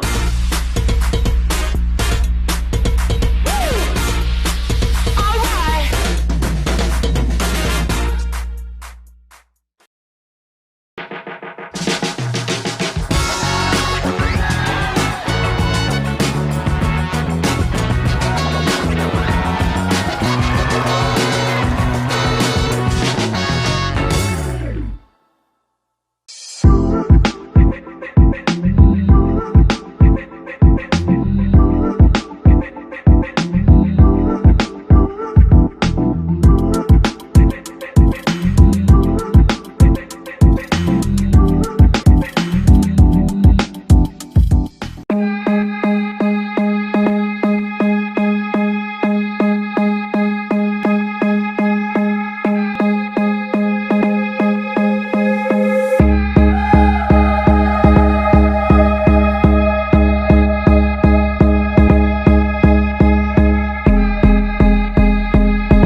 and welcome back. And it's the fourth and final round of day one. And boy, this tournament has been absolutely amazing so far.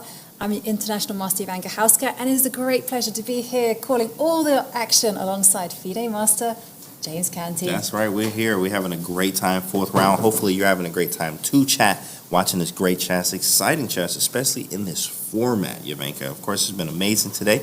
Last round, lots of decisive games today.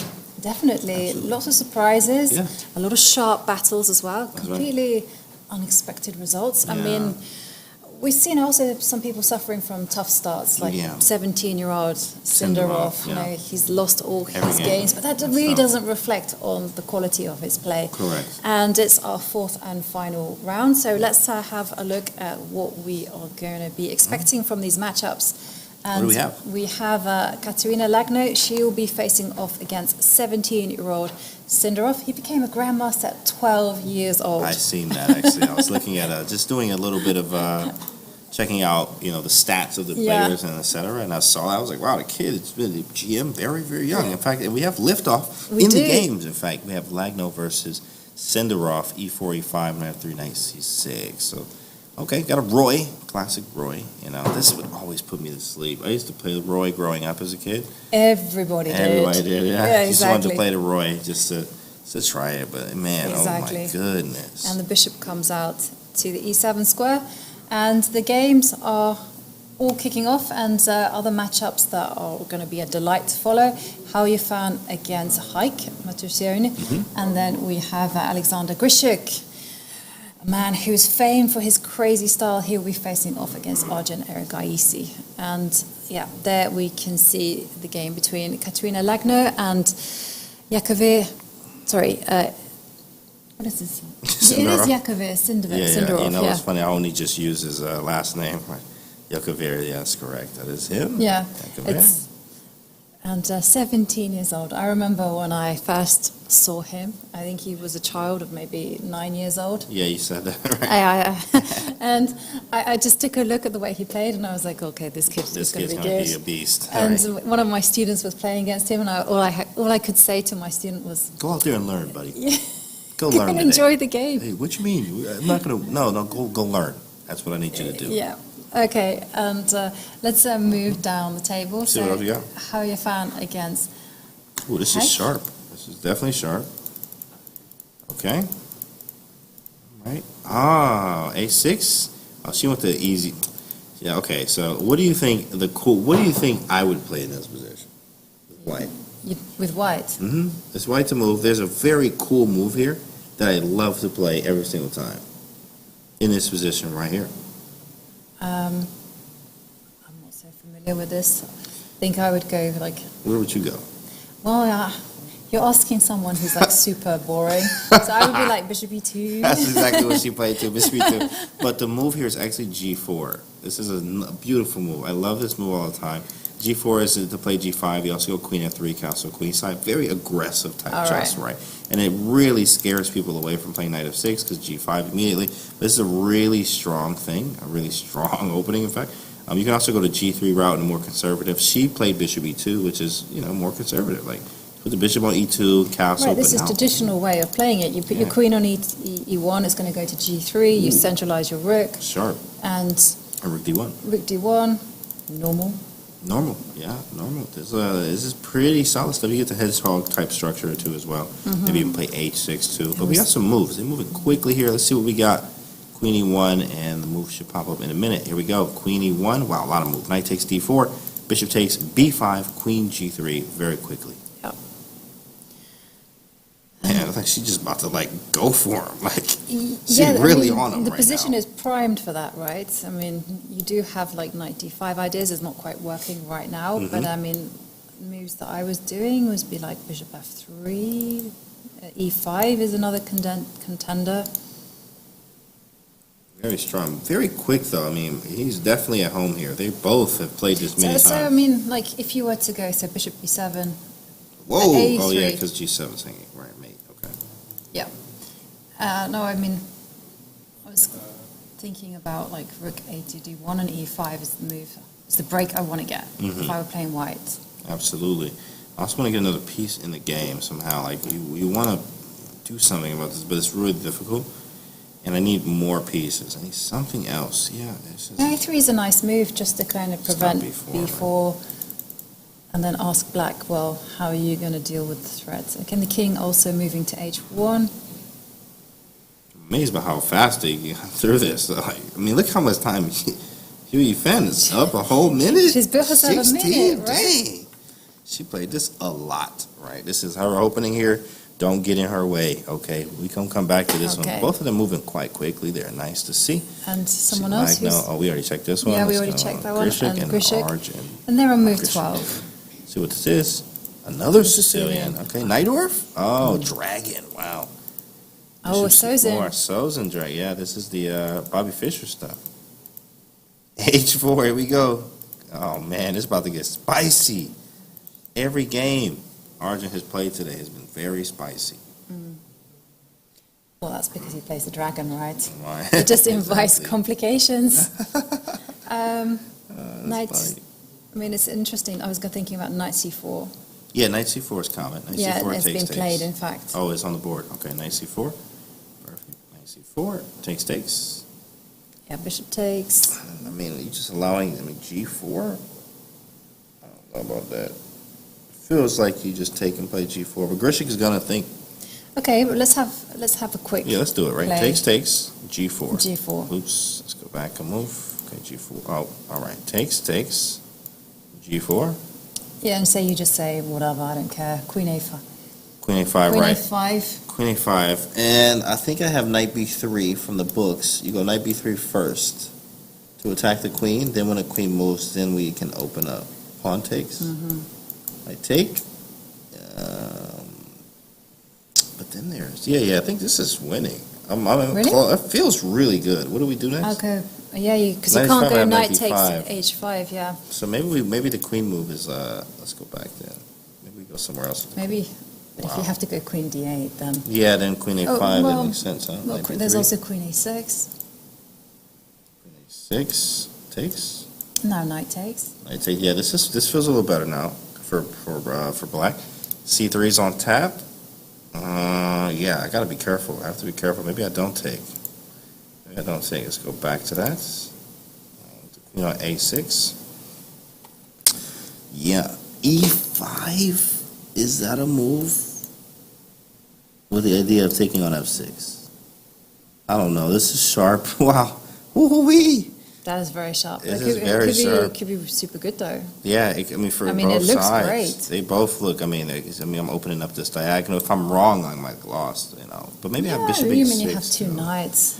I'm defending. Yeah, and you're going to pick up bishop on d7 as well. So right, there's something to I it. like it. Actually, we got some moves from the boys here. Let's go. And what happened? Whoa, what happened? What did he do? Hang on a second. He just went queen d3. Oh, he just went queen d3 and then knight back to e5.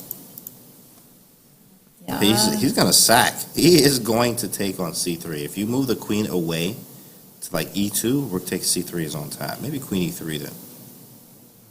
But you still have the option of going bishop takes knight up your sleeve. Yeah. And g4. Interesting. Very interesting stuff. Sharp. Very well, Sharp. Spent a lot of time there. Getting like a lot of analysis. Whoa. Oh, this looks familiar. It's from an English. Looking at the opening moves, shall we have a quick flick through? Absolutely. And Vakirov, remember, he just beat Vladimir Kramnik with the black pieces. Yeah, he did. In fact, Kramnik just made a horrible blunder. But yeah, this was Aronian just played something like this against, or was it the other way around? Magnus played Aronian. It was the Chessable Masters, but it was definitely, this whole thing happened very similar. I think the king castle queenside or something like that. It was a very strange game. Oh, no, yeah, Magnus played white. So, yeah, Aronian is actually familiar with this, but Magnus had the king on, like, e1, and, he played rook. It was just crazy. It was a wild game here. But I do like, I kind of like black, kind of, but, I think it's just, it's stable. White has some play, obviously. Yeah. And, black has a nice plan of actually, he has some ideas up his sleeve, for instance, he could develop the light square bishop out to g4 just to put pressure on the center. Correct. That's one idea, just force white to do something with the center. For instance, go d5. Oh, nice. And then once you've committed, Oh, that's not much. yeah, I mean it's white's Yeah, play. you mean like bishop g4, d5? Yeah, bishop okay. g4, yeah. That's one kind of option. Another option could be just to put pressure on the c5 pawn and just Okay. force it to take on d6. Mhm. And for white, I guess, would be, what kind of moves would be available?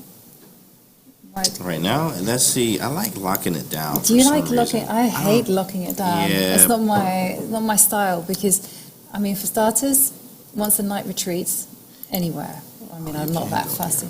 I thought he couldn't go 97 because bishop g5, but he Yeah, can. the knight on g8. Like, look at this. On its starting square, who would have thought? Like, how did you Quite get this useful. position, right, with the king on h8, but no. It's Yeah, quite one of the funny. reasons I'm always a bit hesitant to lock down the center, it might be really good in this particular situation, but it's just because, because the center is locked, then the Yeah. action moves over to the wings, and blacks Right. really signaled their intention. They're going to get the queen out of the way and then go f7, f5. Five, yeah. And to me, that's always very terrifying. Absolutely. Very terrifying area, especially the King's Indian type styles, too. So you're f5, f4, and then just steamrolled by the pawns. Right? You don't want that happening to you, so. In fact, we do have some moves. The moves But the were- computer, funnily enough, always says lock down the center. Yeah, the exactly. computer's like, Get the grab space. the Yeah, space. they always say that. Why are you worried? Yeah, they It's always like, say well, that. because I'm human. Okay, but instead we've seen a few trades. It was c takes d, c takes, queen a4, bishop b7. And here's the live position here. Okay, weakness on d6. I got the bishop pair. I mean, probably white's probably marginally better because of the knight and the bishop pair. And the weakness on d6. We have bishop a3, right? Highlighting the weakness on d6 once again. And oh, wow, well, What we have a surprise. Did they agree? They did. They just repeated moves right here. He's like, I'm ready to get out of here, guys. They're just ready to go. So we got a draw with Arjun and Grishik very quickly. Okay. That's quite funny. I'm a What do little you bit think about that? disappointed. I'm a little bit disappointed. Yeah, me too. Oh, Reed man. very disappointed. Right, one is a little bit more. I than mean, that. I completely understand their decision, to be honest with you, because I've been guilty of doing the same thing. But I want these guys to play Fight it a little out. bit, Right? Exactly. Just fight, just start swinging, but that's okay. It's all fine. And Arjun, I mean, it's totally fine. Black pieces, draw against Grishik. I'm Yeah, he's had 3.5 out of 4. I know. Crushing it today. Arjun is great definitely start. fine with the draw. And Wow. let's move down to Bibisara against Vladimir Kramnik. Yeah, that's a big game here. And how did this Bibisara's start? been doing She's so been doing well. I mean, English every she's- game. It's been working. Yeah, Been working. Keep it. she's had 3 whites, and she's had a great start. 3 draws so far, and now she gets to Whoa. lock heads against the former world champion. See, Kramnik just throw b5 out there like, what is this pawn sacrifice? Confidence. Yeah, real confidence. Wow, he just sacked that. I mean, okay, I see you have some compensation, but I don't think it's that much compensation. It doesn't feel like that, right? I'm up a pawn right now.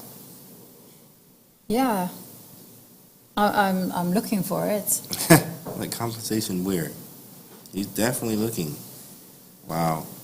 And it is, it's his move. He's trying to prove that comp. I'm just wondering, what's his plan?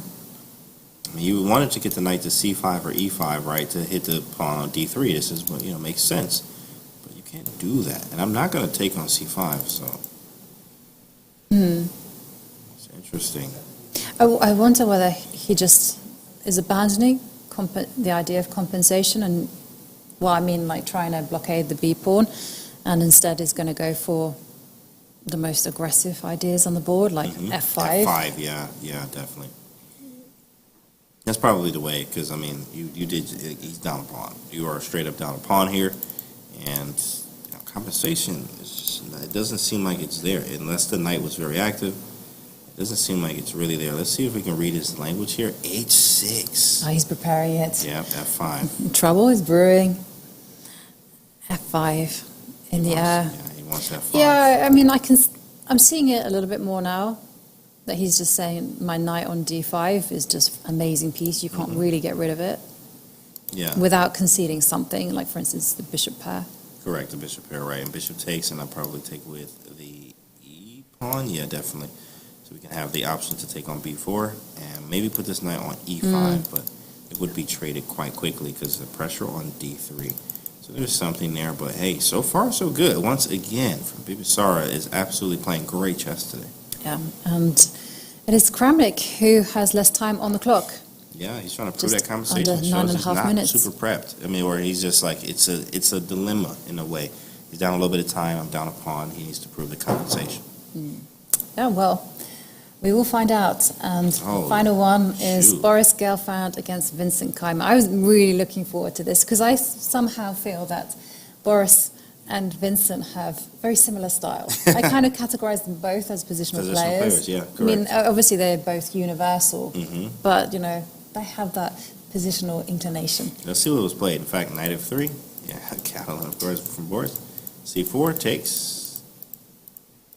Very, just easy game. You know, look at the hand castle. I thought he like castled queenside or something and then put the king on a1. But you know what's funny?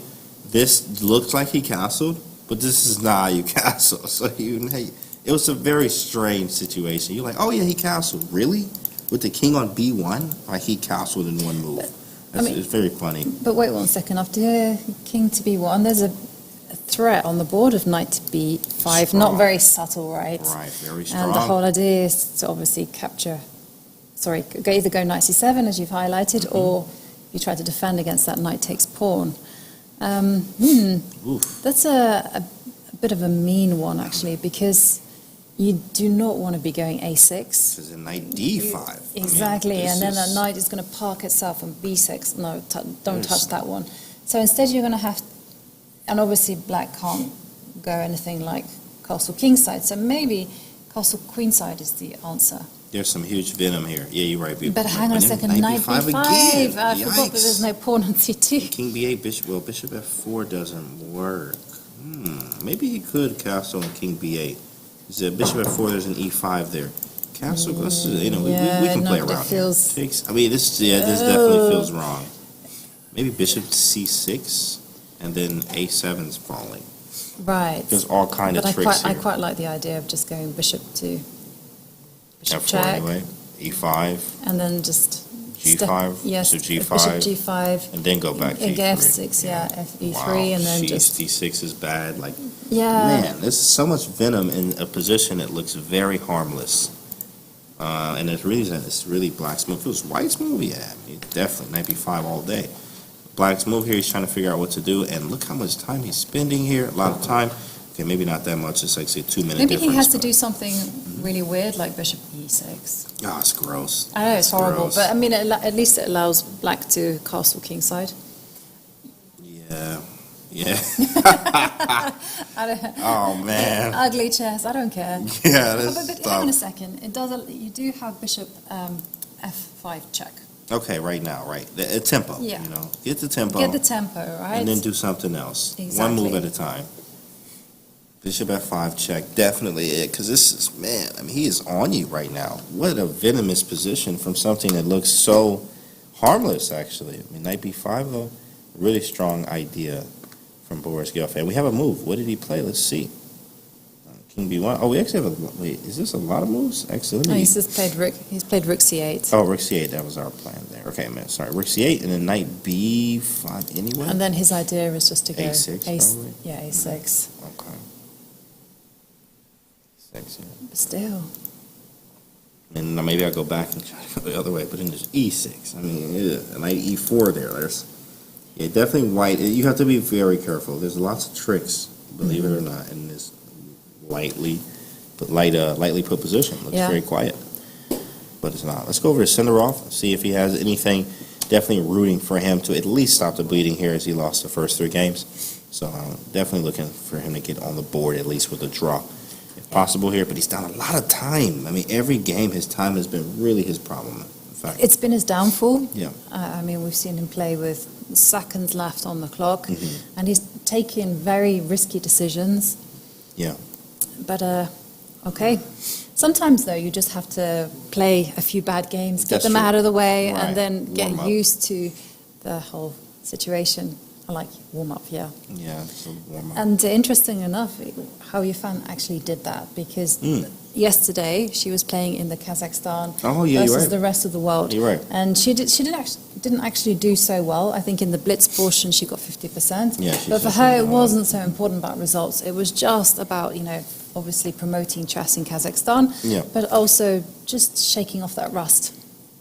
That's right, and getting some games in, because of course this is very tough stuff, and she absolutely, is performing today. So she went to get some games, get a nice little warm up, and breaks in the center from Lagno here. A very strong move. I'm a big fan of it. But the bishops, it will favor the bishops if we open up the game a little bit too much. So see what happens here. D4, trade everything down. D6 and B4 is weak. Okay, strong move. Yeah. Also, funnily enough, the bishop on d8 is completely dominated by the knight on d5. Yeah. It wants to be on f6 or b6 or anywhere to kind of exert control over the center, and nope. But okay, what is Black's plan? Sinner has to move quickly. You just gotta can't just make moves, but yeah, you need a plan, and it's difficult. There's Man, also a what do you do threat here? on the board, Sheesh. right? Of pawn takes pawn. And d it takes takes e5 and then knight Ooh-wee, f6. here come the tactics, like a rook b8, right? Takes. Yep. Takes, just to show this. And then, sorry, what is it? And then, boom. Yeah, that would be Discover. unfortunate. And that's why I was thinking king h8. Also, if you do want to play f5, you get out of the eye line of the bishop on a2. Got to be careful with this idea. So f5, yeah, king h8 is a very just easy move to make. Get out of the way, threaten maybe an f5, try to loosen this stuff, especially open up the rook line and the bishop. Makes total sense here. Like Hikaru says, classic right triangle right in the way. So king h8, right triangle. Everything knew. connects. Chess, geometry, things. All right. Classic animals. right. Some type of right. I don't know if you've ever seen the film My Big Fat Greek Wedding. Right. Oh, I have seen that. And the father's always linking everything back to Greece. We can do the same with chess. We can do the same with chess, guys. You know what I mean? And he takes on c3, okay? Okay. Nice. Pawn takes, probably. yeah. You take Pawn on takes e5, would be just to automatic. see. No, it doesn't. D- Rook d1, yeah. Yeah. Okay, so he does go bc6, bc3. Correct. bc3 and done. And lots of moves left. 4 minutes left for Sinarov. He's definitely going to pick up the pace here. Let's move around. Let's go to Hugh Yifan and Martin. Whoa, Spice. It's a side of Spice right now. Whose move is it, first off? Martin Rosen's move. Okay. Black's play. The position's Whoa. really opened up. Okay, Definitely some heat. let me count material. Okay, what we It's got? even. Even? Yeah. Okay. It's very good. But Hike has to deal with, Mate. mate ideas, and also there's a standoff with the two light square bishops. Do You you might be take? considering this, actually. I was looking at knight h5, but maybe you just go queen g4. But didn't you take knight e4, And if you Something do saying simple maybe not. chess, which is like, trade? Or what? yeah, Not trade. bishop takes. Oh, wait, hang on something a happened. Rook d7. Whoa. Can you play that? It feels like something's wrong here. Yeah. First things first is this is here. But, what? Okay, there's something we're missing, maybe. This is what you have to say first. Bishop f5 is winning an exchange. No, he has something. Marta Rosen's very strong, so he's not just going to blunder an exchange. It can happen, but Okay, go on. Bishop. Bishop f5. The proof of the pudding is in the eating. I want that rook. Bishop f5, and what happens after this? I don't know. I'm looking around. I don't see it. Rook d2? Oh, that's Yeah, it. rook d2. That's it. Rook d2. He wants to take on g2. Yeah, he's not just going to give that up. That makes total sense now. What a move. Like, just baiting you into this to play rook d2 next. But wait 1 second. Let's go back to the original position. Bishop Okay. e4. And, okay. So my vibe is always, invite everyone to the party. So, Okay, what you got? Yeah, so this is so my first attempt is I want the knight on e4, so bishop takes bishop. Okay, bishop takes. Oh, sorry, bishop takes. Okay, rook takes. And then Knight e4. Knight e4.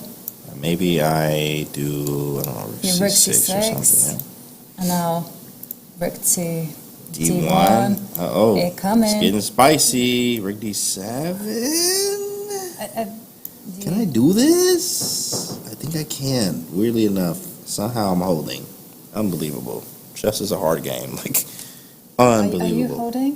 What do we got? What you got here? Rook takes? Rook Maybe. Can you takes. take? Yeah, Can you rook just takes. take everything Yeah, on and then, F6? exactly. But is it? Unless There's a there's back rank rank. mate. Right. There's like some type of back.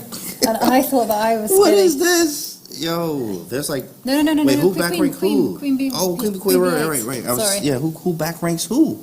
All right, let's go here. Let's go back. Oh man. Oh my goodness. Okay, bishop takes. Let's go here. Let's go back. So is it a rook takes? No, that's not going to work. Bishop takes. Bishop takes, and That's it. That's it. Yeah, we over. have something. Man, there's Okay. so much going on. So Let's you go back to the can't- beginning. Yeah, let's go back. Okay. Imagine like you have to like do all of this calculation. Bishop takes, rook takes, 94. I like Maybe rook 95. c6. Yeah, rook c6 seems Or you right, could but also go. No, you can't go. Could you go rook b6? rook b6. That's probably the better move because we keep the rook on c8 for the back rank problem. Right. But then rook d2. And then you can't block here because oh my Yeah. goodness. Yeah, white's definitely has an initiative, to say the least, right? With all of this going on, there's a lot to think about, and as you can tell, look at the clock situation. She's up 5 minutes What on the is- clock. What is There's a lot Hull going played? on. She's an Rook d7. incredibly gifted attacker as well. She has a very similar style to Judith Polgar. Ooh, let me actually we clicked around so much. I'm just gonna see if anything happened. Rook d7, and yeah, this is nothing yet. Nothing yet. Okay. Nothing yet. Rook d7 is the last move. Wow. Oof. Yep, she smells the blood in the water, I think. And we're going to come back to see if she was able to come up with a combination. Mm-hmm. Whoa, d6 is hanging.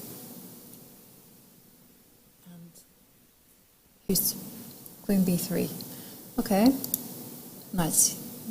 Because of the threat on d6, knight c5. Ooh. What just happened there? All right, cool. Oh, nice. And Nice. this is between Lakidov and Levon Aronian Levon playing with the black pieces. Levon's knight has a great square on c5. That's the first obvious move Put that it I'm right thinking. there, right? Just there. Put that in your pipe. Just put it there. But how? I mean, if you were to do D6 is something hanging, nuts, man. I'm just wondering if you can go rook d c8. Yeah, let's try it. D, Let's do it. Oh, rook D. I'm going to be very sophisticated. Rook D, Yeah. C, So okay. the whole idea is that after bishop takes pawn, I'm going to go bishop takes knight and go Boom. tricked you. Gotcha. Although I might have tricked But myself. then what is, but maybe, no, I mean, this is active. And then E4 is hanging too. Yeah. After bishop C4, knight E4, right? And B3 is hanging, the bishop's hanging. I mean, this is active. A lot of stuff. Ooh-wee, very sharp, very sharp. Let's go back to the game. There was a move. He took on C. Oh, there was a Okay, nice he played the Yeah. most obvious move. Yeah, knight C5. You Okay, wanna now a get rid big of question. Do you capture with the D pawn or the B pawn? I actually really like capturing with the... First, I would Can I go bishop takes knight that. first? Okay, bishop takes knight. Okay. Yeah, but there might be some bishop takes pawn. D6 some, maybe. like kind of intermediate. Takes. Yeah. I mean, we come back around, but I think we did steal a pawn there. Wait a second here. Yeah, you did. Then takes. You went thieving, yeah. No. This is crazy. It's There's all right, so you much can't be calculation sophisticated. involved. So yeah, he's taken with the D Two with the pawn. D pawn, yeah. Yeah. And black's idea, I guess, is to go bishop takes knight and then just reroute the knight to E8 to D6, blockade the passed pawn, and then get on with chess. That's right. Maybe G6 F5 at some point too. King's on H8 and no dark square bishop to worry about. So there's a lot of stuff here, but look at his time. What? Wait, I mean, or Whoa. lack of. I mean, he has no time. So Levon Look at Aronian that. has just under 8.5 minutes, but get this, Makidov has just under 1 minute. No, that's a huge time imbalance. Oh yeah, he's in trouble. That's going to be a problem. if That it's not is- working. for some exactly, reason. and So let's the move on. position isn't even critical yet. It's going to get sharper. Yeah, he's in some trouble. He's definitely in some time trouble for sure. I mean, look at the time difference. That's a whole 8 minutes now. Yeah, I often find that in these kind of round robin tournaments, okay, he moves his queen to A4, positively inviting black to go bishop takes knight. But I often find in these kind of all play, all round robin tournaments is that the biggest difference between the lower rated players and the higher rated is just basically clock time. Yeah. I mean, I remember once playing one, and I was playing against 2600s all the time, and I matched them all the way until move 25, Wow. and they had like 40 minutes on the clock, Jeez. and I had 2 minutes. Jeez. And of course, There's nothing you can blunder do. central, right? When you Yeah. get yourself into that situation. Absolutely. I mean, even going back to Wesley So said it the best. In fact, he was like, no matter who I'm playing, that 2 minutes, he was talking about him losing a game that he lost because of time, that he had 2 minutes to, I don't remember who he played at the time. Gukesh, yeah. It was Gukesh and was, Tata Steele. Having so low time there is going to really get you every time. Yeah. So, we stole a pawn there, knight d6, knight to e4. Yeah, the time situation, I think Levon's going to pull this one out. It does look like that, but of course, a lot of chess left in that game for sure. Let's move around a little bit. Let's go around to Bibisar and Kramnik. Bibisar's been playing great chess, and it looked like she winning. I'm not even going to lie.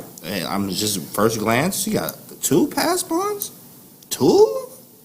2, yeah. You got 2 pass pawns? But the thing is, you got moves like F4 coming. Exactly. I mean, I'm quaking in my boots. The computer's laughing at this and going, White's probably completely winning. Yeah. But as a human, I would be terrified if I were playing with There's white 2 pieces. pass I mean, the knight is going to just jump G4 is to G4 coming. That and is pawn coming. takes pawn. Correct. And there's rook F2. Ooh, I mean, you've got to start doing some repair work here. You absolutely do. In fact, he's going all in.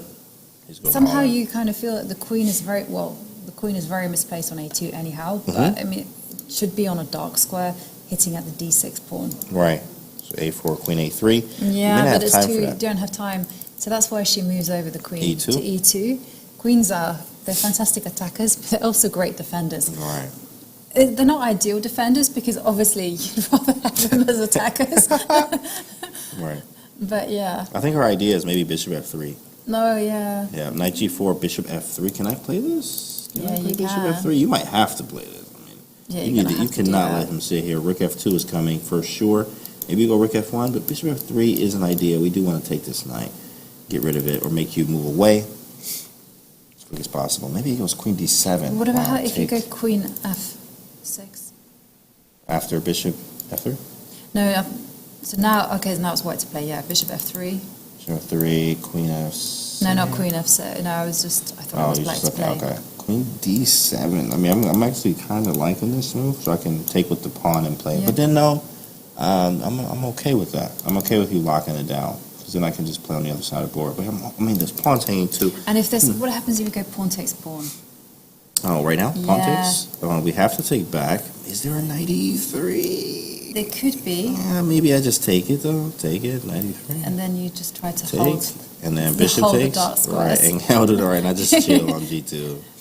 And then, Yeah, just put try the to stick on hold rook rook on F1. F1. Yep, and then defend everything. Move bishop E4, even threatening queen H5, like all kind of stuff.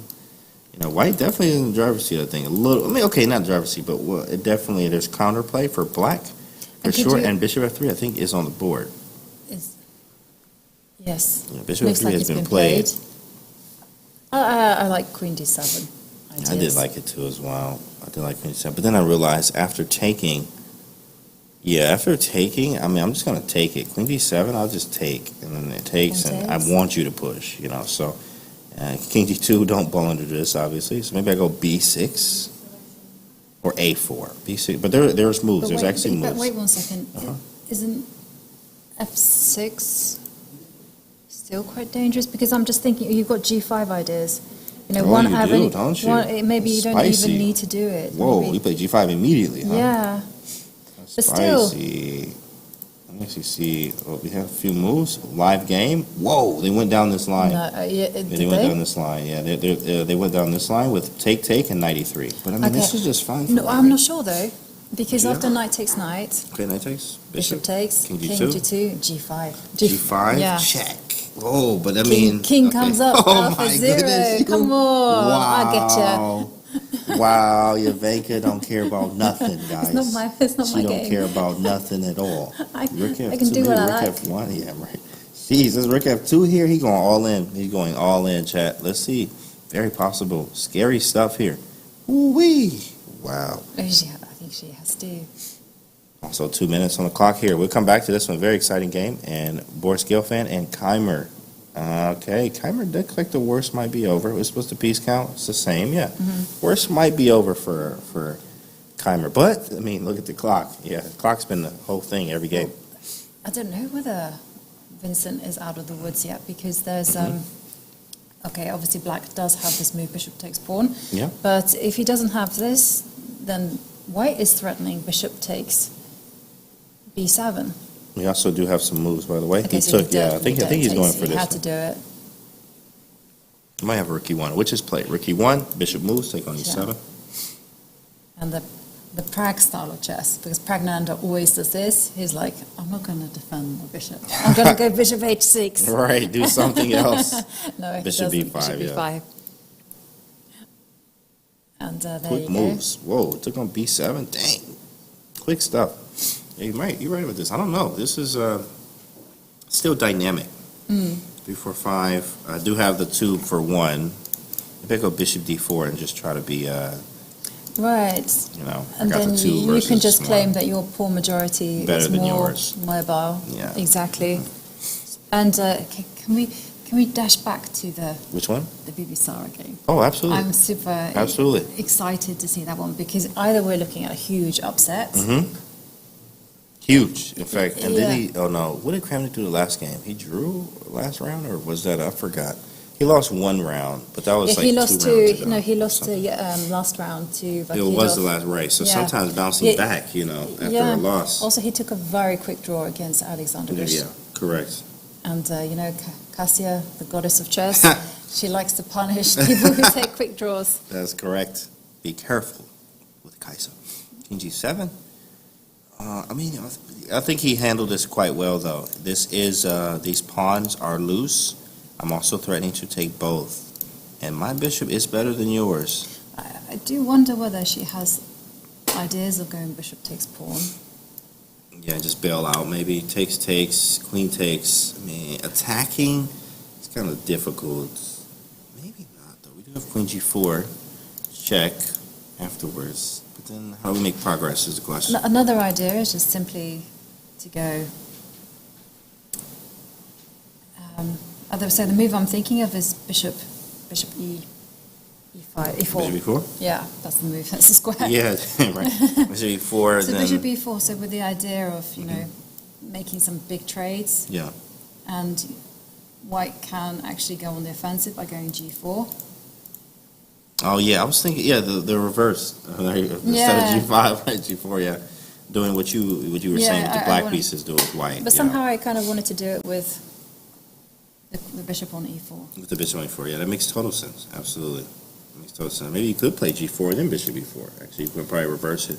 I think both are actually vital and very doable, but she needs to make some type of move as she's now down a minute on the clock here. Something has to be done, and something has to be done quite quickly. Senderov has had a rough game, rough time so far in the last first 2 rounds. But this one, hey, you know what? Yeah, it's going to be hard to lose this one, I think. It is. It does look okay, at least. It does look okay. And, it's time, man. That 30 seconds. Ooh, you see that, and you're like, yo, I got you. Yeah.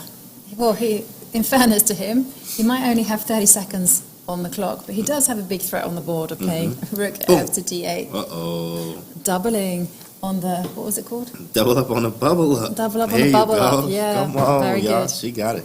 Rook E3 then? Maybe we just attack first. This is a big threat, though. This is a big threat. Okay, it's coming. Oh, we have a result. Woo, sheesh. She cleaned up shop. Let's see what happened. So remember, we did it. So she went for that bishop B7, Yeah. 94, and we was like, yeah, this line. It was like, how do you stop all of this stuff? And it looks like he couldn't. He played knight E8. You know it's rough when you have to play that one. So what did he finish? She finished queen F3, hitting B7, knight F6 on tap. Yeah. Whoa, you can do that? Oh, because Yeah, knight yeah, F6. 'cause the Look at knight this on guy. He's the tricks are just nonstop with him. I love it. Rook D1 and then knight F6 maybe, or knight G5 or something. She played knight G5, yeah. Now both the rooks hanging. Yikes. After But you that's do a queen E5. beautiful move. Beautiful move from Hugh. Bishop takes, boom. Now I'm up in exchange, my guy. And then bishop C3, lock the rook in there. Like, whoa, just precise. She was also up a lot of time. Rook F4, queen D6, and there was a resignation. Yeah, because queen takes pawn is a yeah, killer. it's just mate. And Yikes. That's just going to Boom. end the game. And game over. And there we can see the empty seats. Should we go back to I'm still thinking. Like, which one? Divisara against Right, Vladimir of course, Kramnik. I'm of so course. That's sorry. a crazy game. This was crazy, and I just feel that the momentum can shift at Really any quickly. second. I like this queen b4 move though, trying to yeah. wait. I mean, well, he may not want to trade, huh? Wait, he can take on d. Is it his move? It has to be. Yeah, it has to be his move. Yeah, Yeah. it's his move. So obviously Queen d3, but then queen d6. Whoa, this is chaos. he goes for. Here we queen go, he c2. going for it. You gotta hide your king. Where to hide it? That's a good question. Well, somehow I felt that the corner was safest. That's where he went. King 8. She went king 8. Yeah. And which actually Hmm? you can now go queen takes pawn. Okay, queen takes, and if queen d6, Yeah, there's isn't there? Well, gets a wild rook takes rook bishop. f3. Oh, you right. That gets wild. I mean, the rook is hanging, but who is winning? Rook f1. No, you're getting mated. So, yeah, I'm getting mated there. Whoa, yikes! Check on c7. You have king h6. You tuck the king. Yeah, you gotta be careful. He could take this. And he does. He takes it. Queen d3 on the board. Bishop g2. Play quickly. Yeah. But yeah. Bishop g2. Play quickly. d6 is hanging. The big pawn is getting ready to roll up the board. That's White's right. king, we'll forget that. They know there's swings and roundabouts in every position. There might be bishop f2 here. That's Yeah. very strong. Threatening queen g3. You take on d6, I take g3. I tuck the king on h6. Like you said, this could swing very quickly. Yeah. This could swing around very, very fast. But maybe there's a queen d6, happens- queen e7, and like trying to come back and defend everything. Oh Could you, man, this is anybody's game. could you be like super chill about it and just go rook takes rook? Right now for black, Yeah. rook takes. I don't know. Rook takes It's- f1. So bishop g2, yeah, bishop f2. So Oh, you go bishop f2, yeah, bishop f2. And then queen d6. Yeah, no, I was thinking maybe you should kind of follow the golden rule. Follow the golden rule. Trade of queens. Trying to trade them queens off. But even then, okay, so here, Oh, we have some moves. Rook d8 and b6. So he B6. defended first. b6. Now does bishop f2 work? Now bishop b7, F2. queen g3. Yeah, it could work.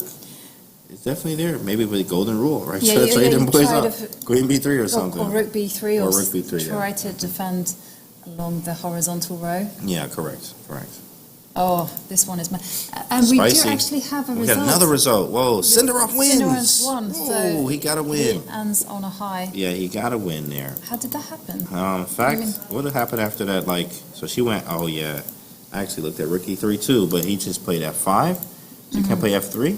Oh yeah, because bishop b6. Dang, it was tricks everywhere. f3, and yeah, Oh, then the yikes. bishop pair. Bishop Two bishops c4. better than one. Dang, Yeah, and then it's going to be that's sick. a pin right on. Yeah, king f2, bishop b6, and king e2, It's check checkmate. here, No, then no, bishop. checkmate. Right? Oh, mating. Checkmate Oh my with the- goodness, that is sick. So yeah, you have to go king Wee. f2. Yeah, you have to go king f2, but is this No, maybe? no, bishop Oh, you have b6. here, yeah, bishop b6. That's what we looked at before. Yeah, bishop b6, and then king e2 is mate in one with. Unless there's with checkmate. down. It's Yeah, also there's no- possible there could be some checkmate too. Correct, some type of mate. Like for Check instance, and then up. like and for instance, there's like bishop some, c7. yeah. Something nasty. Yikes! But look, hey, he got that win. Cinderov needed that. He lost the first 3 games today. Yeah, and let's Yeah, go that's a and see good way to. Volkidov against Aronian. Aronian, where are we here? There we go. Aronian, what's going on? Last move, d6. Volkidov, 20 seconds on the clock. Volkidov, yeah. Aronian has the active pieces, but he also has the passed pawn. We can go here and try to walk the king over. Sorry, not to e7, to d7. Yeah, he's going to have to do that, king. Okay, bishop e6. Okay. But your plan is going to happen, right? The rook. Well, first of all, can you not round up the pawn by going rook d3? I think he has d7. And the knight takes. And then, are you just giving it up? What can I see when I spot an opportunity to win a pawn? Right. I'm down I'm for gonna that take it. anytime. I'm gonna take it every time. President of the Pawn Grabbers Association. Exactly. I'm a Yes. fully paid up member there. Yes, president. We can d3, hitting the pawn. Takes. We got the pawn. Yes. We got the compensation. We got the pawn and the compensation. Yeah, Yeah. rook here, and of course Volkodov is playing only on his increment now. 23 seconds here. Aronian having a little bit of time to think, to figure this out. Wow, moving quickly. And the pawn will just move. Yeah, Where would you put it? Okay, he doesn't okay. even offer that. Yeah, So it's 57. it's clinical. Yeah, that's clinical. That is clinical there. Maybe locks the bishop in too. I mean, I probably don't want that. I want to keep the knight and bishop. What's he played? He's gone for rook c8. Knight g4 is annoying. So b4. Somehow, I feel like black shouldn't rush with b4 because Yeah. the pawn structure is so beautiful. You know, the Right. pawn on b5 is protected. That maybe it's time to kind of just advance the king. King's not working. The king where? Maybe g5, right? Yeah, g5. King f4, walk up a little bit. Although maybe Main you could threats. probably go h5 first, just to kind of relieve the rook from the defense of And h7. that's exactly what happens. h5, h5 on the board here. h5 on the board. And now we look for, get the knight to g3, play h4, and go for the mate, right? Yeah, I'm thinking get that king to Yeah, g3. get the king to as G3. far up the board as Put possible. the king in there. Yeah, get the king to f4. Happy days. Happy days. it Indeed, is. yeah. Okay, well, definitely Levon Aronian in complete control there. So shall we pop in on Boris Gelfand against Vincent Keimer? Absolutely. Just have a quick glance. Take a look at it. Whoa. Oh, this is a draw. Yeah. Yeah, He it's going to be a sacrificed draw. it. Okay, it's the Great wrong job. colour rook Great job, Vincent. pawn, so Yeah, great. and they already great drew. stuff. Okay, and let's go back to the Maybe game of Game of the round. round. Yep. Game of the round. And Here we wow, we're going to see a huge upset here. Whose move is it? It's Kramnik's It's move. Kramnik's move. Kramnik has He to takes. go c7. Rook takes on c7. Oh, we got the extra Bibi Sara pawn. is We going to take take here. on d6. Yeah, there's still some tricks. There's still some Well, tricks. can she go there's rook c6? c6? Yeah, afterwards. You're right. Or you can But- do it now. It is Yeah, possible. then it's possible. It is certainly possible. And that would be one-way traffic, right? It would be so tempting to do that. Yeah, correct. In fact, and I think, he lost that. This was the second game in a row that he could lose. It is possible to lose this. He also is in time trouble. Yeah. Time pressure. And she moves her rook to a6. Great move. Just, again, protecting the assets. Play d6 coming, and I have the pawn. Hit the bishop. And This is Bibi tough. Sara This is still under tough. 40 seconds. Still tough. Arjun and that was that game already had. That one ended a long time I was ago. like, oh wait, we didn't talk about this game. Oh yeah, they drew forever ago. And Kramnik now on the back foot whilst he faced off against 19-year-old Bibi Sara. Yeah, this is tough. This is actually a really hard end game for. We're pushing obviously as Bibisar, but it's definitely drawable. Yeah. Here we have this now, a little fork. This is annoying. Oh, hang on a second. I think she took the I draw. think she's taking the draw. Hey, look, you know what? I draw Kramnik too. I'm not mad. It's Kramnik. You think I'm gonna be mad at that? Not at all. Not at all. Come on, guys. Yeah. You're about to play She had a Kramnik. nice- I'll do it. She had a nice run today, right? She had a Every great game. run. Every game a draw. Every And, game. considering she is bottom seed by a long way, Right. and the only international master in the competition is just an I'll take it all incredible day. showing. Exactly. That's a win. Is That's a definitely. win. Did you win? No, I drew, but I won. Yeah, no, know? but you saw the smile on her face. Absolutely. I drew Kramnik. Come We still on. have one game remaining, We right? do. We have one more. We have one more. And this is, the king's getting the G3. You know what I mean? That's We exactly could what we read want. it like a book, right? Very active king. Levant. G2 is hanging. Yeah. You can't put the bishop here. Oh, but he says, I want to defend first, put the king on G3. This is a Well, clean one. He's even got ideas of. I was thinking if the king can actually march us up to G3 right now, Mm-hmm. and if he tries to give a check, okay, Oh, he's going for a different plan. But I wanted to show something called the box mate. Oh, the box mate. Yeah, basically the box mate is a sophisticated way Wow. of calling calling the kings opposite each other and the rook giving checkmate. Box. The box, yeah. Put him in the box. So I was just thinking you can go king g3, G3. and then if you give a check with the rook, you can go knight to g4. Boom! Knight G4. And that's it. Woo-wee! He's boxed in. He is boxed in. And after takes, we have a check and mate. Guys. And that is called the box mate. I That was is- very shocked when I found that out. I was like, I thought Really? that was It's just the amazing. king and Thought rook you made checkmate. that up, bro. Yeah, exactly. Wow, it's a brilliant. Okay, so the game actually didn't continue like that. They're still fighting it out. B4 and now King G3. I mean, It's box made him, right? Box made. Why not, right? King G3. I mean, is there any possible. reason why this couldn't work? Like king to... Well, I think he has King F1 at the end. King G3, Knight G4 after But check. you pick up nearly all the pawns. That's though, true. with You check. pick up everything. That is correct. You pick up everything. Check, check, check. Right. Yeah, that's true. Let's see what he does. Knight D3. What does that do? What does that do? Check. That's fun. That's what it does. Knight. Oh, but that's. You can't go there. No. Maybe he's setting up another checkmate. So his idea is not sophisticated, but it's just to go rook to D1 check. King and once the H2. king goes to H2, okay, now you lock the king in. H4. Yeah. Oh, lock him in. But I mean, you don't even need to rush with H4, to be honest with you. You can set it up at leisure. F5, Now you can go knight E3. F2. Knight, yeah. No, knight F2 Knight would F2 blunder to to rook the takes pawn, pawn. yeah. Yeah, that would be not the way to go. Right, I was actually trying to do Knight E1 and F3 and then rook down, but I keep hitting, Yeah. I keep getting hit with the check here, which is annoying. And maybe B4 wasn't that accurate. But I think he actually just about to. This is simple, like walk the king over. Oh, that's a good move. Now, wait, does he have? Now you can do it. E1, you take. I can't go knight F3, but I can take the G pawn. Knight Right. F4. Okay, same idea. Yep. See the G pawn. And both players actually making Whoa. their moves Said with no, seconds left. And the players are getting 10 seconds extra per move. But, okay. But now it's pretty elementary.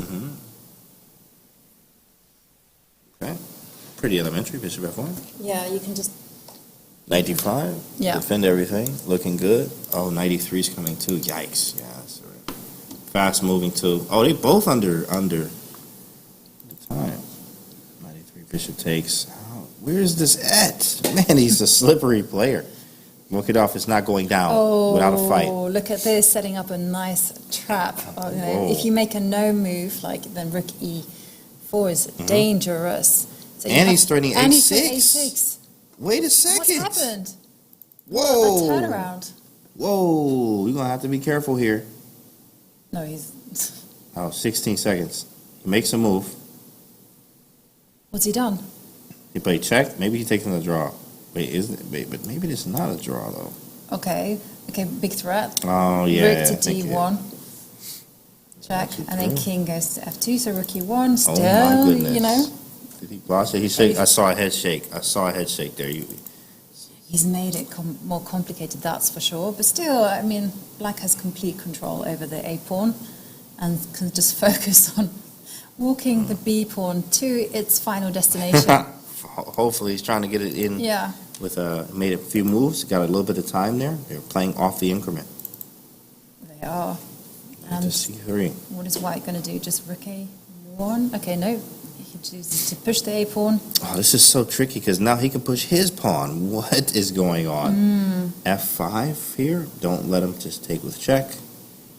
Okay, but white's pawn is at a standstill, Correct. so it's just to Oh, go. he's going to go behind, yeah. He's going to go He's gonna do the behind same. and just annoy black. And also, you've got ideas of rook takes F6. Plays That's it. B3. He said, whatever, I don't care about it. Maybe he takes first with check. Take it first with check, because you might as well. You might as well. And then- Now I'm up a pawn. What a game. What is going on? And then he was up so much Yeah. time, too. I mean, Levon, that is. Oh, Wow. no, I mean, it happens. Yeah, It that's happens true. in the heat of the moment. That's true. I mean, this is the kind of stuff. You know, the Makes problem chess hard. is that white was continuously alive in the game and Yeah. kept finding resources, Yeah. kept finding things to attack, and Levon's job was not made easy. And, the B pawn now. Is it just winning? It looks like it's Is it just winning. Game over? Unless you... No, but I mean, you can actually give up your bishop. You can go bishop E4, yeah. or you can even go A2, A7, sorry. Oh, that's Go why he shook his A7. head. I was wondering why he was shaking his head there. A7. Yeah, A7. What a move. And suddenly, black is the one groveling. Yep, for the draw. But it should be trivial. Just play H4 and then just like move the knight But around. still, But yeah, from where it was, yeah, I would be shaking my head too, absolutely. From what I had before. A7 is just a draw. also it's very difficult to shift from like pushing for Winning, that win yeah, to now. all of a sudden having to defend for your life. Okay, See, and there queens, you see, yeah, A7, he finds the move. of course. Queens, I queen 2, and then he's probably going to play H4 first. Yeah. If it takes, yeah, there it is. H4, lock it down, clown, and then say, hey, this is a draw. Yep, and that's it. And they And he's up for the draw. You know, they looked at each other, you draw, yep, absolutely it is. Yeah, LeBron walks away with that one. He's mad.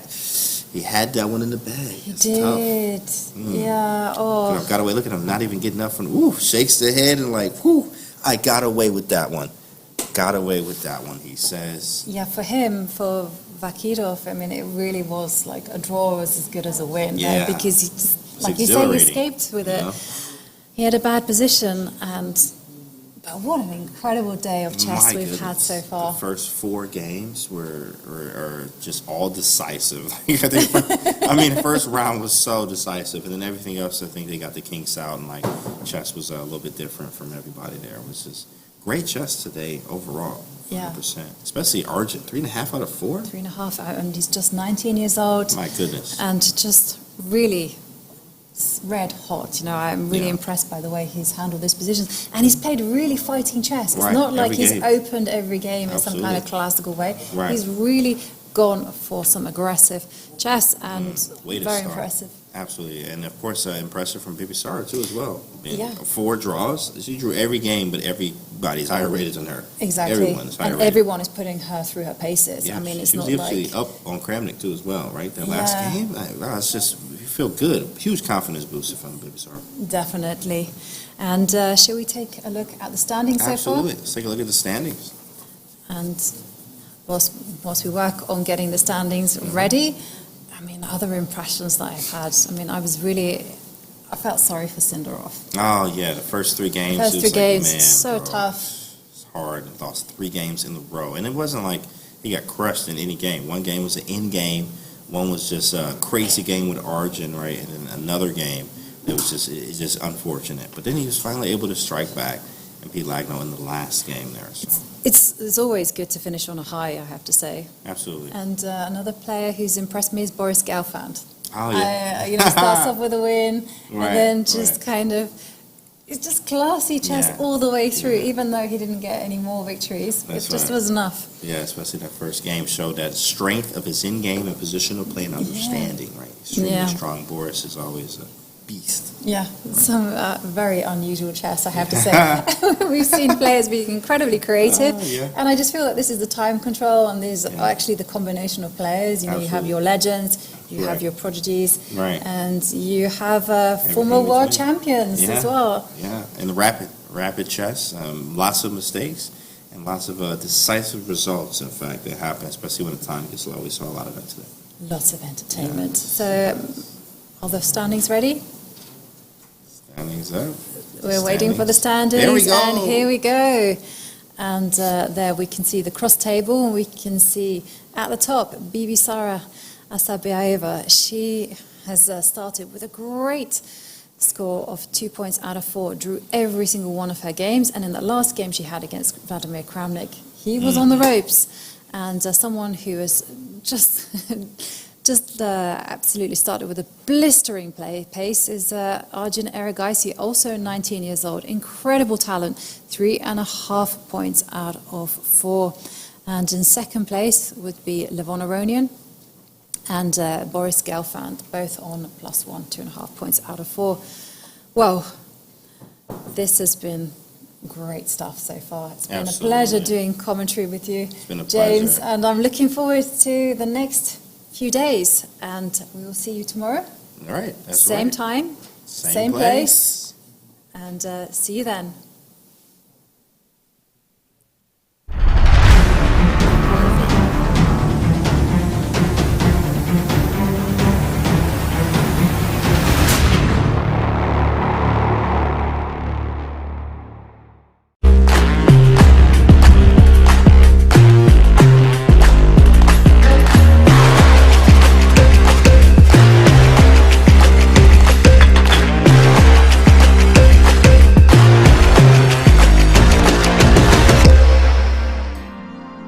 Сәтті жұлдыз акционерлік қоғамы Қазақстандағы бірыңғай лотерея операторы.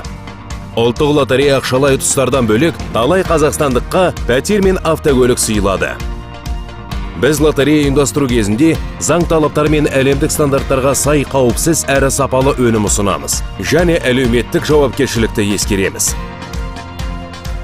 Компания көптеген жобаларға демеушілік жасайды және жаңа әлеуметтік маңызы бар бағдарламаларды қолдауды жалғастырады. Спорттың дамуына қаржылай көмек көрсету. Қазақстан халқына қоғамдық қорын қолдау. Білім гранттарын бөлу. Мемлекеттік тілді дамыту бағдарламасын дамыту. Сұлу жобасы. Зағип бүлдіршіндердің ел қатарлы дамуына жағдай жасау. Қоғам қайраткерінің фото көрмесі, ауыл мектептері мен спорт клубтарын спорттық жабдықтармен қамтамасыз ету. Мұқтаж жандарды азық-түлікпен қамтамасыз ету. Сәтті жұлдыз ұлттық лотереясының атқарған жұмысы. Сәтті жұлдыз, сапа мен жауапкершілік мекені. Барлық су бірдей ме? Адам қолымен өзгертілгені де бар. Табиғаттан жаратылғаны да бар. Табиғи минералдары бар суды ізде. Туран табиғаттан жаратылған.